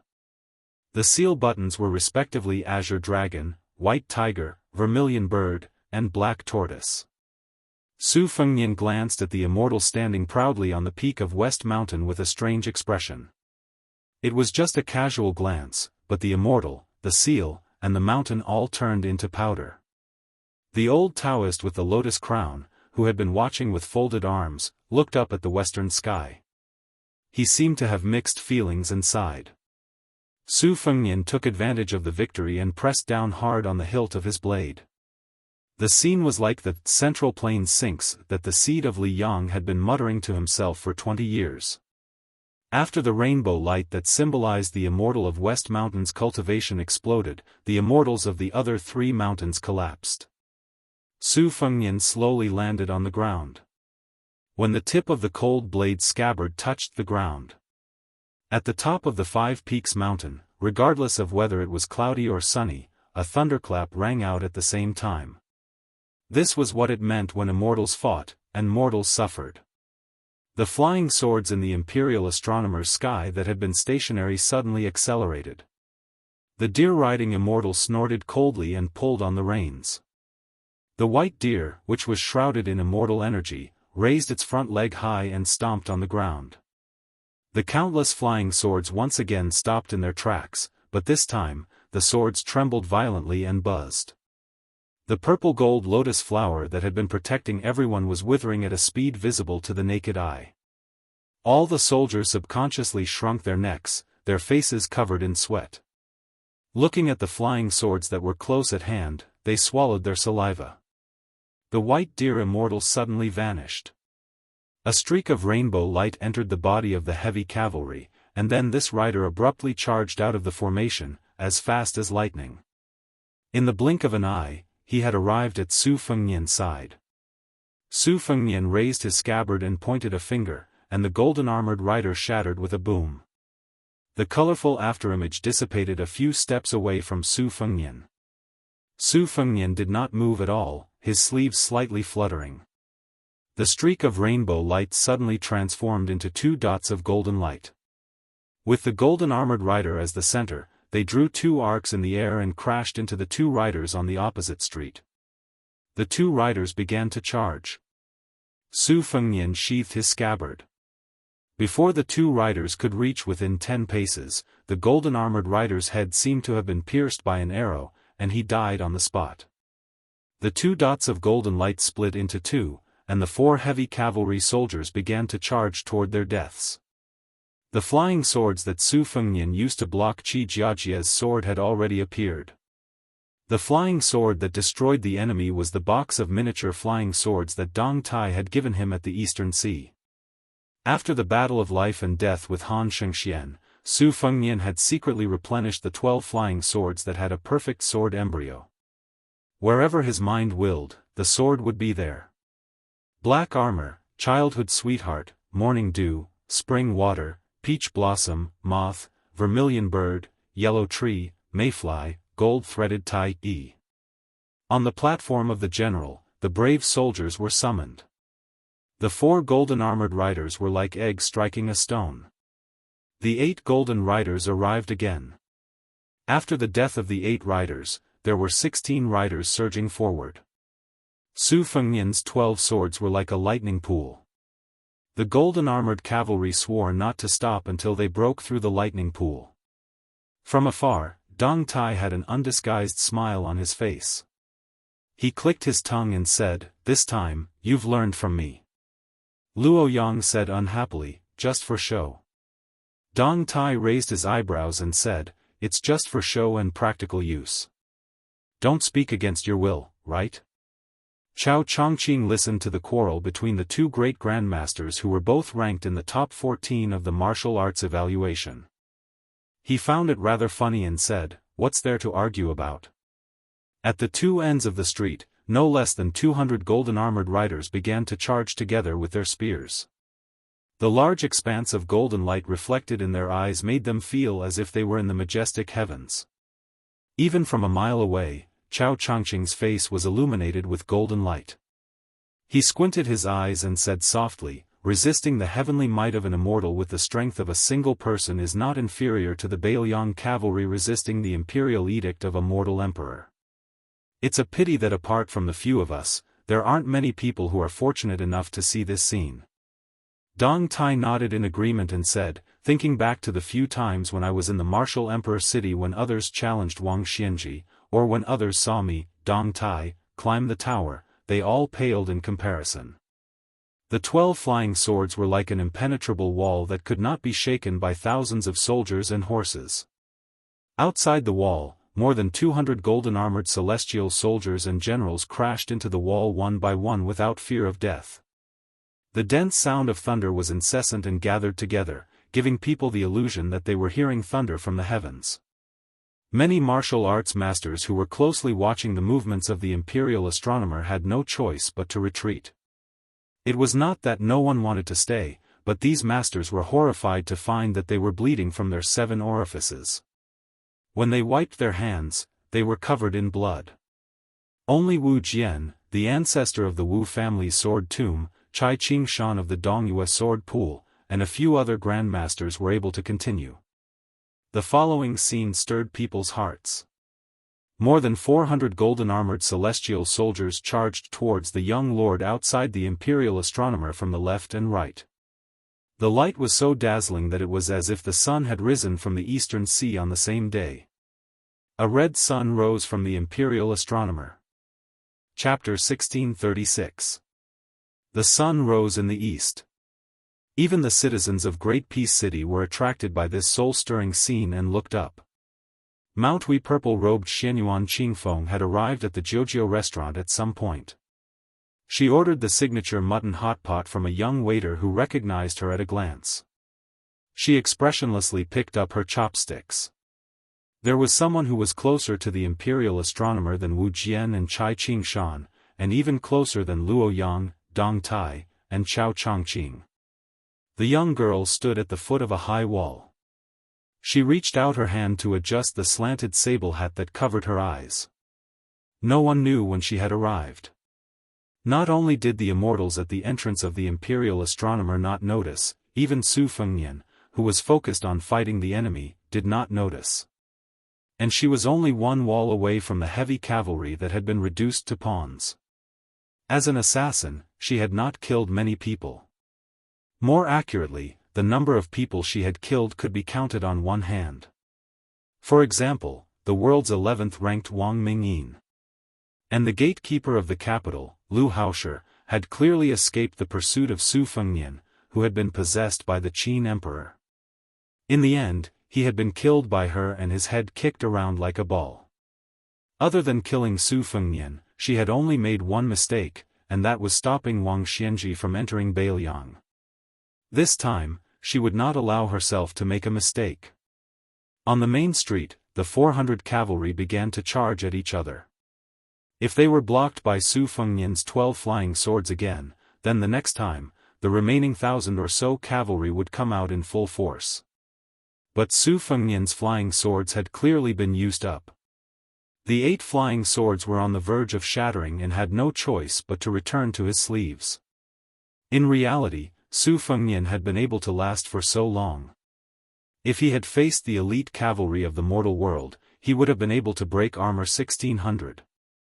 The white deer immortal, who had transformed into a rainbow, did not give Su Fengnian a chance to catch his breath. The 400 cavalry had already arrived. The date mark on Su Fengnian's forehead glowed brightly. A trickle of blood seeped out of the corner of his mouth. He raised his hands and began to form a sword. In his life, he had only used the 3-foot sword to kill dragons. Azure dragon sleeves. Back in the day, the old man with the sheepskin fur coat threatened to teach him this sword move that was as famous as the sword opens the gate of heaven. When he was young, His Royal Highness was still puzzled about how the one-armed old man had 2 sleeves. 60 years ago, there was only one person in the vast Jianghu. After 60 years, the Sword of Great Snow Plateau came. The unveiling of the young swordsman was to ride his sword and laugh loudly over Guangling. The old man's curtain call was at the riverside of Guangling, where he broke 2,600 pieces of armor with a single sword strike. When he entered the Jianghu, he was stunning. When he left the Jianghu, he was carefree. This was Li Chungang. For 1,000 years, there was only one person whose sword Dao could stand shoulder to shoulder with ancestor Lu. It was Li Chungang. Chao Chongqing and Dong Tai widened their eyes almost at the same time. Even the 2 Earth Immortals among the 4 Grandmasters of Wushu reviews were somewhat confused and shocked. They could vaguely see an old man wearing a sheepskin coat standing beside Su Fengnian. This time, his appearance was different from the similar appearance on the streets of Mawei Post Station. This time, it was a divine resemblance. The hunchbacked old man stood behind the young vassal and smiled. "Brat, let's say goodbye this time. Don't bother this old man if you have nothing to do in the future. If you have to leave, leave. This old man has nothing to miss, so why can't you let go?" Su Fengnian nodded gently. In his 2 sleeves, an extremely majestic green qi madly flowed out. "Brat, are you going to learn from this old man and fight by the riverside? So stubborn? Won't you regret it? If I'm not stronger than her, I won't have the face to pick her up in the future." That's true. This old man was stronger than Green Pao Air in the past. Otherwise, she wouldn't have liked him. Oh right, don't bully her just because you're stronger. This old man has been through this before. He knows that he will regret it. Remember, if you don't know how to cherish a woman because she likes you, you can't do that. I don't need you to nag. Brat. In the past, it was always you who acted cool. Why don't you take a good look at the last time? Sure. The two green dragons in his sleeves, one on the left and one on the right, were like a flood bursting through a dam, each like a great river rushing east and west. Li Chuangong's figure gradually dissipated, his eyes filled with nostalgia and agitation. Finally, he softly said, "In the 100 years of Jianghu, there was me, Li Chungang, and Wang Xianji took over. Now, there's also you, Su Fengnian, there's no harm in not having wine." As the two green dragons charged past, the majority of the 400-some golden-armored cavalry were thrown off their horses. 50 to 60 did their best to go against the flow, but the golden light on their bodies was still rapidly dissipating. The wall at the end of the street loudly collapsed. However, in this scene of utter defeat, there were 4 cavalry that stood out the most. Their official ranks in the army during their lives were not high, and their individual battle prowess was far inferior to that of the cavalry commanders. However, without exception, they were all cavalry that Jiang Xian had personally selected from the main camp. Before this, they were unremarkable in Ma Lulong's heavy cavalry. At the time, when they were selected to join the battle of the Imperial Astronomer, the 4 of them were actually baffled. They did not think too deeply about it, only believing that they had accidentally caught the discerning eye of a major figure in the army. Naturally, these 4 cavalry were unaware that in the eyes of the great general of the north, Ma Lulong, they were only ordinary members of the heavy cavalry. However, in the eyes of the Qi cultivator Grandmaster Jiang Xian, each of them was an existence that possessed a certain type of destiny. The ancestors of these 4 cavalry came from Old Liang, Eastern Yu, Northern Han, and West Chu. As a result, they were the true trump cards to deal with Su Fengnian and Bai Liang. They would be the most sinister trap in this battle. Although the momentum of the 4 cavalry that stood out from the crowd had been thwarted, they were still gradually closing in on Su Fengnian. The cavalry in the lead wielded a golden spear. His warhorse was only 5 paces away from Su Fengnian, unable to advance any further. With a mournful neigh, the warhorse raised its hooves high into the air. The cavalry thrust the tip of his spear forward inch by inch, piercing toward Su Fengnian's head. Finally, the warhorse could not hold on any longer. Its hooves smashed into the ground, and the spear continued to slide downwards. However, the spear was like snow approaching a furnace. It melted several inches away from Su Fengnian's shoulder. The Liang cavalry commandant, whose grandfather had been the great general of the East, was reduced to ashes. The invisible pillar of destiny that towered over the Eastern Yu capital seemed to have been struck by lightning, suddenly shaking. Next, in the territory of the old Northern Han, there was another wave of shock. Many of the spring and autumn survivors of the old Northern Han felt a mysterious sense of unease. In the imperial capital of West Chu, which had welcomed the first empress of the Central Plains, many scholars, regardless of whether they were scholarly scholars reading books in their study or ignorant children reciting books in private schools, paused for a moment. Baffled, they continued to read. When the last heavy cavalry soldier whose father had died on the battlefield of the Western Wall shattered with golden light, a dragon's roar of grief and indignation resounded in the air above Great Peace City. Su Fengnian's body trembled slightly 4 times. The last time, in particular, blood seeped out from between his eyebrows. 3 immortals seized the opportunity to attack, attempting to work together to seriously injure the young vassal king who was barely holding on. Su Fengnian exhaled heavily. The turbid air was filled with wisps of blood. After exhaling this breath of old qi and clotted blood, the hundreds of flying swords above his head seemed to descend. The 3 immortals safely circled around the falling rain, their figures light and agile. Between the gate of the imperial astronomer and the young vassal king, the 3 immortals of Mount Longhu flashed and appeared, quickly approaching Su Fengnian. These flying swords, which were unable to support themselves, only delayed them for a moment. But in this precious moment, Su Fengnian, with his thumb on the Bailiang saber on the left side of his waist, lightly pushed. The cold saber was almost completely unsheathed, leaving only the tip of the saber in the scabbard. Su Fengnian's feet were rooted to the ground, his body leaning back. The hilt of the cold saber, which had not been completely unsheathed, just happened to hit the chest of an immortal who was sweeping with a horsetail whisk. The immortal's body shattered like Kunlun jade. Su Fengnian's feet didn't move, but his body leaned backward. After the tip of the scabbard touched the ground lightly, he stood up straight again. With another push of the scabbard's hilt, the second immortal's immortal body was shattered by the cold blade in the same way. When the last immortal gave up the idea of close combat, Su Fengnian's 5 fingers suddenly clenched. The unsheathed cold saber trembled slightly. It did not continue to slide back into the scabbard, but went against the momentum of the attack. The immortals who were retreating suddenly had a clap of thunder behind them. The 3 immortals dissipated in the blink of an eye. More than 500 cavalrymen on the street were completely annihilated. At this moment, a petite figure swept toward the white deer, and her hand blade happened to stab the chest of the immortal who had just condensed on the back of the white deer. She succeeded in her attack and quickly retreated without hesitation. However, the explosion of the golden light still smashed into her body. On her route of retreat, she passed through several walls.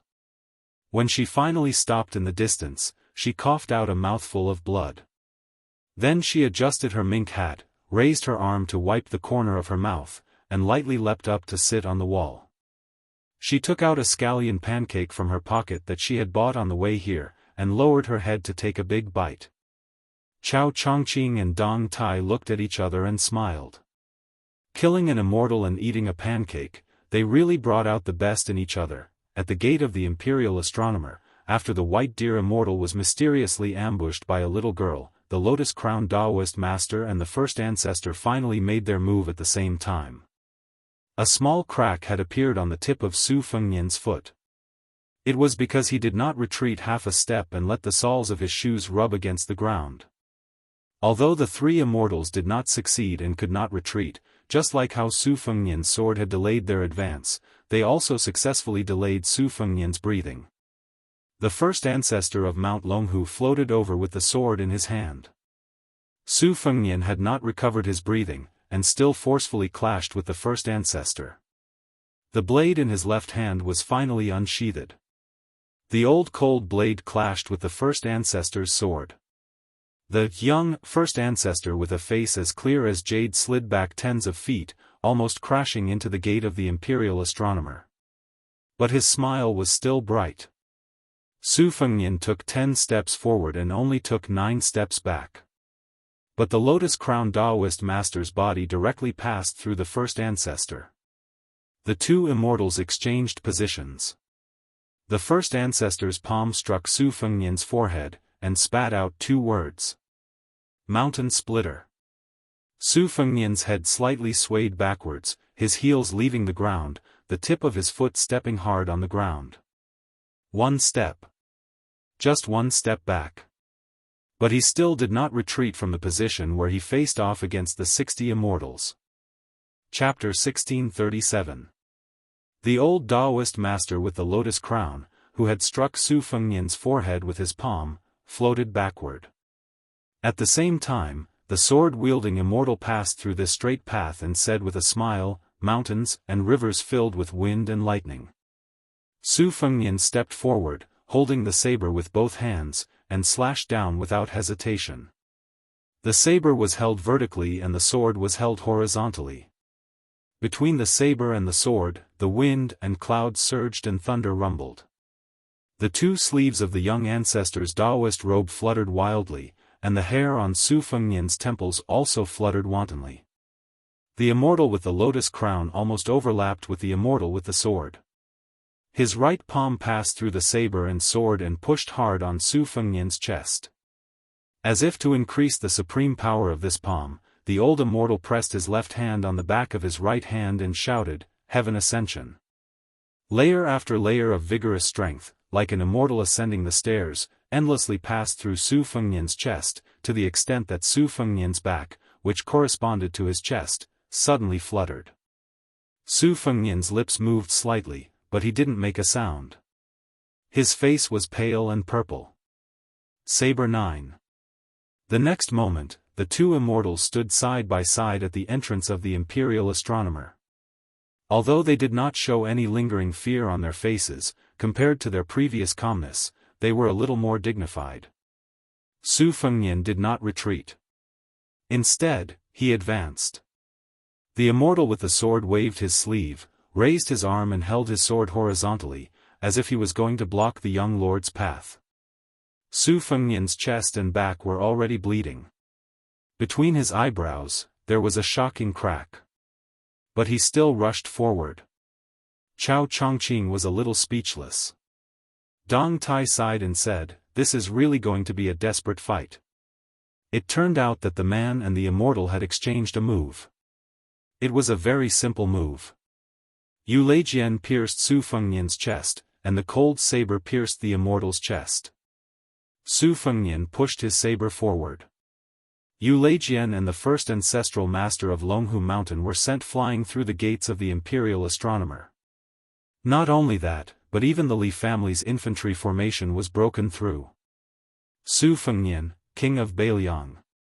Just like that, he entered the gates of the Imperial Astronomer.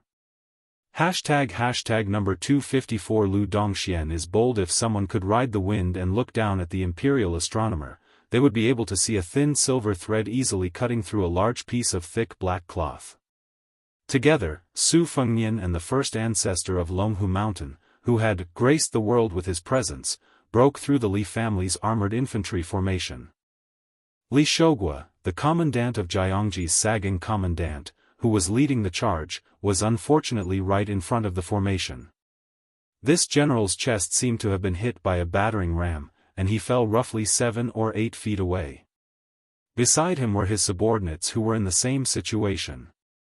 Even though they were wearing heavy armor, most of the soldiers still fainted directly. Occasionally, there were strands of painful groans. The dizzy Li Shogua shook his head hard and bit his lips to wake himself up. He tried his best to open his eyes and turned his head with difficulty to look at the two culprits who had broken through the formation. One of the figures, who was not wearing a python robe and was wearing plain silk, had already sheathed his saber. He waved it gently and directly shook off the chaotic purple lightning on the tip of the saber. His back was soaked in scarlet blood, like blood in snow, and was particularly eye-catching.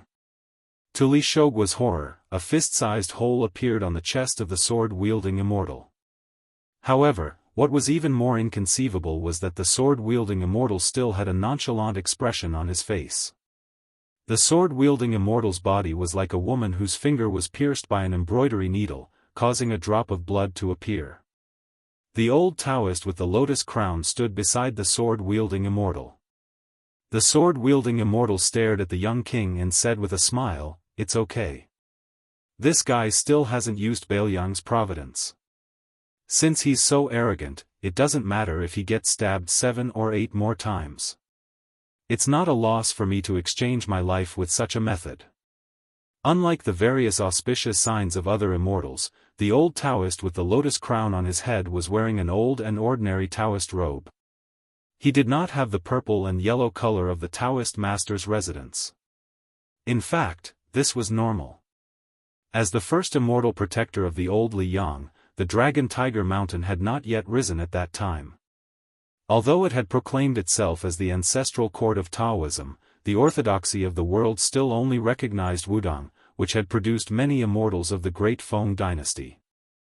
Although the old Daoist had attacked Su Fengnian twice, his aura was completely different from most of the younger immortals of the Zhao family. At this time, the old Daoist looked at the young king who still had not taken a breath and sighed, "Why bother? Su Fengnian, do you know how many things you've given up along the way? Zhenwu's Dharmakaya, Emperor Qin's aura, it's not a big deal. After all, the things of hundreds and thousands of years are too fleeting. But now, you don't even care about your life in this life? Su Fengnian ignored the old Taoist's question and looked up at the heavenly platform of the imperial astronomer. Both sides knew that when Su Fengnian took a breath, it was the time for the sword Immortal and the old Taoist to attack with all their strength. Whether the Taoist was a foot taller or the devil was 10 feet taller, each would show his or her magical power.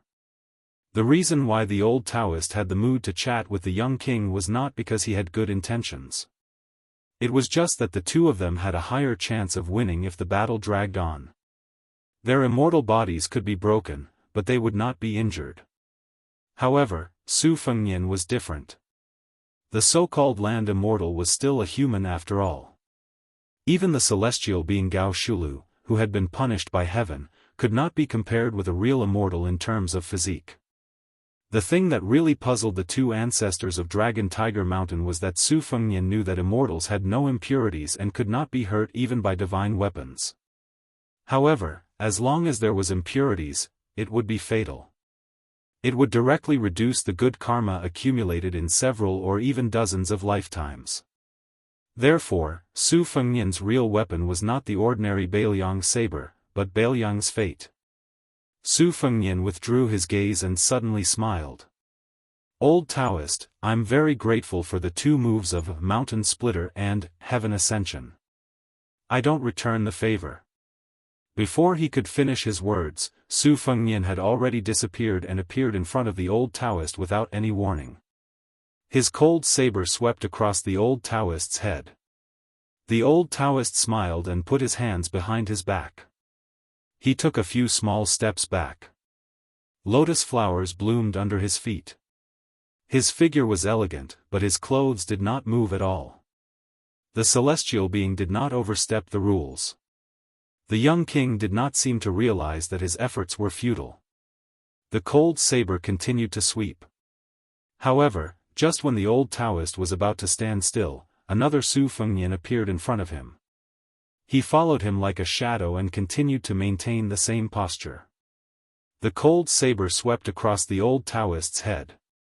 The old Taoist took a few more steps to the side, strolling leisurely, and dodged the sharp cold saber.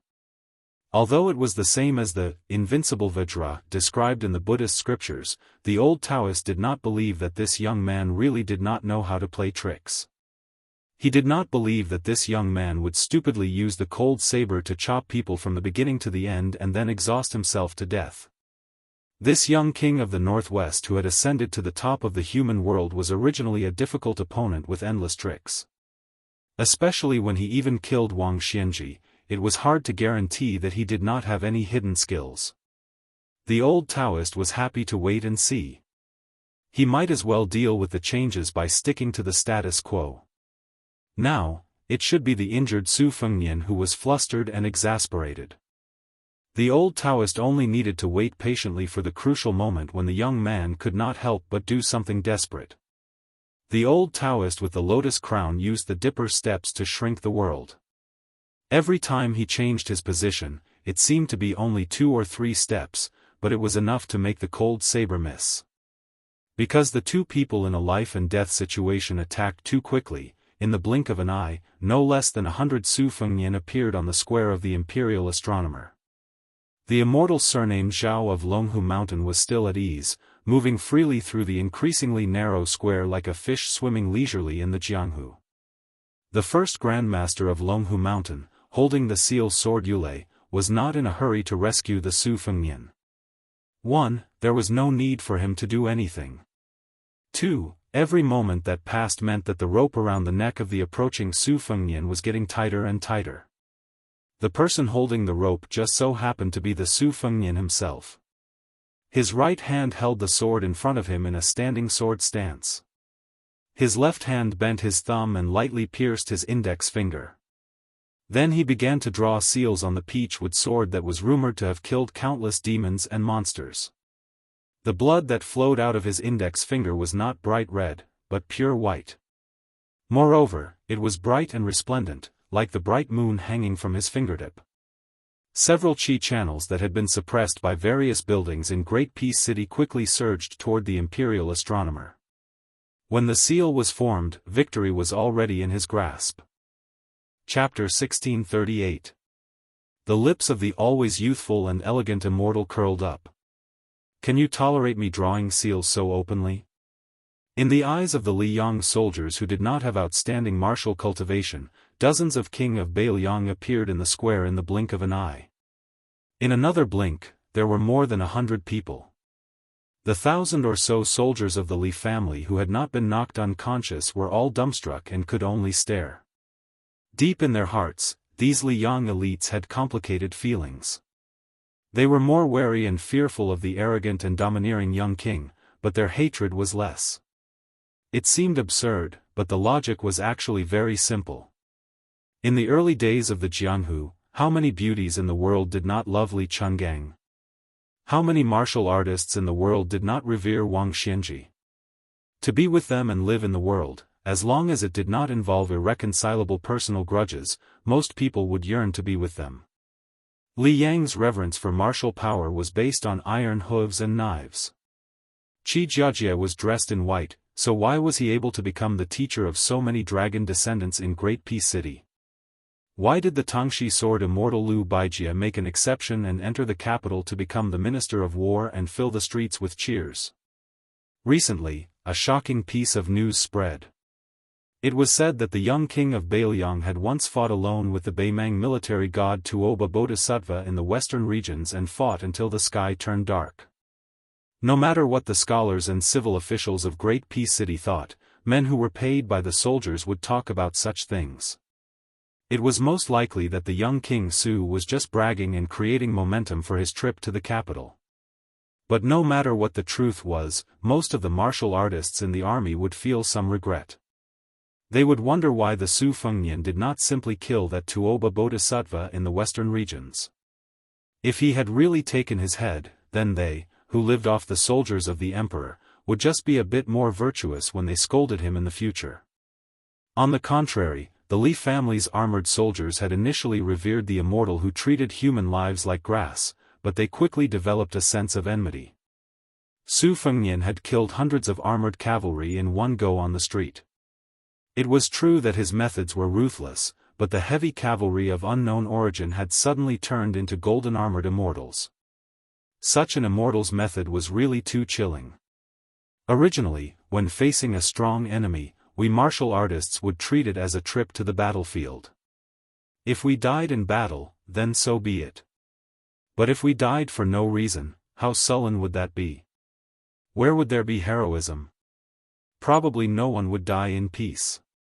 On the high wall, Luo Yang held the wine pot with 2 fingers. She smiled and said, "Chao Chongqing cannot interfere, but you, Dong Tai, you have some relations with him. Are you just going to watch here?" There was no one nearby. Dong Tai was not the kind of person who liked to pretend to be an expert. At this time, he was squatting at Chao Chongqing's feet. He said unhappily, "That fart of connections? Back in the Eastern Sea, they were all used up." Chao Chongqing joked, "Don't make things difficult for our peach blossom sword god. Of course, I cannot interfere in this fight. But in fact, no one can. Just like yesterday at the Maui Post Station. In the end, it was just me and Dong Tai against one. But I think you, Luo Yang, also know that at our position, numbers don't mean much. Of course, face is also very important." Dong Tai seemed to remember something. In terms of connections, that elusive ancestor Lu should be the one helping, right? Luo Yang hesitated for a moment, then said, "That person was to Gao Tingshu, just like Wang Xianji was to Li Chungang. And now, he is to Wang Xianji. So, who's next?" Even Dong Tai was stunned. He turned to glance at Chao Chongqing. The latter nodded slightly. Dong Tai was suddenly angry. He cursed for the first time. Damn it, why is this kid so miserable? Was he supposed to be subdued by Ancestor Lu's reincarnation? Luo Yang said sarcastically, "What do you think?" Then, Luo Yang glanced at the sky. The cycle of the heavenly Tao is clear. Chao Chongqing said slowly, "Since Ancestor Lu could even withdraw from the heavenly gate, he might not act according to this logic." Dong Tai sneered. What a good might not. Luoyang smiled and said, "You're not happy." Dong Tai took a deep breath. "Forget it. Even if I was willing to help, that kid wouldn't be willing." Luoyang drank a mouthful of wine. Her expression was calm. "That's true." Dong Tai suddenly stood up. He shook his wrist and said in a deep voice, "Su Fengnian will settle the grudge of the imperial astronomer himself. Dying here is his fate. Anyway, if he survives today, his future might not be good. But Xie Guinying, that nimble old rabbit, Dong Tai, will properly pursue him this time." After passing Xiangfan City in Qingzhou, one would reach the middle and lower reaches of the Guangling River. A young Daoist priest and his disciples sat cross-legged on the riverbank. The little Daoist boy began to doze off as he pondered. The young Daoist priest didn't reprimand him. Every time the little Daoist was about to fall, he would reach out and support him. This young Daoist priest in plain robes was Li Yufu, Wudong's current leader. He brought his disciple Yufu along the Guangling River to escort the arowana into the sea. Suddenly, Li Yufu's body trembled. He heard two words softly, "Yufu." Li Yufu slowly turned his head and saw a young Daoist priest sitting beside him with a warm smile. The Daoist priest and his disciple Yufu sat on Li Yufu's left and right. Li Yufu's eyes were filled with tears. He was about to stand up and bow. The man quickly waved his hand and said, "Don't. We don't do this on the mountain." But Li Yufu still insisted on standing up. He was respectful and choked with sobs. "I'm Li Yufu. Greetings to the young martial uncle." The young Daoist priest who was called young martial uncle by Li Yufu looked helpless.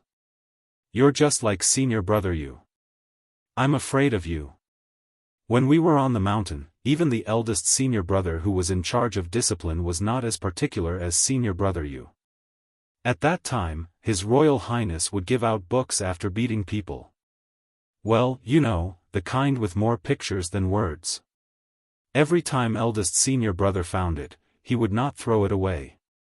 Only senior brother Yu would pull my ear and scold me when he found it. So, Yufu, if you meet a young Daoist priest on the mountain who secretly hides such books, just scold him. Don't beat him. It's okay if you really want to beat him, but remember to tell him that when you are successful in cultivation, you will return the books to him. That's what eldest senior brother told me. You see, didn't I become successful in the end?" Li Yufu raised his arm and wiped his eyes. He smiled knowingly. The young martial uncle of Wudong Mountain was Li Yufu's young martial uncle. Then it could only be Hong Shixiang who rode a green ox and smiled when he met people. The young martial uncle looked at the torrential Guangling River across the central plains. He was lost in thought for a moment and then said, "I had no choice but to leave in a muddy water. This time, other than wanting to say hello to you personally, I also want to borrow your sword." Li Yufu didn't look confused at all. He just nodded solemnly. Hong Shixiang looked up at the sky. "I didn't go that year, and I won't go in the future. So, I have to trouble you with that matter." Li Yufu's eyes were clear and firm. "Don't worry, young martial uncle." The two stood up together. Hong Shixiang patted Li Yufu's shoulder and smiled. "You're more responsible than me. If only you went up the mountain earlier. I'll definitely lend you the books." Li Yufu smiled. There was no thought of the tall image of young martial uncle collapsing in his mind. This kind of young martial uncle was exactly his young martial uncle. Li Yufu took the peachwood sword from his back and handed it to young martial uncle. Hong Shixiang took the peachwood sword and looked down at the little Daoist boy. He suddenly said to Li Yufu, "Yufu, don't be confused by the word longevity in cultivation. You can't be an immortal wholeheartedly. Help me tell this to myself." Li Yufu replied, "I will." Hong Shixiang gently threw the ordinary